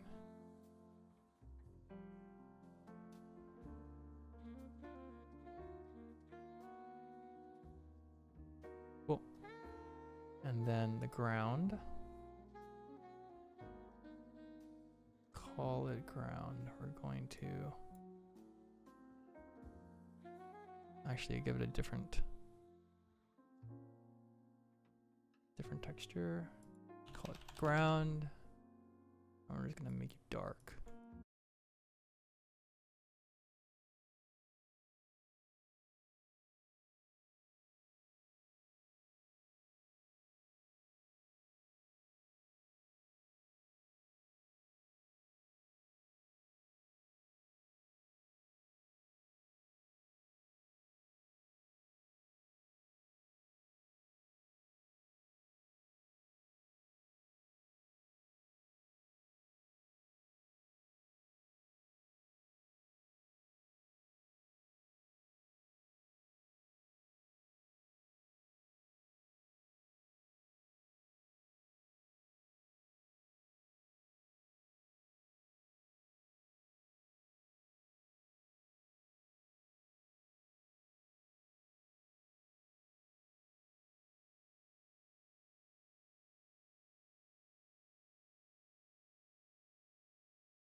Let's key the paper sheet. Clone, clone, clone.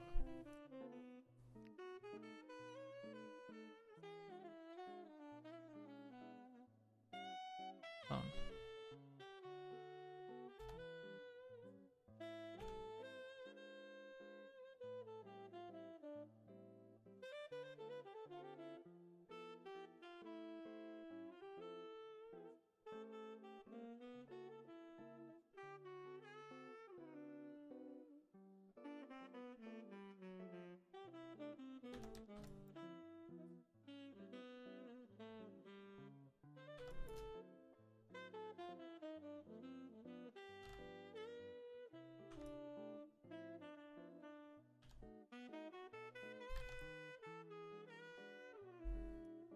Okay, I think it's good enough for the communication, but we'll add some effects afterwards later, I think. Let's see. I didn't turn it off completely. Clone, open, select one.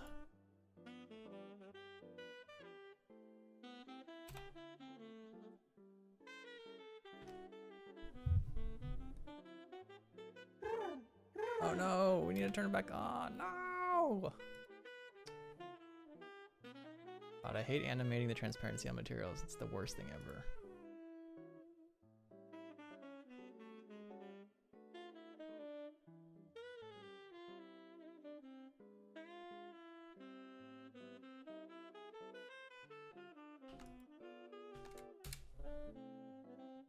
Seven. And on this one, after we turn you off.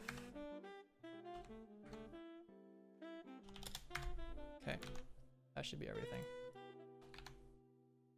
Then we see clones? Yeah.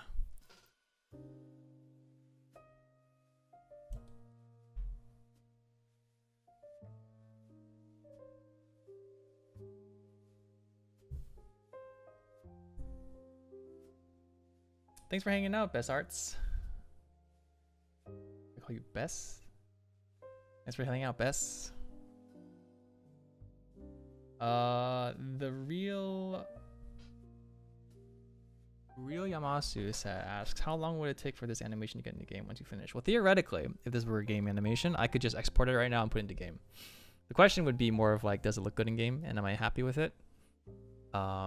Technically, if this is in blocking, if this is the blocking pass, then it would be something where I need to spend time splining, then polishing, and that can probably take just as much time. So far we've been doing this for about 7 hours.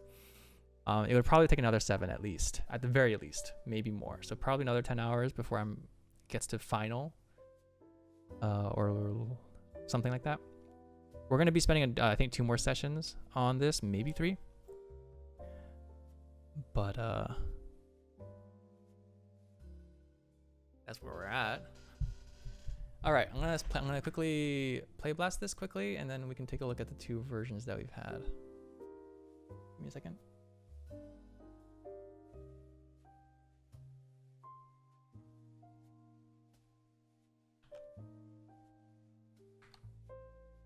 Okay, window, play blast.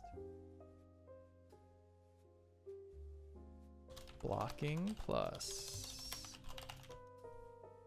Technically this is just blocking, it's not blocking plus, but we'll consider it blocking plus for this version. because there's still quite a lot that we have to like fix to make look nice.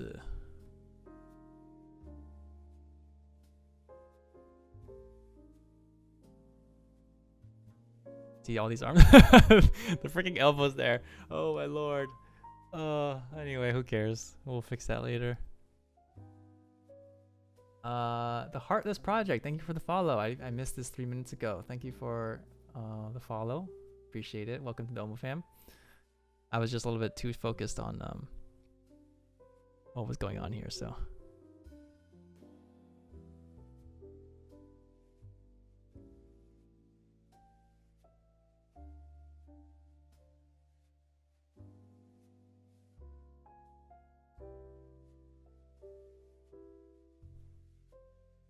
Perfect. Alrighty. Let me quickly load up 2 animations.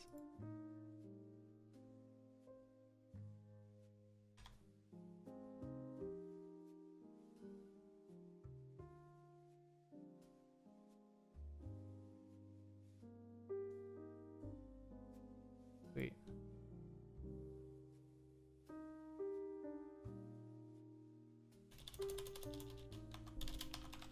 All right, we have 2 here. Let me bring them into the previewer. All right, now let us open and switch our scene.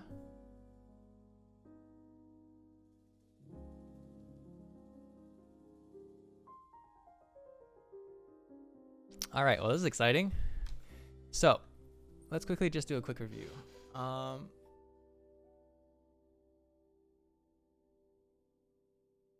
And what can we observe? All right, so this first video is the layout. It is just what we did last week. And you can see that basically most of it is just figuring out exactly like where do we want characters to be? Where do we want actions to be framed? How fast do we want stuff to go? This is very rough. If you guys also remember, we did thumbnailing in the beginning. We did some thumbnails of like, okay, exactly, because you want a direction. Having some direction is better than none. Even if your direction is wrong, you'll find out as you're doing it, right? So the way that I think about it is that you want to have a plan, but you want to be flexible. And it's a conversation back and forth as you're working to sort of seeing, is what I'm trying and what I'm developing, is it going in a direction that I'm happy with? And that's that. So the purpose again of this was to sort of authenticate and say, am I happy with the idea? And is this the direction I want to go in? If you are, keep going. And as long as your live layout and blocking is like, it's in a general setup of how you want things to go, you'll be able to massage everything in that other direction. And you'll remember in this situation that I didn't even think about the pose. This is the idle pose, right? We worked on the idle pose here. Idle pose. We didn't really think about what it looks like from the side, and you can see this is just a tween. He just like literally levels up. This is a little bit smushed, and then he has this like weird stupid throw pose. I just changed his arm so that it looks like it's pointing, and that's all you need to track going into the air, throwing into this general direction, and then you just animate this little part, which then gets this across, and then you put the camera frames where it pushes back in terms of its focal length. He comes down, completely fucked up, but it's fine. He rolls off. Then he's like, oh, I'm reaching, or I'm jumping this direction, right? So you get all of that information just by this little thing, right? Woo! And teleport, jump. Now a lot of this is a little bit unclear, but it's good enough to understand the overall, like, okay, this is what he's doing. Because like you have no sense of force. There's no anticipation pose. There's no holding of things. But overall, this is for me to sort of authenticate and get buy off on myself on like if this is what I want. He obviously doesn't do this flip anymore, but he does this flip, and because the idea was I want him to flip, so I threw in a very simple flip. Flips, and then he does this thing. And then we have basically this camera work, and then this guy going backwards. We didn't do any work on this guy, so it looks exactly as is, which is not great, but we'll look at that next week. And then we have this fade. Let's look at what we did today.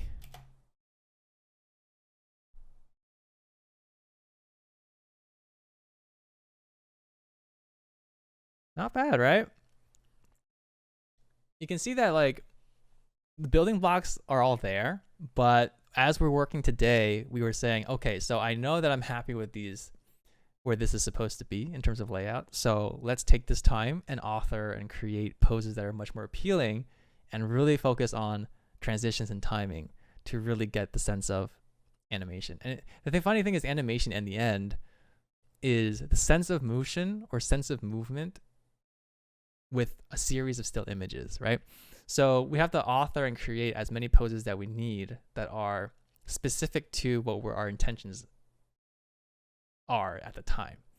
And this is where it's like, okay, so I'm authoring, I need him to have an antic here, I need him to have a stretch pose. And you don't have to, you can be just really rough. Like I need to change his face so it's facing forward, but the overall shape you get from this and this, the motion and feeling you get is very impactful because it's like clear and it's visible, right? And he's supposed to spin. I'm not sure. I think I need to author another one where he like spins this way a little bit, but in the end right now you don't really need that. And you can see here that even though the camera's zooming out, we still need to track him because he's really important to track. And as long as you say comes up, goes back up. So when he throws antic down, go up into the air and then falls back down. As long as, even though your camera is zooming out, as long as you're tracking those arcs, then, and he's doing the same thing inside the screen space, then it'll feel good, regardless of whether or not your curves are nice. But I think in this situation, the reason why I made this block here is because then you get the sense that he's on the lower level of this block, and then as he comes up, he's above, he clears it, right? And this basically helps you get the sense that, oh, he's going up in this in space, whether or not he actually is. But then it helps make this throw feel better. I think we can maybe take this and then like stretch it or something. Really get that like, and I think in this situation, when it comes in, we get some shake on the camera or something that'll make it feel a little bit more impactful too. I think we can maybe also hit on this a little bit more. I think maybe there's a pose like right here. We can make this pose feel a little bit more dynamic, but we can ease in and hold on it a little bit longer before he pushes off like this. Because right now, I think to get this full sense of this teleport, he needs to sit on this or something a little bit longer. And then he pushes off.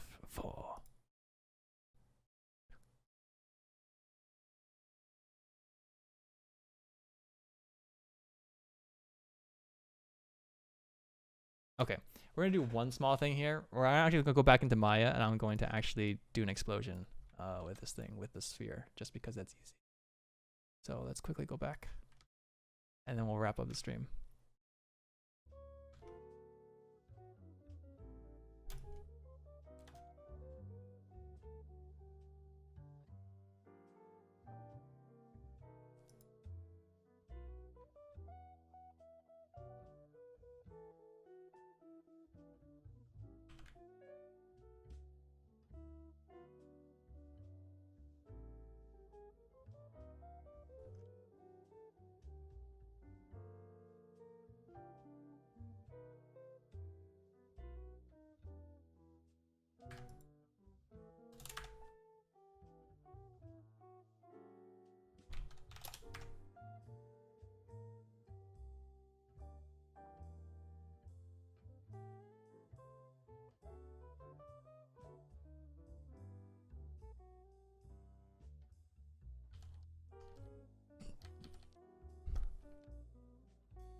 Okay, setting preferences, relationship editors, modeling, render hypershade, animate texture white one more time. Clone, transparency, acha. Moving here, key, and then it comes up, opens, then we can push this to 1.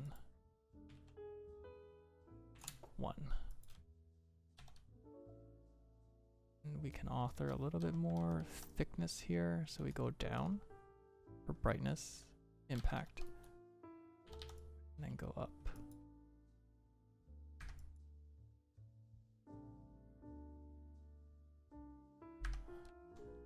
Okay, and then we're gonna delay this to actually do this. And then actually.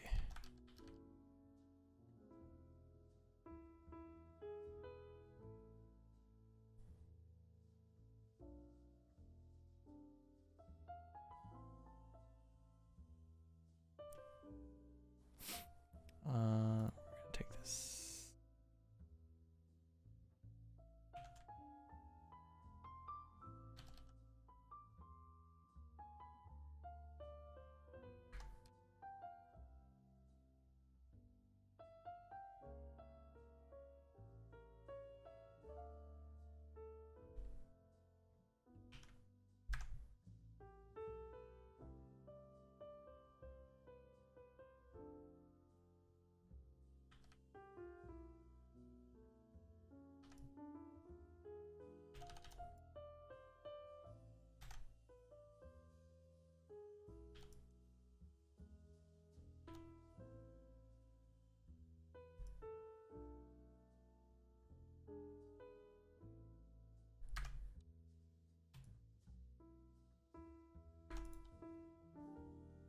Okay.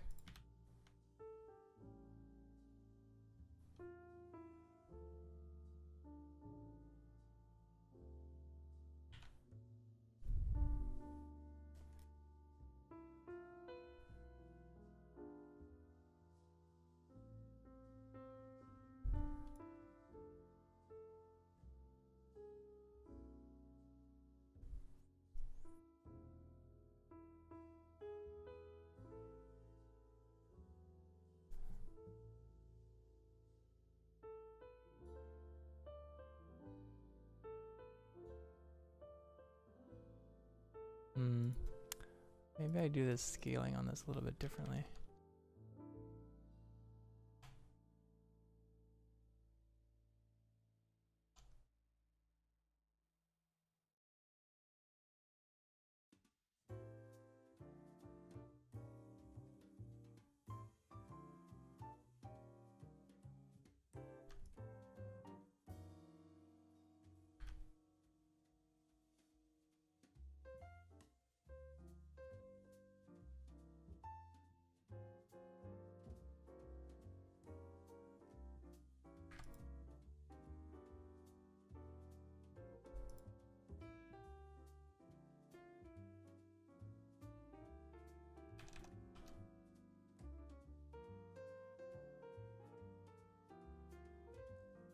Alright, we're just gonna add noise here. Because.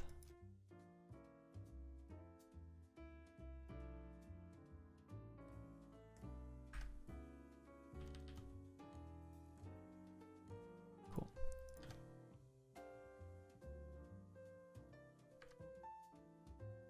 That's good enough.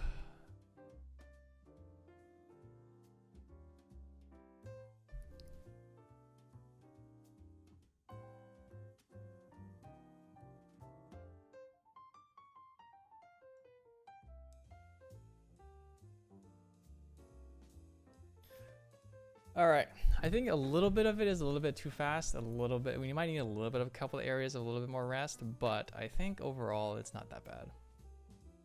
This is pretty good for blocking today. We attached another hour or two on top of this week because last week we skipped 1 hour due to Clash. But I think we've made good progress. I'm pretty happy with the changes we made.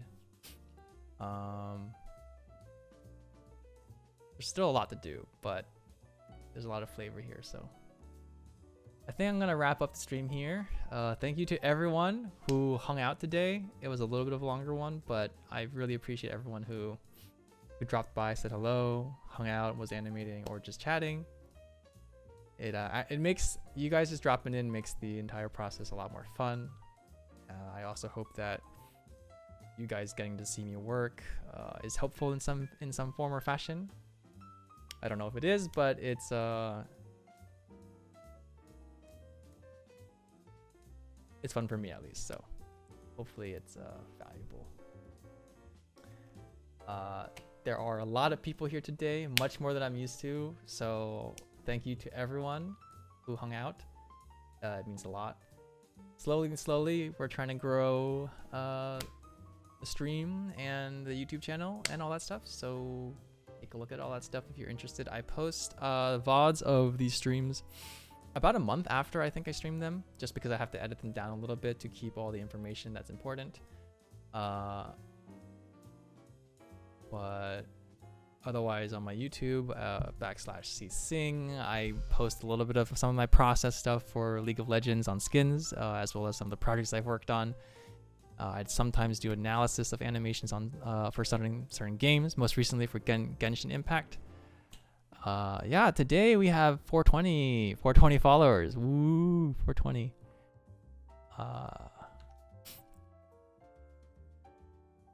We hit the 400 mark today. Actually, we had about 22-ish followers today, which is crazy considering. It's very, very nice. I think that's 5%. Is that 5% if I'm doing my math correct? 5% follower growth. That's pretty dope.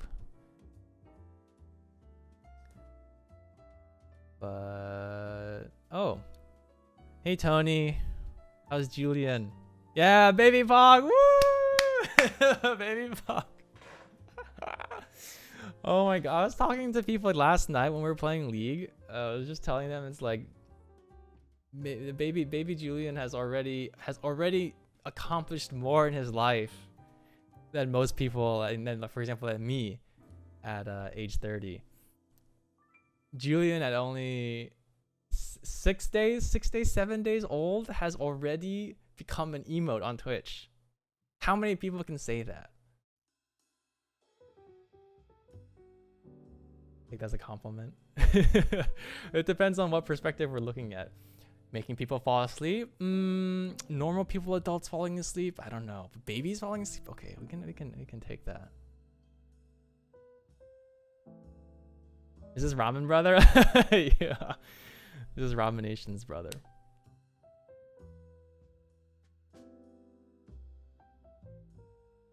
New dad. Man, that's so exciting. That's so exciting.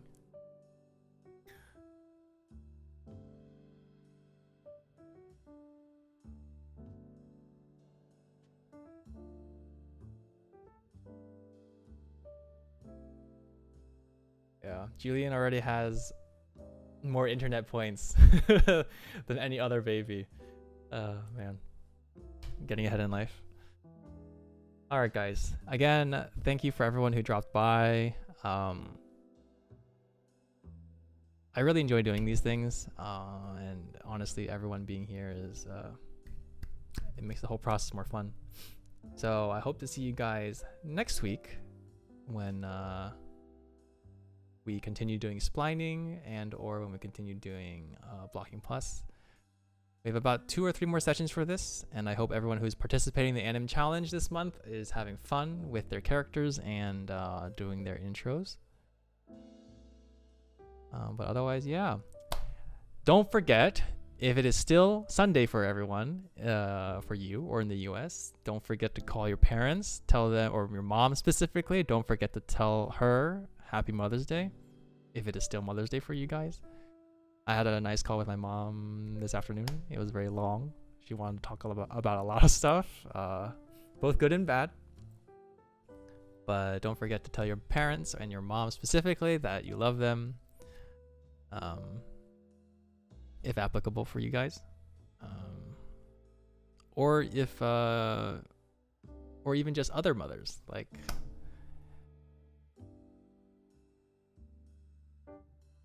Anyway, what was I gonna say? I don't know what I was gonna say. Anyway, just share the love, be happy, blah blah blah blah. Thanks for tuning in.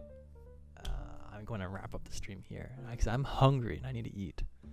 So I'll catch everyone next week.